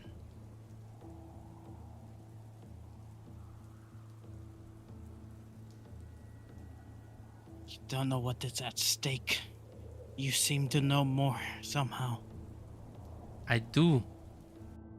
Because my memories are clear. If your memories were clear, I may consider that you are the proper one. But if you cannot remember clear, how is it that they are yours? Then tell me.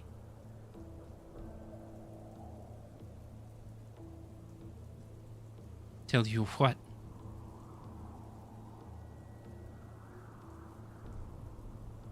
Tell me, son, and I'll make it more clear for you.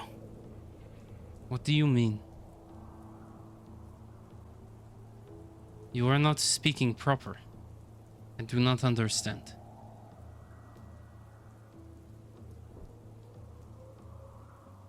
Don't know what you're doing for the past couple of days. You left Vulia.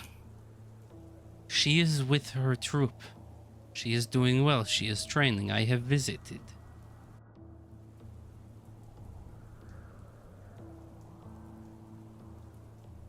Why do you always end up on the rooftops? Because every time I land, it seems that you take over the body. I've been trying to figure out how to get rid of you.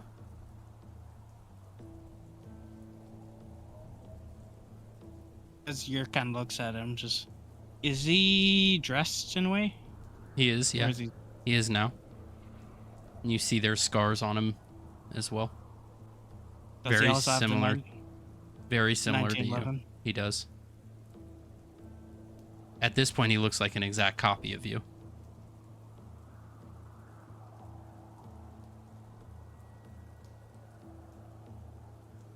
So you remember everything I have. But I remember it clear. Which is why I am the true host. Then what do you feel about the Bostrian question? I think it is foul. I don't think they should be sacrificing my people just for some greater good.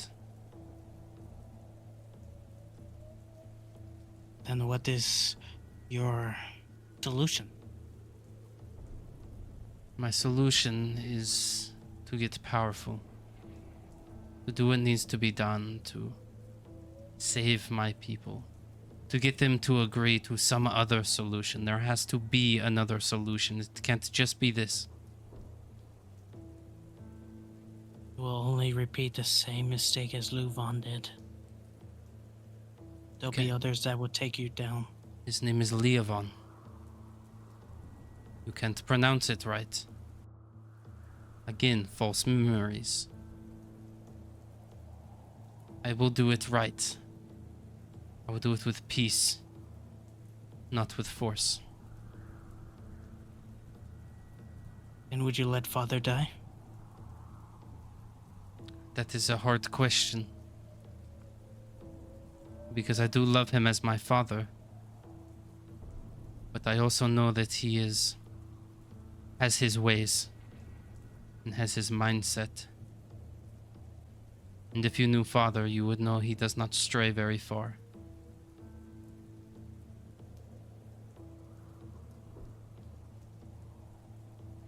He must love us He does.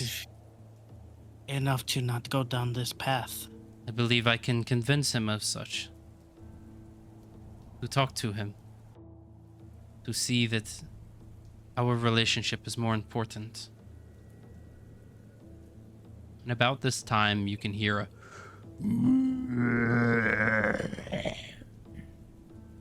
in the distance, is that you both look over as you see a shadowed form of armor, massive great sword in hand, a plume of silver feathers, a mask shrouded in darkness like that of a dog, just standing on the exterior of this shroud around you all, and you see its head looking from one to the other.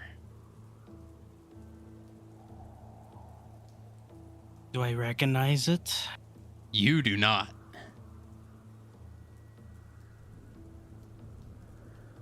What are you? One of you is false, tormenting your extremes, making him suffer. I have been asked to stay watch to prevent this torment. I was told one night to be given. More have passed. To end these dreams, I will continue. You see he picks up the sword and he goes to take a step forward, and you see appears behind the other Yerk. You see the eyes go wide as the hand grabs the head, holds the sword above it, and pulls the body through the sword as you see it into two pieces. As it you see it begin twitching and gurgling as it begins to bleed out on the floor as the viscera lay there. You are protected one night once more. Wake now. As you see him, as your vision goes dark, as you shoot awake in the bed with everyone else around you. Valen and Alistair, it has been roughly an hour or so. How was your nap? How'd it go? As Yerk takes a moment, just in silence, like,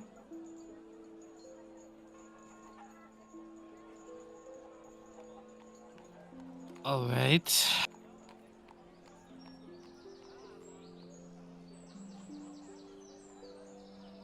Okay. So, He is very dead. Oh, lovely. You killed him. No, I did not. Okay. Can you use that wing now? As Yerix flexes it. Flex is perfectly fine. You now have a flying speed equal to your walking speed. As Yerk tries to hover. You hover. Just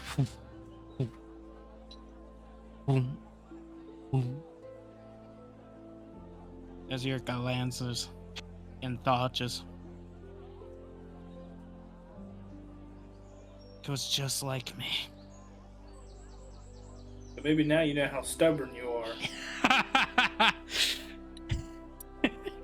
That's what I'm saying, says Valen. Literally. Literally. Literally. Literally. I could see what you mean.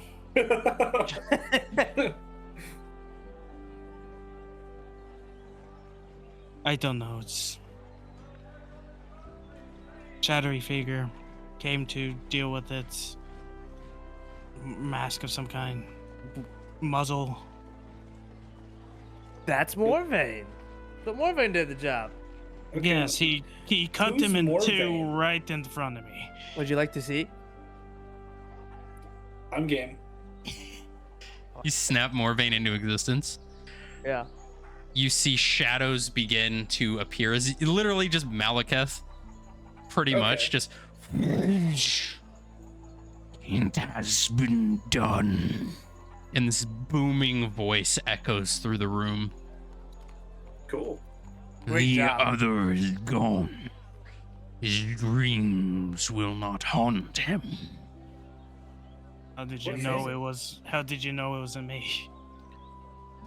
Because I do. I've seen more dreams that you've had. Forced to forget. I know you, Yerk.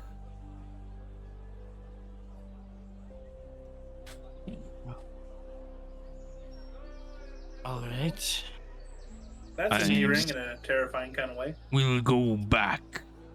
More dreams to scour. Yours. I'm interested in. Alistair. Am I what? See him disappear. Alistair, he really likes eating dreams. Huh. Nightmares, to be more specific. Yeah. And I specifically said that one day, without him trying to eat my dreams, because I had previous issues with dreams. Gave you more than a day. You know what's so juicy about my nightmares? I sleep like a baby. Like a malformed dragon. Will you allow me to send him into your dreams? I don't know how I feel about that. What's he gonna do in there?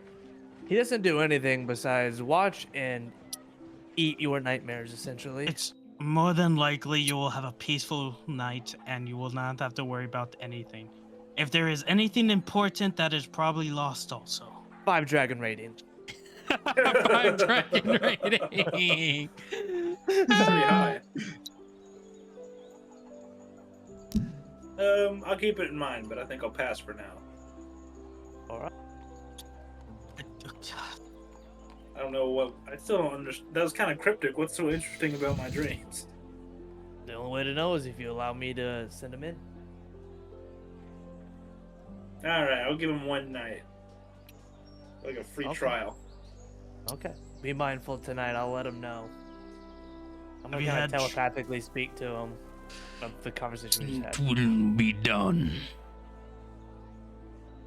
Alright. Alistair, he'll be there. Alright. Have you had that Do you sleep with- wish to join? Huh? Have him join. Okay.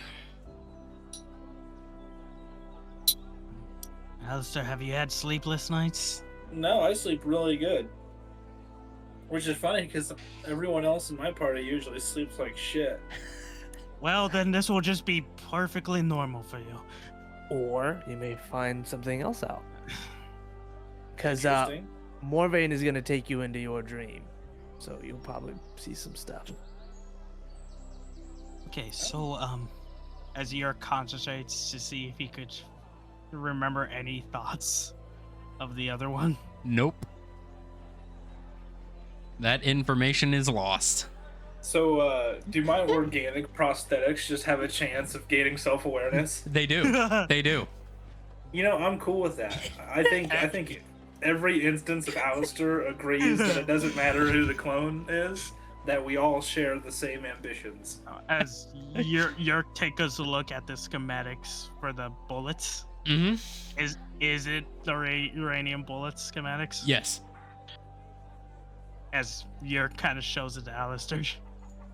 You see that all the math is done for it, even with the amounts and the dilutions and the containment for it. Very interesting.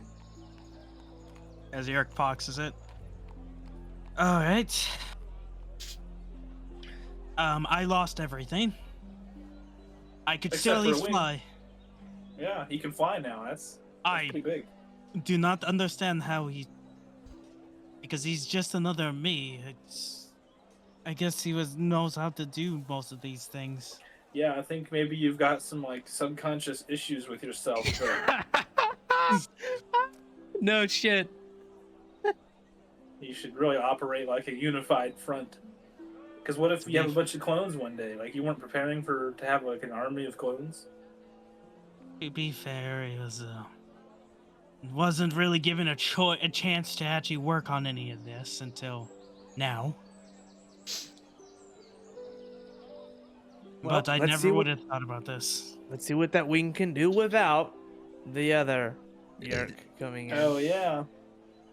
So, As your size, just as you all are finding yourselves at the end of the first week, I presume you're gathering all together at the training grounds. Works for me. So you all arrive there. Kane is nowhere to be seen. Kane dipping on us, and again. Ah, Are you serious? I'm doing my own training. Fuck off. Fuck you too. Okay, Mr. Two Brain. I'm gonna find you and shoot you with these new bullets. Let's hope you don't miss and waste them all. You can't make more. We all know that. York just screams an arrow cocra. he's like, dang. That was a good one. That was a good one. It's just a squaw. Fuck you. So, what are you all doing at the training grounds at the end of this first week? Which we may have to do the next 2 weeks next session. Fuck. Yeah. Hey, I told you, man. It's a lot of things going on. Yeah. I mean, I'm not in any rush. I haven't done one of these in a while, so high expectations, low probability, I guess. I think I want to practice with my Garotlar some more. All right. Is there any conversation you guys would like to have as you're getting the training going? I presume, Theo, you are also there with everyone? He said he'd be right back. Gotcha. York approaches Vale and just. Yeah. I've always wanted to at least practice with faster reaction time with these things. Be able to act faster.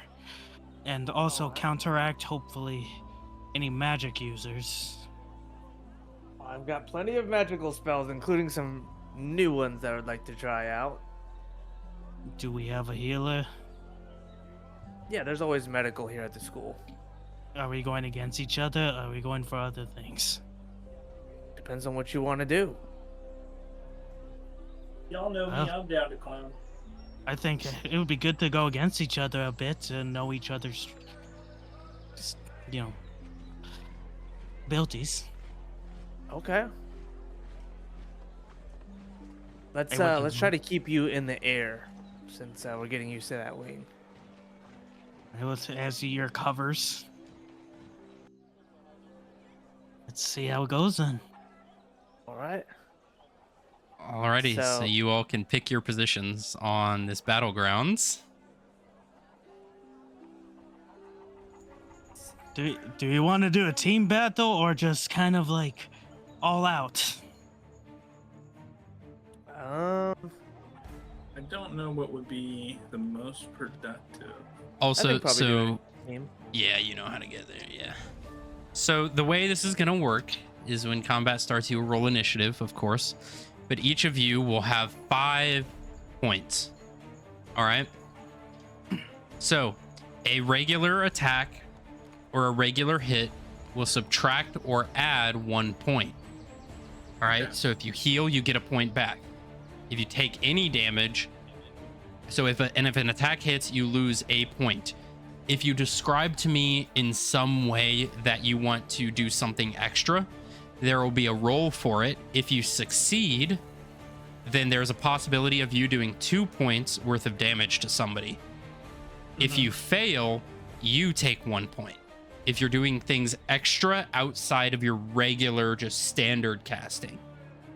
All right. Multiple counts do hit as multiple, or do count as multiple points. All right. So if you have 2 attacks per round, you can use those 2 attacks. If you have a spell and a cantrip, you can do those as well. All right. So just make sure each of you have 5 points and keep track of them. Okay. And let me know where you're at just as we're going so I can keep track. Okay. All right. So I will go ahead and add you all to the encounter. I will start combat. Okay, go ahead and roll initiative for me. All right. 14. 12 plus 9 for Yerk. 12 plus 9, so 17 for Yerk. 16 Valen.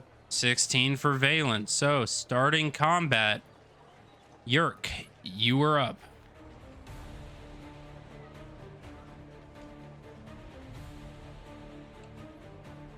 Did we decide it on team or singles? Well, me and Alice are on this side, so So are we duking it out, or are we... Alright, Valen, you and mine for this then. As Yerka pulls out the 1911. The uranium bullets or the ones that were still in the mag. All right. Okay, you're gonna go ahead and take a shot. Yes, he's gonna take a shot. All right, go ahead and roll the hit. Alright, before I do that, do I call trick? Because it's been so long since I used a trick shot. Do I call before or after hit? Before. 4? Alright. You also don't have any trick shots because you used yours for the day Damn it. when you shot Alistair. Well, thank you for reminding me. You need to get your wisdom up, but with how emotionally unstable you are, I don't know if that's happening anytime soon. I don't think so either. I didn't know wisdom was a thing for like freaking grits. Mm-hmm. As Yurka takes aim and fires at Valen. Okay, go ahead. Actually, wait, hold up. What's the distance actually? Let's see, hold up. I forgot I could do this now. 120 feet. And how much is a 1911? It should be 5 to 250, I believe. Alright, so I should have enough. For sure. I just don't have the 1911 in the unless it's in my refresh your page. Let me see. Oh wait, it's a pistol, so it's only got 90. Never mind.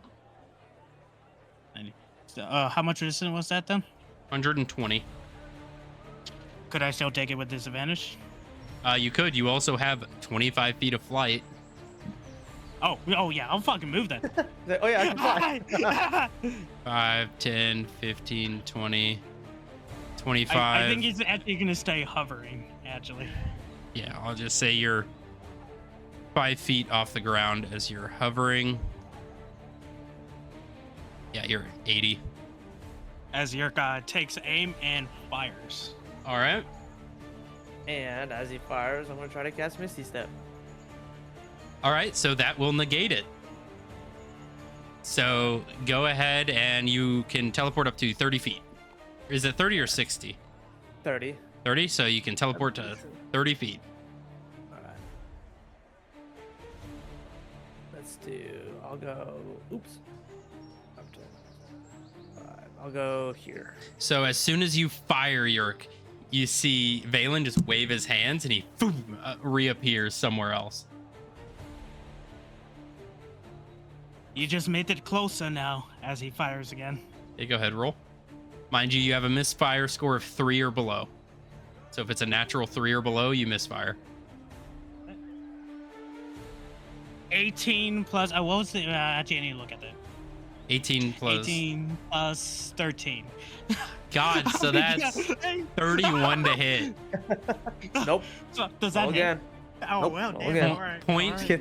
You see he goes bang, you move, he immediately turns, fires, and you feel your kneecap explode. As you take Not the kneecap. you take 1 point. So you're down to 4. All right. All right. You think you're fast enough for that?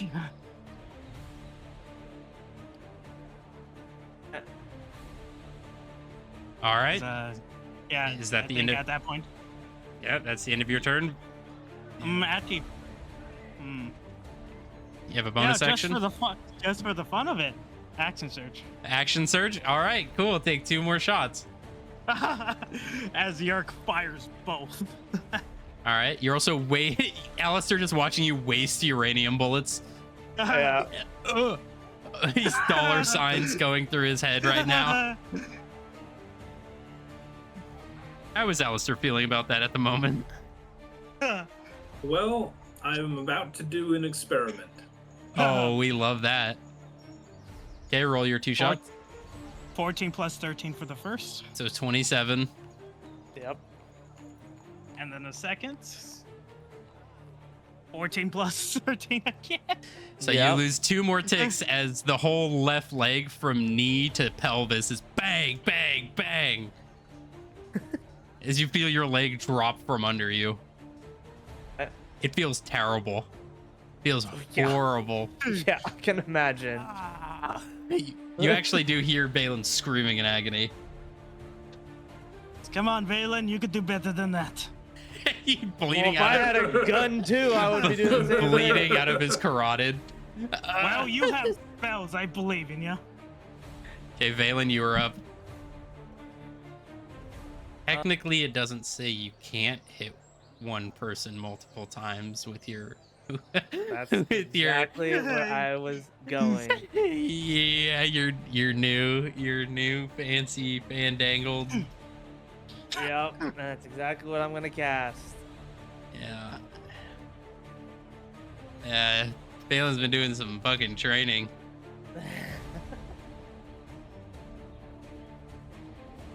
So, Oh. So that is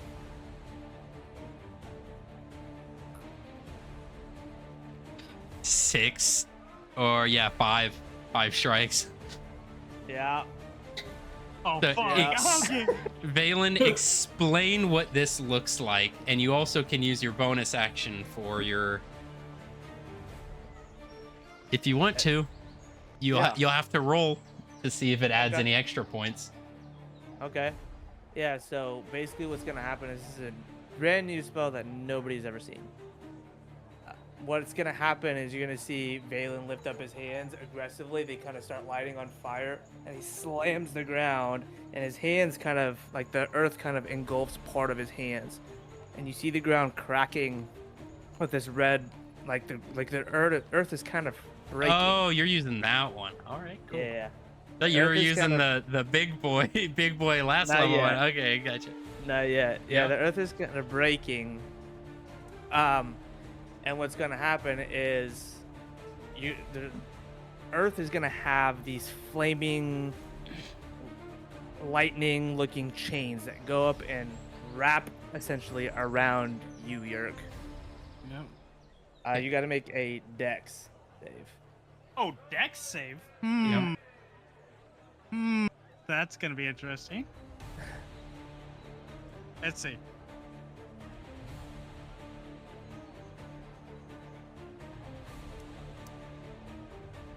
So I was talking shit before, but you know, with this 2 plus 5. So Yeah, you need a 15. You failed. So technically, you would have taken 2d6 fire damage and 1d4 lightning damage. And as this happens, as you take this damage, you lose 1 point, and you see one of the chains crackle back out and around and go to hit you again. You have new tricks up your sleeves. This one I made personally. And then I am going to. You have to make touch. a. Yep, he has to make another save, Valen. Oh, gotcha. You need to make a save. Yeah, another dexterity as one of the chains wraps around to go to hit you again. Are you fucking kidding?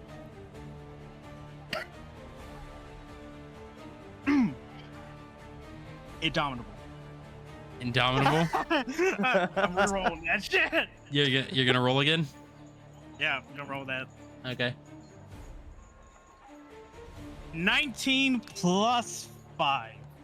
All right, so Okay, the that second one one- wraps back around and you jump out of the way as these chains as they die back down into rubble. Almost got me the second time, but not fast enough. I'm not done.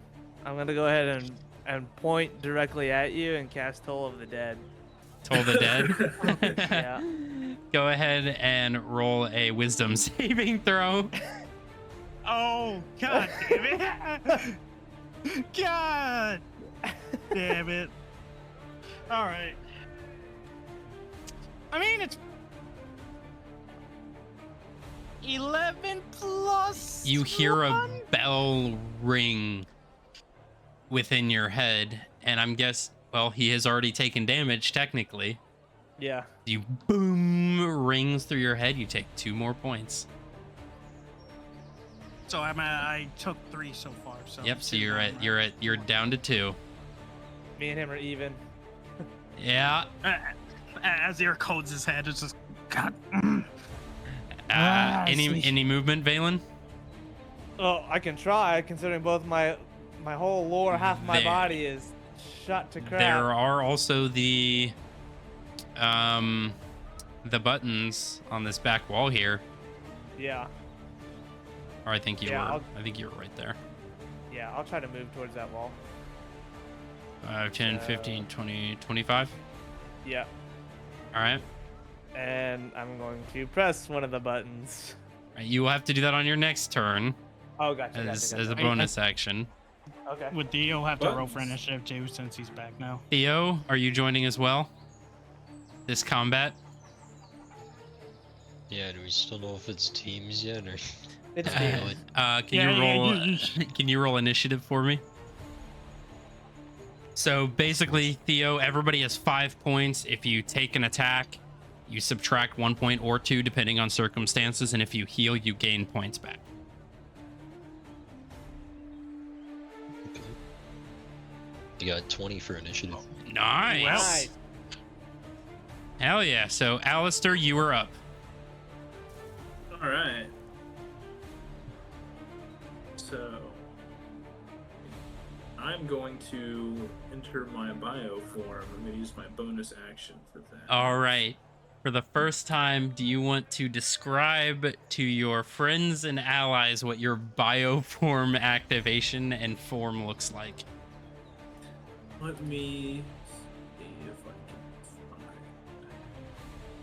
So, you see, I take like a small syringe, and it's just right into the side of my neck, and then my veins start going, and now I'm yoked. Oh, word.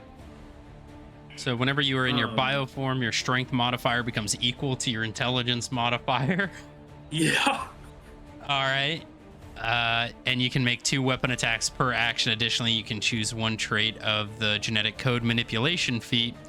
You have this trait for as long as you maintain your bioform. You cannot spend hit dies or regain hit points by resting in your bioform, although you can end your bioform as an action. So which bioform are you taking? Your genetic code. Acid for blood. Cool. Acid for blood? Yep. Cool. So you The see Witcher. him grow about twice his size. He's 250 lean muscle in his science gear. Just think like Bane, I'm guessing. Very Yeah. similar to that. Just pulsing green veins all over his body.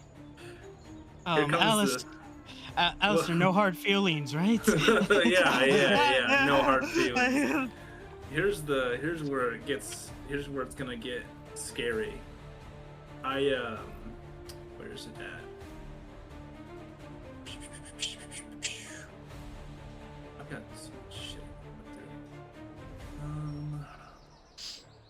you using your karate poo? Not yet. Well, kind of. It depends if you let me put a little panache on what I want to do. I'll let you put a little panache. So, you know how like you can see like the glimmering of the garrote wire, you know, like the occasional like Glimmer, yeah. threads. Yeah. Yeah. So I'm gonna throw the cloak or the head up on my cloak of the elven kind, and then I'm gonna flare the garrote wire and disappear in like a fucking mirage of threads. So let me check, because that is cool. Whenever you wear this cloak with its hood up, it checks you. Yeah. So everybody, go ahead and make perception checks with disadvantage. Okay. I'll say for this time only, that's a bonus action, because technically it's an action to flip the hood, but I'll let you have it this time. 6 plus 5 for Yerk. And that was with disadvantage. Yeah, that is disadvantage. Would have got a 10. All right. I got 18. 18. Disadvantage. Okay. 13. 13. Okay, roll a stealth check with advantage. CD. Rolling it right now. God, you also have a plus 12. Holy shit. Yeah, that's gonna be an added 26. 26. Oh, fuck. You guys see Alistair disappear as you see these faint lines of electric wire just shimmering in and out. Okay. And as far as you guys are aware, he is no longer there. All right. And I'm gonna use some movement. All right. Sounds good. Okay. So let me try and remember where. So I'll put you here. This is where you were. So you Okay. can calculate from there. All right. You guys just see Alistair get fucking yoked and turn invisible.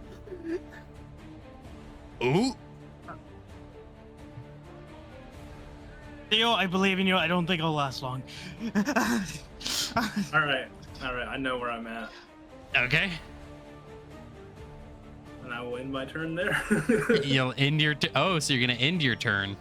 You don't have anything as your action? Actually, I will. What is it? I'll take the dash action and get more movement. Okay. Wonderful. All right. So end of your turn. Yep. Theo, you are up. You just saw Alistair disappear from sight. What the heck? I wish these were like battleships, so I wouldn't have to move my mouse every time you move your mouse. Every time you move the field. Oh shit. Okay, well I've been quantum entangled.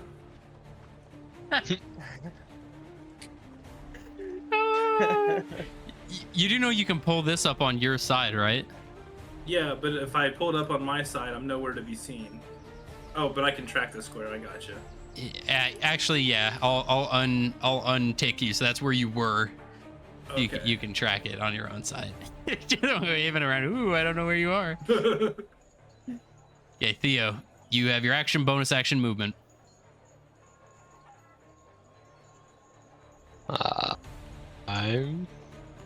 York has been hurt quite a bit. Yep. All right. It's up to you. Depending on what you want to do. My main action, I'm gonna do my spiritual weapon. Ooh, we bringing back the frying pan. Oh Yeah. no, the frying pan. I never left. Let's see if I can. I don't think it matters what level it is since we're not worrying about damage, right? Yeah. Where's the cooking pot? Didn't you do like a cauldron or something? Oh, it was this. It's a super great. I don't think it was that. I remember a cauldron. Or like a pot, like a cooking pot. I mean, these are the only ones it gives. Alright. It's fine. It'll work. Okay, so where are you summoning it? I believe it's within 20 feet of you. 60. Oh, 60 feet. Cool. So where do you want to? You can move that wherever you want it. Ruler I time. could be anywhere. I could be right behind you. Theo, where are you wanting to put it? I'm doing a ruler. Oh. Okay, I'll. I'm a Labubu's worst Dang it. nightmare. Also, if you use your overlay, you can do an overlay. So if that's 60 feet and you center yourself on it, that's about where you can put it. Okay. Yeah, I put it right where I said it there. All right, you guys see an ethereal frying pan that now has the hot rod flames on it as it has changed forms. All right. For my bonus action, Spiritual weapon is bonus action. moving it is the bonus action. No, summoning it is the bonus action as well. What? Yeah. Casting it, moving it, attacking with it. Yeah, it's all a bonus action. Yeah. Reach spells. I mean, you can't cast a spell as an action now, but you can throw a steak knife at someone. Or you can move. Can't throw my steak knife. They're nice. You could always divine intervention. In a training environment, it's crazy. You can also technically summon your familiar as well. So much choices, man. I Yeah. summon the Glasgow Goblin. Yeah, the Glasgow Goblin. All right, give me your money or I'll stab you. Shout out Europe. It just summons like a It's European move. Danny DeVito. My walk speed is 30 feet, so is that how much I move? Yes. Mm-hmm. Each one of these squares is 5 feet. 5, 10, 15, 20, 25, 30. That's so many. Yes, it is. You also could have, like, I mean, you're right here. You could have 5, 10, 15, 20. You still have 10 feet of movement. What? You can move diagonally as well. I didn't know that. Yes, Oh my you God. did. Yes, you did, Theo. Don't you lie to Oh. me. You have Nope. you have 10 more feet of movement. Wait, you got to roll for the attacks? Is that you're giving him too much credit, man? Come on. All right. Okay. And you have your action. You could divine intervention them or summon your familiar. Fine, I'll summon Veil. Violet. You gonna summon me? You'll summon Violet. Yeah, I don't know what she's gonna do, but I'll see.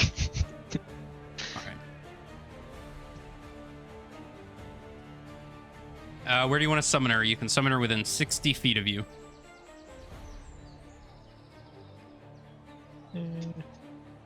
If I mark on this, can other people see it? Is that Yes. for everyone? Yes. Okay. Damn, stealth is hard. I mean, is there a private way to do it? I don't think so, no. Yeah, you can go right there. Cool. And is that the end of your turn? Yep. All right. So what immediately following your turn, Violet is going to take hers and she is going to use her arcane dissonance ability. So Valen, I need you to make an intel save. Okay. You need to beat a 15. Okay.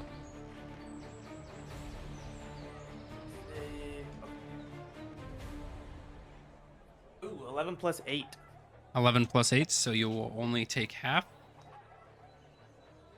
You lose 7 mana points.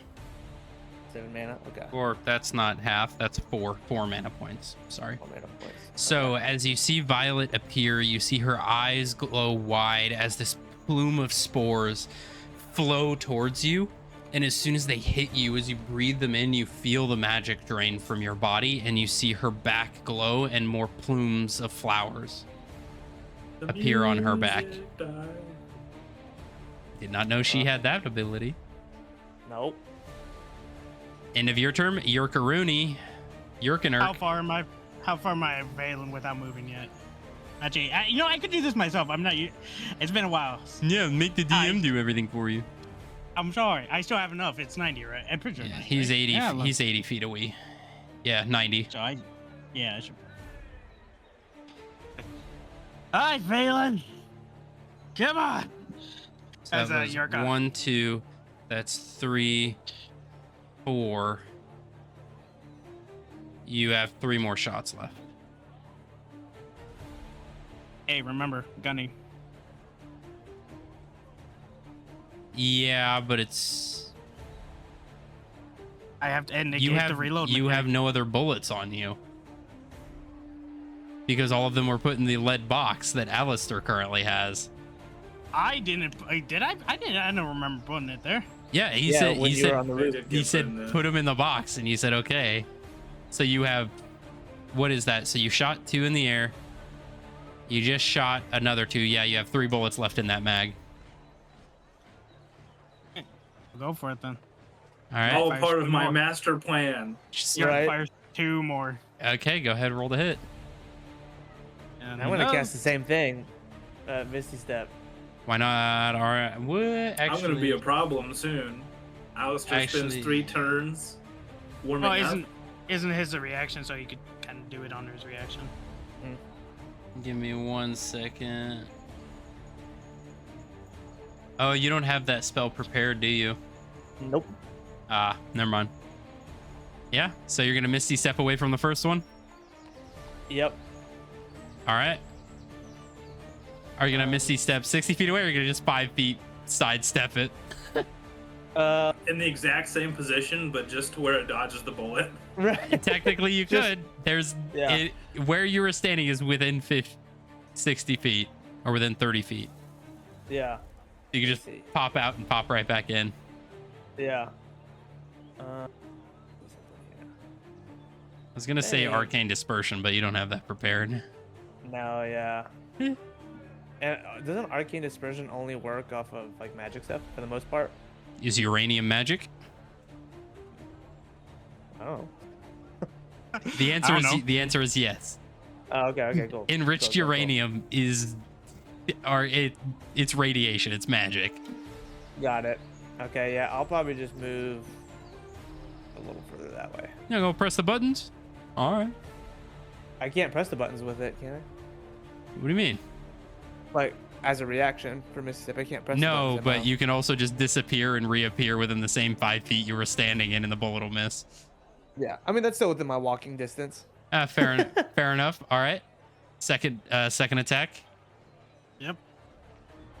Please a nat 20. Please a nat 20. Please a nat 20. Right. Fucking 10 plus was it 10? Hold up. 13, I believe. 13. Yeah, 10 plus 23. Yep, that hits. Boom. All right. The same leg gets hit again. Just punching that wound. And you take another point. You're down to what, 1? Yeah, I'm down to 1 point. All right. As Yerk used second wind. Second wind. All right. You'll regain 1 point. I cast ending. I can do that. Fuck you and die. The fuck you and die dimension. All right, Yerk, you have movement, and then the end of your turn. Is Yerk technically a small creature? No, I think I'm medium. Okay. Like 5 feet and what was it, 100 weight or something like that? Yeah. Okay. Is that the end of your turn? Are you moving anywhere or not? I think Yerk is gonna move a little closer to Theo. Give me a sec here. Or are you flying up in the air? Man, I'm not used to that. Yeah, you have verticality now. As Yerk goes 25 up then. 25. So it'll be 30. It'll be 30 because I was already 5 feet already Yep. hovering. So you're up 30 feet in the air now. All right. End of your turn, Yep, that's the gist I got. Mr. Valen. All right. And you know what these buttons do. Yeah. So then I'm gonna go run over. And then I just started blasting. I'm gonna roll this way, and I'm gonna hit the button. Okay, which one are you hitting? Uh, The lazy river It is- button. it is like- it is whatever you wish. okay. So I'm gonna basically create an entire environment, but there's gonna be spots of like holes of water where it sinks in, and then pillars that go up. All right. And according to what they said in the Coliseum, it's only environmental, right? I can't bring in anything What do you mean? like the beast that they're talking about. You would have to actually talk to Okay. Fennel. Where do you want these 3 pillars? They're about 50 feet high. Yeah. Okay. Well, considering I'm the only one here right now that I can see, I'll probably do them like. No, I thought you were gonna smack Yerk in the ass with a pole immediately Well, one's gonna go appearing. straight underneath him. Because he's 30 feet up. It's gonna slam into him and go an additional 20 feet. Yeah. So let's see. I'll probably do that. I'll probably do one here, and then I'll probably do one here, kind of encapsulate. All right. And then we'll do.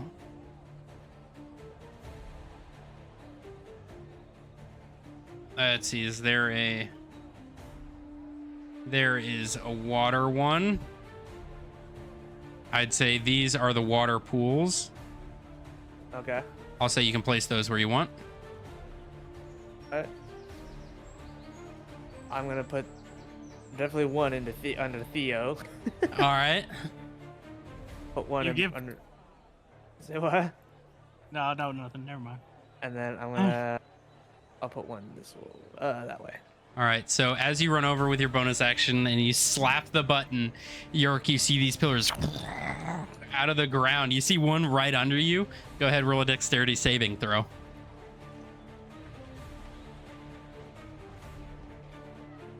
7 plus 5. 7 plus 5. So this brick pillar slams into you at terminal velocity.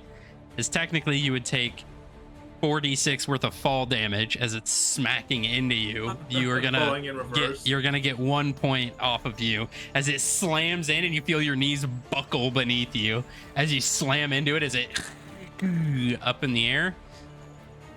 As you are now 50 feet in the air.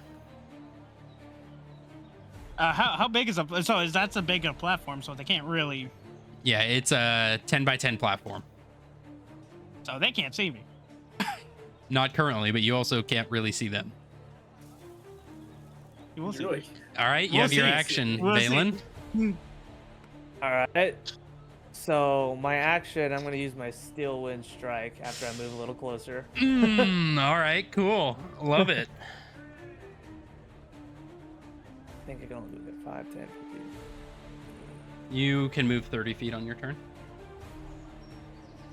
Or wait, no, you moved back over there to slap the button. Never mind. Yeah, so 5, 10, 15, 20, 25. 30. I think that's as far as I can go. And it has to be within 30 feet of you Happening for me. for a steel wind Okay. strike. And I don't think Gotcha. anybody is in within 30 feet of you. Mm-mm. All right. So what then I will do is I will do. Let's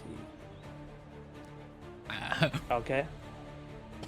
I'm gonna use my web of fire. That is 60 feet, so you still won't be able to reach Yerk, but you can probably reach the other two. Yep. Let me see. Yep. You can Just barely reach Theo and Violet. Am I kind of prone in? Yes, yes, you are prone. Okay, thank you. Just need to verify that. All right. And so, because I have Web of Fire, I should be able to target them a few times. Yeah, so what do we got? Web of Fire. Cast within range. Each. So it's either 96 on up to 5 targets or 13d6 for a single target. Yeah, so wait, let me see. I'm just reading this. Yeah. 60 feet, leaping towards their target, exploding. Each target must. All 5 streaks can instead go. So yeah, it's 5 for. Each target must make a dexterity saving throw. 8d6. Yes. So you can hit one of them twice and one of them for 3 times, or all of them for 5. So I'll do Theo for 3 and then 2 for Violet. Violet, yeah. Okay, so she needs to make 2 dexterity saving throws. Yes. First one's a 3 plus 5, so that's an 8. Next Fail. one's an 11 plus 5, so 16. That one passes. Okay, so she gets 1 tick, and because she is a familiar, she dissipates. Theo, you see Violet just poof, and you're gonna have to spend the money to summon her again. How do you feel about that? No, 50 gold. Shit. Or what is it, 10 gold? Something like that. I think it's 10 gold. All right, and 3. Theo, you need to roll 3 dexterity saving throws. Okay. I'm not that good at that. 13, Fail.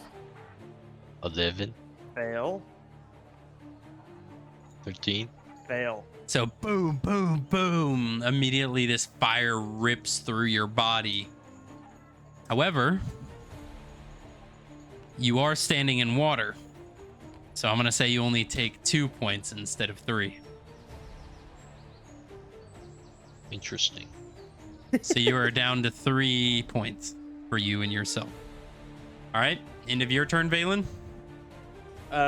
Yes. All right, the man, the myth, the legend, the one we've been waiting on. Alistair, what are you cooking up, buddy? All right. Well, I'm gonna use some movement. Let's see. Wait, is Theo's pan concentration? It is concentration. So Theo, you have to roll 3 concentration checks. It's just, I believe it's a Constitution saving throw. 3 of them. Okay, that's the first one. 19, That succeeds. 17, That succeeds. and 21. 21. Nice. Easy enough. He's able to maintain concentration. You've been doing some training, Valen. Yeah. Nice. All right, Alistair, We grow so you're fast. taking more movement, Yeah. and you are reappearing. Well, I'm here now. I won't appear technically until I attack, but I am attacking, so I'm okay with putting my position marker here. Okay. Theo, you're gonna get some garrote wire, my guy. Ooh. You're gonna fillet this fish? Ooh. Yeah. You're gonna fillet the fish. Oh god. And you can make 2 attacks Okay. because you were in bio form. So, this is true. I'm gonna only make 1 on him though. All right. Oh shit. Go ahead, roll the hit. Let's see. Added. Hold on, I gotta make sure. And you do get advantage as you were taking him by surprise. Okay, let's see. 2D. Okay, yeah, it is. So does an added 20 hit? Does an added 20 hit you, Theo? Is it your armor class? Yes, it's your armor Yeah. class, Theo. Yeah. Not my evasion class, are you sure? So 20 hits? Yep. All right, so you're down another point. You're down to 2. Now. That's lightning damage too, and you're in the water. Oh, it is. So Oh. that's doubled. So yeah, you take an additional point. So you're down to 1 as it hits you in the water as you and seize up. And now, Go ahead, roll a concentration check. So Constitution saving throw. Ew. 14. Damn, he's keeping concentration. Yeah. so for my second attack, can I sweep the area around me and kick up a bunch of dust with the garrote wire? I'd say yeah. All right, I'll do that for my second attack, and then I'll take my bonus action to do another. I will hide again. All right. Alistair of the Dust. So roll with advantage. Alright. Let's see. And so my current stealth roll is 22. Yep. So all of you guys see as he pops up, slashes at Theo, electrocutes him, and then kicks up dust and disappears. All right. All right. End of your turn, Mr. Alistair. Yeah. All right, Theo. You got hit a shit ton in a very short period. Zeke's still hanging around up there. Mm-hmm. You I'm cannot alive! see him though. Hurry up and get down here. I'm coming to get you. My frying Excuse pan me, is still up, right? I'm sorry it's the right there. column slammed into me. Is Alistar gone invisible? For Yes, he sure? has. You can try to attack his last known position. It would be a disadvantage. Yeah, I'll do that. Did he already get to roll against my stealth? Or is that not how that works? He can just swing at your last known position. It's just with disadvantage. Because it's more instinctual. Because this is happening quickly. Right. Because every round's 6 seconds, so it's happening quick. Are you attacking yourself? Or are you attacking with your frying pan of justice? My frying pan of ultimate justice. All right, go ahead and roll an attack with it with disadvantage.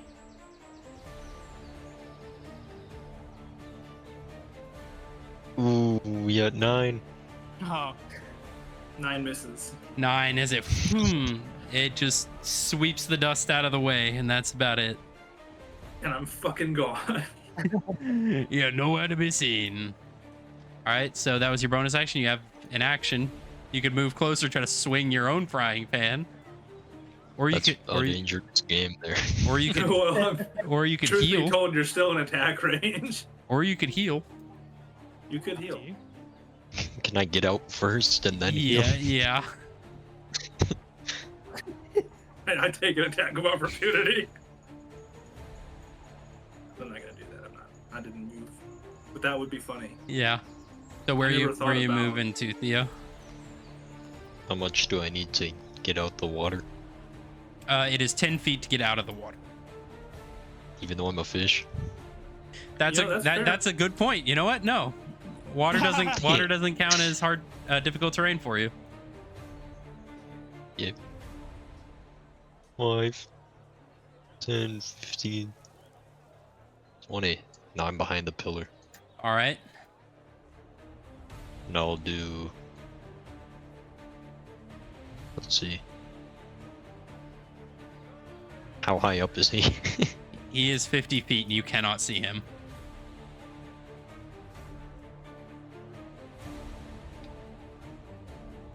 You're also down to 1, so Yeah. yeah. Yeah. Yeah.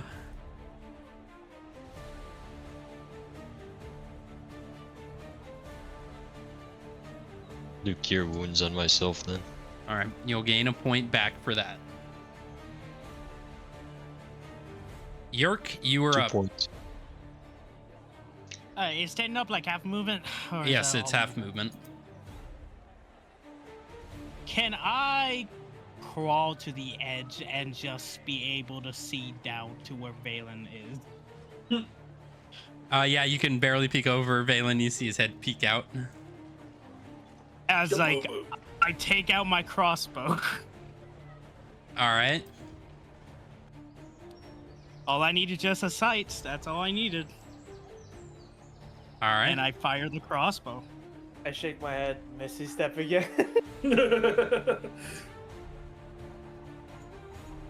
All right, where are you misty stepping to? Right over here. Yeah, you shoot, you see him disappear once again. You have no idea where I'm at now. That's so funny. Now we're both invisible. Yeah. Shit, alright. Okay. How much movement did I technically did with that? 5.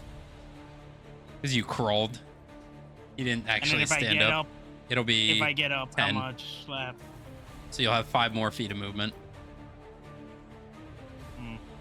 Or technically you could slither off the edge and still have 20 feet of fly movement. Hmm. 10, 9, 8, 7, 6, 5, 4. Your slither's back. Pussy. Pussy. Missed one shot, said nah. He's not flying, you hit the button again. Trust me, that thought crossed my mind. Then he drops 50 feet. Yeah. No. So at that point, Wave your I don't got turn. anything. Alright. Yeah. Yeah. For the lulz. Oh. Let me check. Do I have any more of this actually? Are we checking inventories now? In mid combat? Come on. You should have been doing this while you're waiting on your turn, Yeah, buddy. I'm just gonna toss as far as 60 feet away. Toss just straight ahead of me a fucking Molotov. Straight ahead of you, how? Directly into the water. What direction? Just straight ahead, as far as I can. Okay, go ahead and roll a dexterity check. I mean, it's an 8 + 5. 13. You throw it, it lands. You see it pass by the other pillar, and you hear a psh. As Alistair, you see a fresh Molotov cocktail get thrown, hit the water, the fire goes out, and it bobs to the top. That is so funny. There is now a free Molotov cocktail in the water. Can I throw an arcane core at the pillar? I mean, not your turn yet, but Valen, we'll see. We'll see what happens next. All right. Let's see here. I am. Let's see. Where do I need to be to? 1 second here. By the way, I am still prone. I did not decide to stand. The what? I am still prone. I am not standing up. How is the is the damage we're doing in this superficial in reality? Yes, it's superficial in reality because you'll immediately be healed afterwards. Okay, cool. From like everything we got. Yeah. Okay. Not your abilities that you use, like your spell slots and whatnot, but Right, but like if I was like evaporate someone, they would be fine. yeah. Wait. Okay. Wait, what? Don't worry about it, guys. All right, I'm going to step out. Kind of, let's see. 5, 10, 15, 20. And I'm going to use Lokil's Glacial Detonation straight up on top of that pillar. All right. You can go that far? Yes, Yep, you can. it's 150 feet. Oh, fuck. You're gonna need to make a con 15 save. Because it is what's the diameter? 20 foot radius. 20-foot radius of a glacial debt. All right. I mean, how far does it go down to Theo? Does it affect It doesn't. Theo, It or doesn't affect Theo. No. Go ahead and Alright. roll a saving throw. a Constitution I heard, or Yeah, was it... con.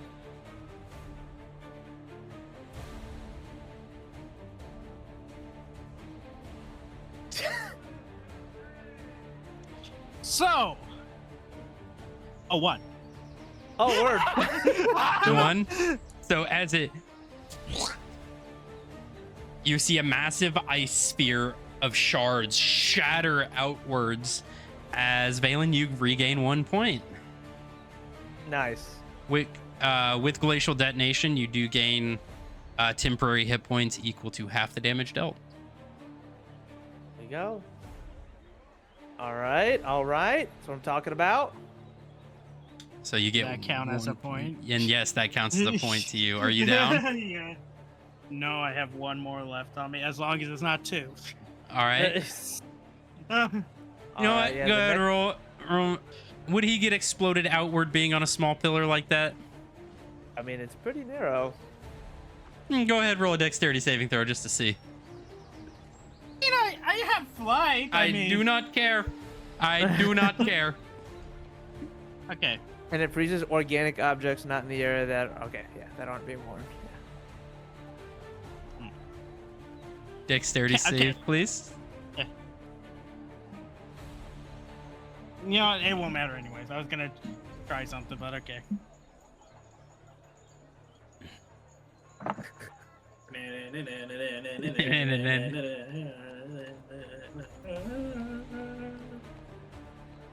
Three. What was it, Tex? Was it Dex? Yep. Yeah. Yeah, it was whatever the fuck it was. It 5? Yeah, 3 plus 5. 8. So you see Yurko off the back end of it. I will let you make another dexterity saving throw to try to float down to the ground. You'll need a 12 or higher. 9 plus 5. It was saving throw, was it? Yeah. Yeah, 9 plus 5. 13, you boom, right at the bottom as you just barely stop yourself and land on your feet. All right, Theo. This isn't going good. Alrighty, Alistair, it is your turn, buddy boy. Bonus action. Oh, you do have a bonus action. What do you want to do for your bonus action, Mr. Valen? I am. Let me see. Can I see Theo from my angle? Kind of. I'll move over like 2 more. Cause I did 20. Yeah, you can see him, but I'm gonna give him half cover, so he's gonna have +2 to his AC. Okay. I'm gonna shoot firebolt at him. Oh well, yeah. Go ahead, roll the hit. Yeah, I would do the glacial thing again, but I can't. So. Theo, what's your AC? 16. So I got 10 plus 7, 17. 17, but he's got +2 from it, so 18. So it boom. You see the firebolt explode right next to your head, Theo. But you are fine. Ah! Mr. Alistair Rhodes. You know what they say? All roads lead to home. Yes, sir. Get him!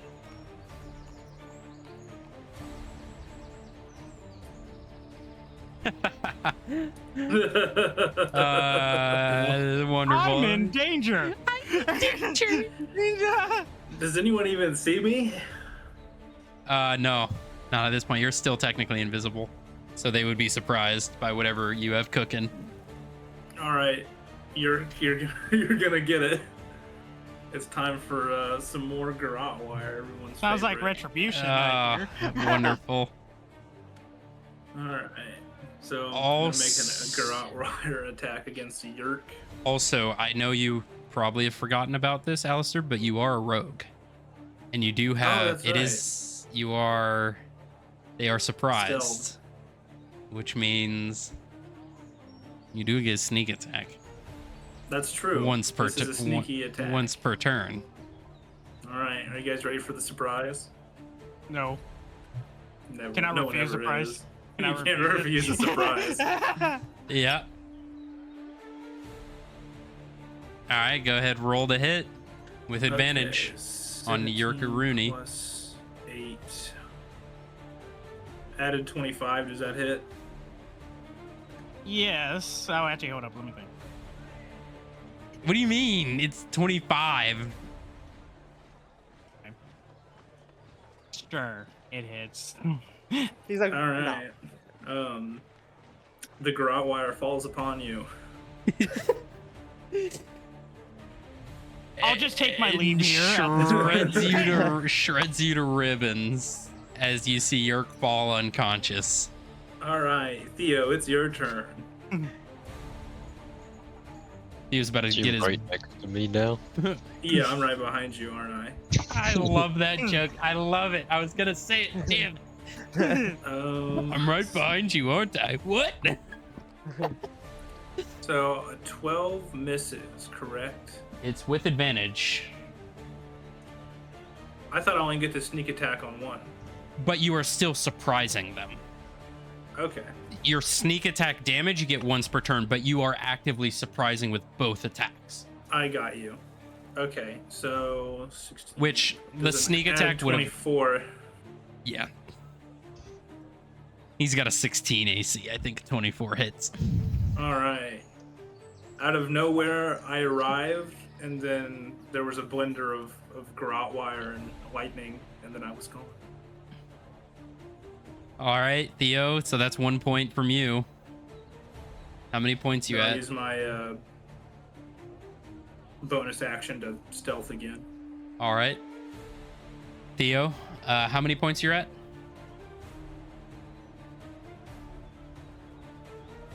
Theo Ermintrout. I rolled a 27 for the stealth. Johnny, get the fuck back here. Johnny. What? How many points you have? He only did one, right? Yeah, he only did one. Well, I had two. So he's still got one. He's still up. Which, Theo, it is your turn now. And then I'm gonna move. Oh, but yeah. I'm not gonna move the thing because I've got movement. Yep, gotcha. You're invisible, so he doesn't get opportunity. He turned invisible again? Yes. This is how Alistair This guy's- fights. It's dirty and This guy's insane.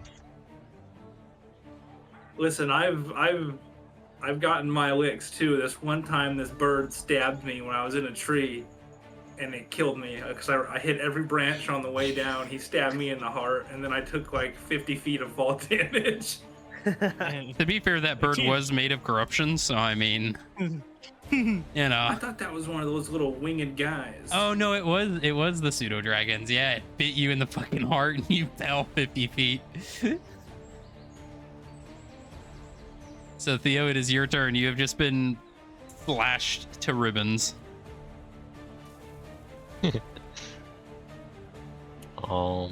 Sashimi. You do have Healy capabilities. Not the shoe, Yeah, you're but the right. healing. Is Yerk right on the ground now? Very much on Yeah, the ground. Yeah, Yerk is out of the fight.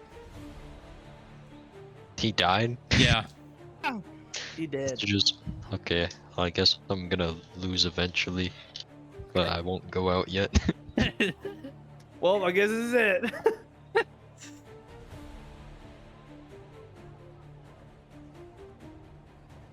The craziest thing I can do right now. Mm-hmm. Make a sandwich.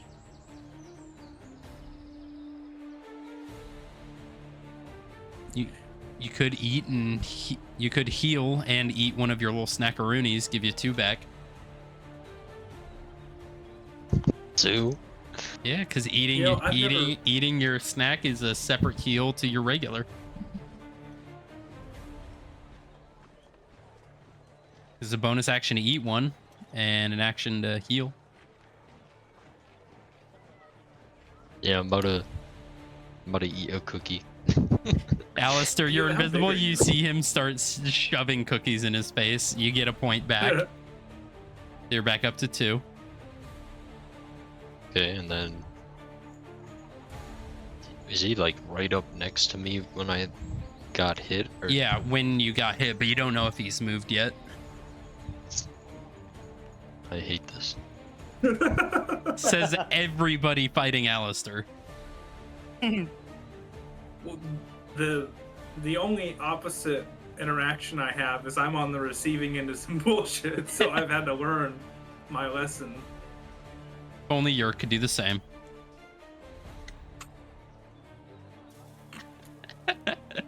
Motherfucker shot me in the chest twice. All right, Yerk or With uranium bullets. He shot me more, including a Dang. Helsing revolver. Theo, what are you doing for your other turn? Or for your action, I guess Dang I it. should say.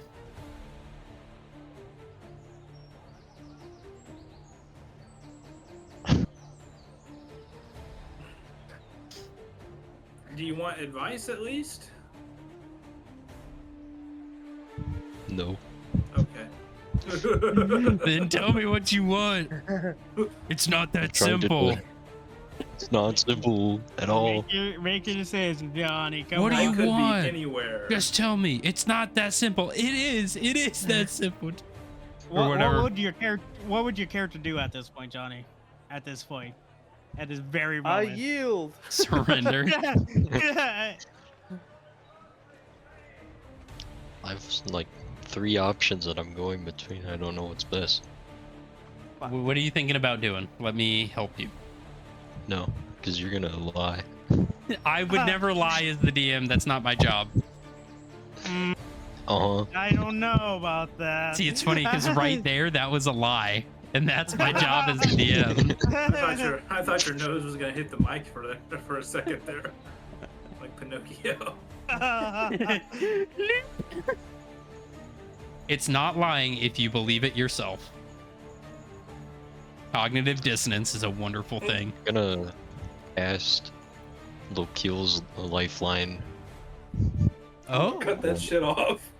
Never mind, I can't. what do you mean Nope. you? What do you mean you can't? He's invisible. I can't see him. Let me see. What do you Wait, try and I seeing Yeah, with your two- heart? two- Valen though. 2 creatures in sight, and it is. Let me actually check. Yeah, it's just sightline. There's no distance on it. It's just within sight. How much health does Valen have? You have 2. Valen does. Yeah. Also, are you wanting to use the 150 gold pieces of golden thread to cast that spell? Because you only have 1 use of that currently. I would also be careful using that. I am a So magic caster. expensive. Lokil's lifeline is an expensive fucking spell, though. Okay, let me check my other. Useful, but Oh, expensive. I think I have a few grains of sugar, right? I have more than a few grains. Yeah, Good. yes. If it doesn't have a gold piece value, then you use your frying pan as a focus. So you don't need the non-gold worth material components.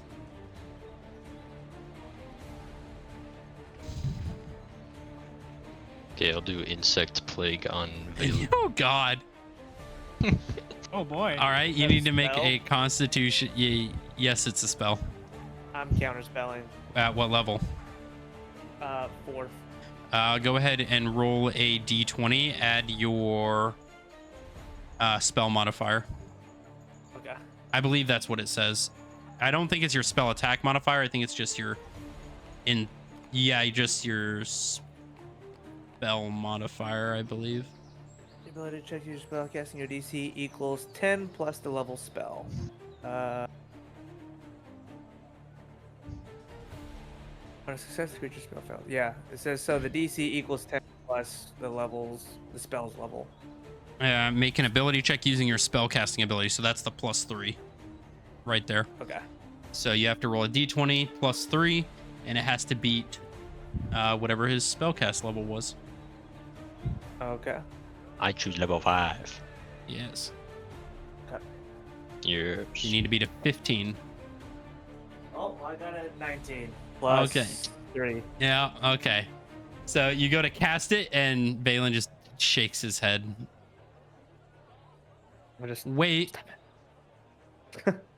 Technically, it hasn't come back to your turn yet, has it? You haven't, around. you haven't got your... Oh, you did get your reaction yet. Back, yeah, because you went after... I went after Yerk. Yeah, you went after Yerk, not before him. Yeah, because Gotcha. Theo was the top of the initiative, yeah? Yep. Yeah. Okay, gotcha. Never mind. Yeah, you do have that. You just wave your hand, and the spell just fizzles out in front of you, Theo. I have to go grab something. Be back. 5, 10. Are you gonna run? You have 20 more feet of movement. Are you gonna fucking run? Oh, I meant in real life. I gotta go get something right now. Okay. Okay. Well, Balin, it is your turn, Okay. and he's got 2. Actually, he's up to 3 Well- points now. No, 2. He just ate a cookie. Yeah, I'll probably move up to, I think, here. All right. That's 30 feet. And then, let's see how far it is from me. It's 36 feet. Blow up Alistair as well. This is the competition. We all die. I will Uh, cover you. He No, said, I "I will won't do that." invisibly shred you to bits in your sleep." You have to follow me to the ethereal plane. Just kidding. I don't have that. Kane will do that. Yeah. He'll box you in careful. the ethereal plane. I would say that Alistair is one of those characters where banishing him into another terrible plane might come back to bite you in the ass because it comes back with better weapons. Yeah. So I think I'll probably go ahead and use my crackling chain spell again. Again. All right. And that's a what save? That is a Dex 15. I'll roll for him. Well, that's a 16 that passes. You're hitting him with all 5. Yep. 13 plus 0, so that's 1 fail. So he's down to 1, and that's a 2. So, as the crackling chain rips through the ground and explodes under Theo, you see him collapse as the medics come around and heal everyone back up to full health and regain your spell slots. So everyone gets the equivalent of a long rest. As the rest of the battlefield begins to simmer back out. As your abilities fade, Alistair, you reappear, your bioform turns down. You unflip your coat as you all are back in the combat arena. So, what do you guys Um, think? Well, good job. Still not good enough. Fuck. Still You not just gotta good learn. enough. You repeat the same attacks, knowing that I can teleport away. You're lucky you had the structure in front of you. Called using your noggin. I'm a noggin enthusiast myself. I wasted so much days at this point. This is Not not a only- waste. This is training. Still, I don't even know how to make these bullets. I don't even. I'm still need to make more. That's alright, you've got the recipe. I'll help you out. And I don't recommend using them during training. You have 1 bullet left in your mag. As your checks it just. Yeah. You still have the remaining 50, they're just not on you. We can get them out of the box whenever you need them. I wouldn't recommend carrying them I will be. outside of I the will. box. I will be fine, Alistair. It's in a way normal. Just a little radioactive. I spent with radiation my entire life. It's I'm used to it. It's more of a smaller dose than anything. DM, am I used to it? No. Not at all. But they're in a lead Alright. they're in a lead box, so. As your kind of offers down, do you mind if you could get a little bit more there? Oh, you want the bullets? Yes, Or your bullets? Take them. I don't care. I'm keeping the lead box, so the lead box is mine. that is Nope. fine. Don't you touch that? Some bitch and try. So As you your- touch that you son can of a bitch. you can add 50. You used 6 of them, so in your inventory you'll have 44 The bullets, boat is mine. or 44 uranium bullets. I don't know. I think I need to get better at my reaction and my awareness. Been a bit. From what I saw in here fighting, you kept attacking but not utilizing every resource that you had. I'm not you have like it- you. Like you have you, a new wing. Valen. At this You have a point, new you also see Venel flying in and landing, beginning to walk towards you guys.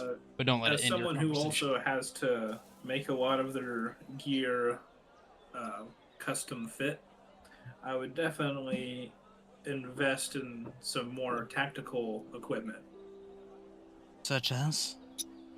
I mean, whatever suits your style. I mean, you know me. I've got all this wire and this cloak and drugs and change my DNA around and As Yerk reloads the mags, I've been quite familiar with these firearms. I just need better ones.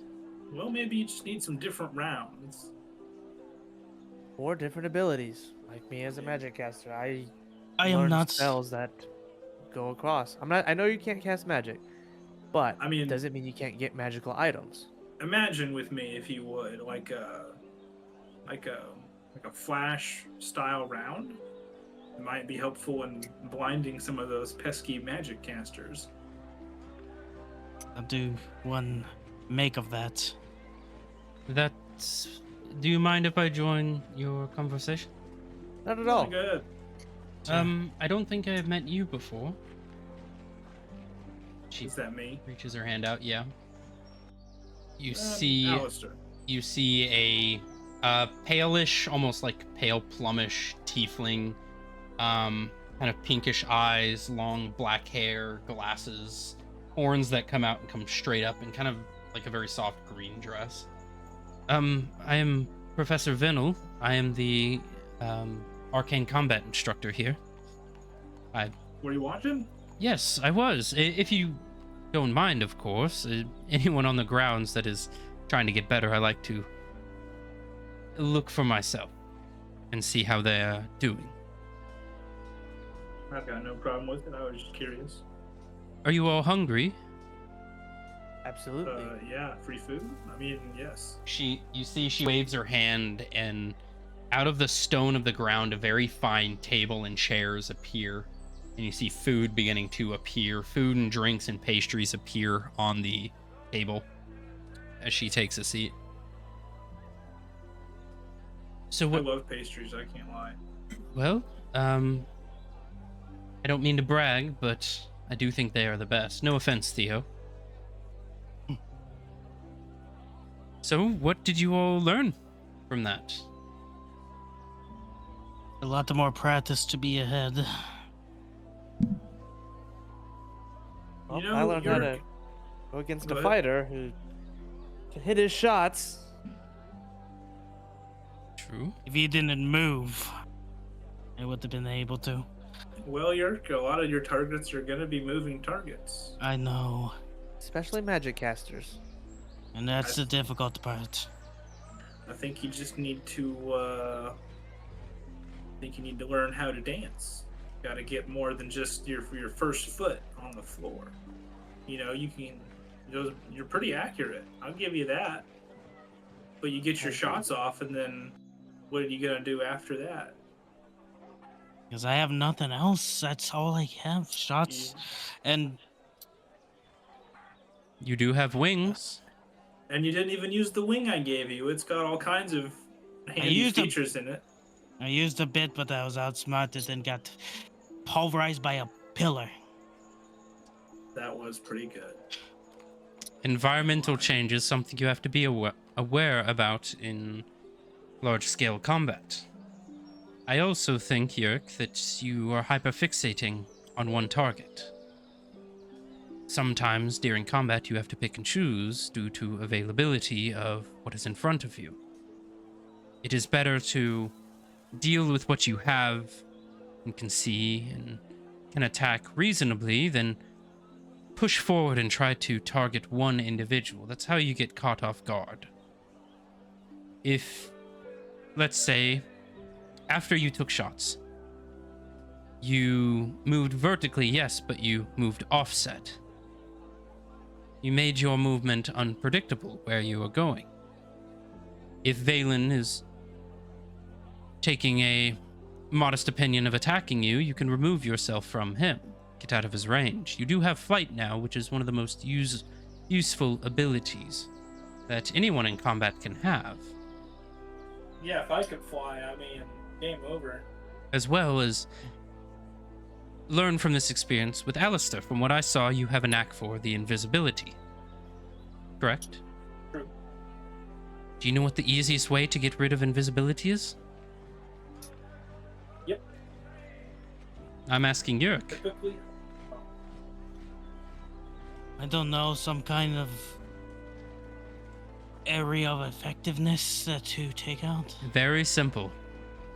You see she picks up a handful of sand and just lets it drop. Dust. They can be invisible to the eye, but they can't be invisible in form. Kick some dust up. Carry some glitter on you if you have to. Mages who use invisibility really hate when you use cheap tricks to win them over. Yeah. Yeah, it sucks. But it is not about one-upping your opponent. It is about finding a more simple, more effective manner of fighting against it. Valen is a magic caster, but he needs sight. Shoot him in the eye. He needs a spell focus. Take away his focus. You don't need to avoid all of their power, you need to prevent it. Take away what they use. Damage an invisibility cloak, throw dust in their face. Fight dirty. Move around. Swap targets if you have to. Draw aggro so that your allies can catch them off guard. They waste their time on you. They don't have time for your friends. I understand being a bullhorn of combat is your thing. You go in hot, heavy, and attack with everything you have right off the bat. Sometimes it's better to slow it down. Let them move first, see what their reactions are. Prepare for what's to come, rather than guessing when it does. As for Valen, you stay in the open way too much. Yes, you knew who you were fighting against, but what if you didn't? What if he did catch you off guard and you were standing out in the open? I know you are an evocation wizard. I know you can conjure walls of rock. So why stand out in the open and not take cover? Why teleport to avoid when it comes in? Why not teleport preemptively? Put yourself in a better tactical position. Alistair, obviously your weakness is dust, so I don't feel like I have to say much about that. But you worked effectively, and it looked as if you were very intelligent on the battlefield. You knew what you were going against, and you used it against them. The electricity in the water was a nice touch. Thank you. Very nice use of environmental change. Theo, you're learning, Theo. It will take time, but clerics aren't meant for forward-facing combat. It's not great that you were split into less of a team. In my opinion, those teams were unbalanced.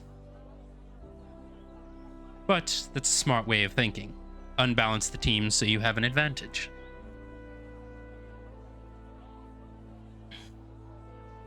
And I'm here. Also trying to best an unbalanced team can also be based out there. Yes. But I am here for your aid as well. As I told you, I am here for your training as much as others. So if you have questions, if you need guidance, feel free to ask. Is it alright? I'm not a magic user like the rest here to use this area. You are more than capable. You are going into unimaginable horror. I'd be a terrible person if I told you no. Your obliteration was glorious, Theo. We're now I chatting with just food. woke up from the ground, which I've been knocked unconscious on. Boys, I gotta use the restroom. You're good. There's some things I need to learn a bit with making weaponry, and then I want to get back here and train a bit more. Well, I will be here when you need me to. Think about what I've told you. Think about what you want to improve on, and let me know and I can help. But I've got just some things to do. Just wanted to say that was a nice fight to watch. Good to see you're actually doing something to improve yourselves. Thank you. Yerk nods. Just And as she stands up and the table and food disappear out of your hands, the chairs disappear as well. As you all end your first week of training, that is where we are going to end tonight's session of Cosmo Eternum. Thought we were going to get through a lot more, but, you know, schedule, hey, time that's scale our- in that's D&D our- is weird. It's a thing. it's What? you got a lot you got a lot of RP, man. Yeah, At that point, I mean, we got to. Got to make everyone mean, feel like- involved. I mean, at this point, Zed, you might as well just make it like each session one week. I mean, we did Yeah, also have some RP at the very beginning. That was like So 40 minutes, but we'll see. We'll see. We'll play it off vibe. So as you guys begin the next week, starting on, that is plus 1 week. So that would be 17, 18, 19th, 20th, 21st, 22nd, 23rd, 24th. As you begin your second week on Friday, March 24th, 075 post transference. We will end that here today. Thank you all for watching. Thank you all for showing up. I hope you guys enjoyed your 1 week of progress. Some of you made some progress. Some got possessed by an alter ego for three quarters of it. But you know, you have two more weeks. So we will see you all next Sunday at 2:30 p.m. Central Standard Time.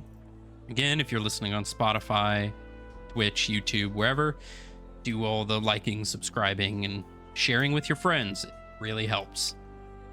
But thank you all for coming, and we will see you all next time.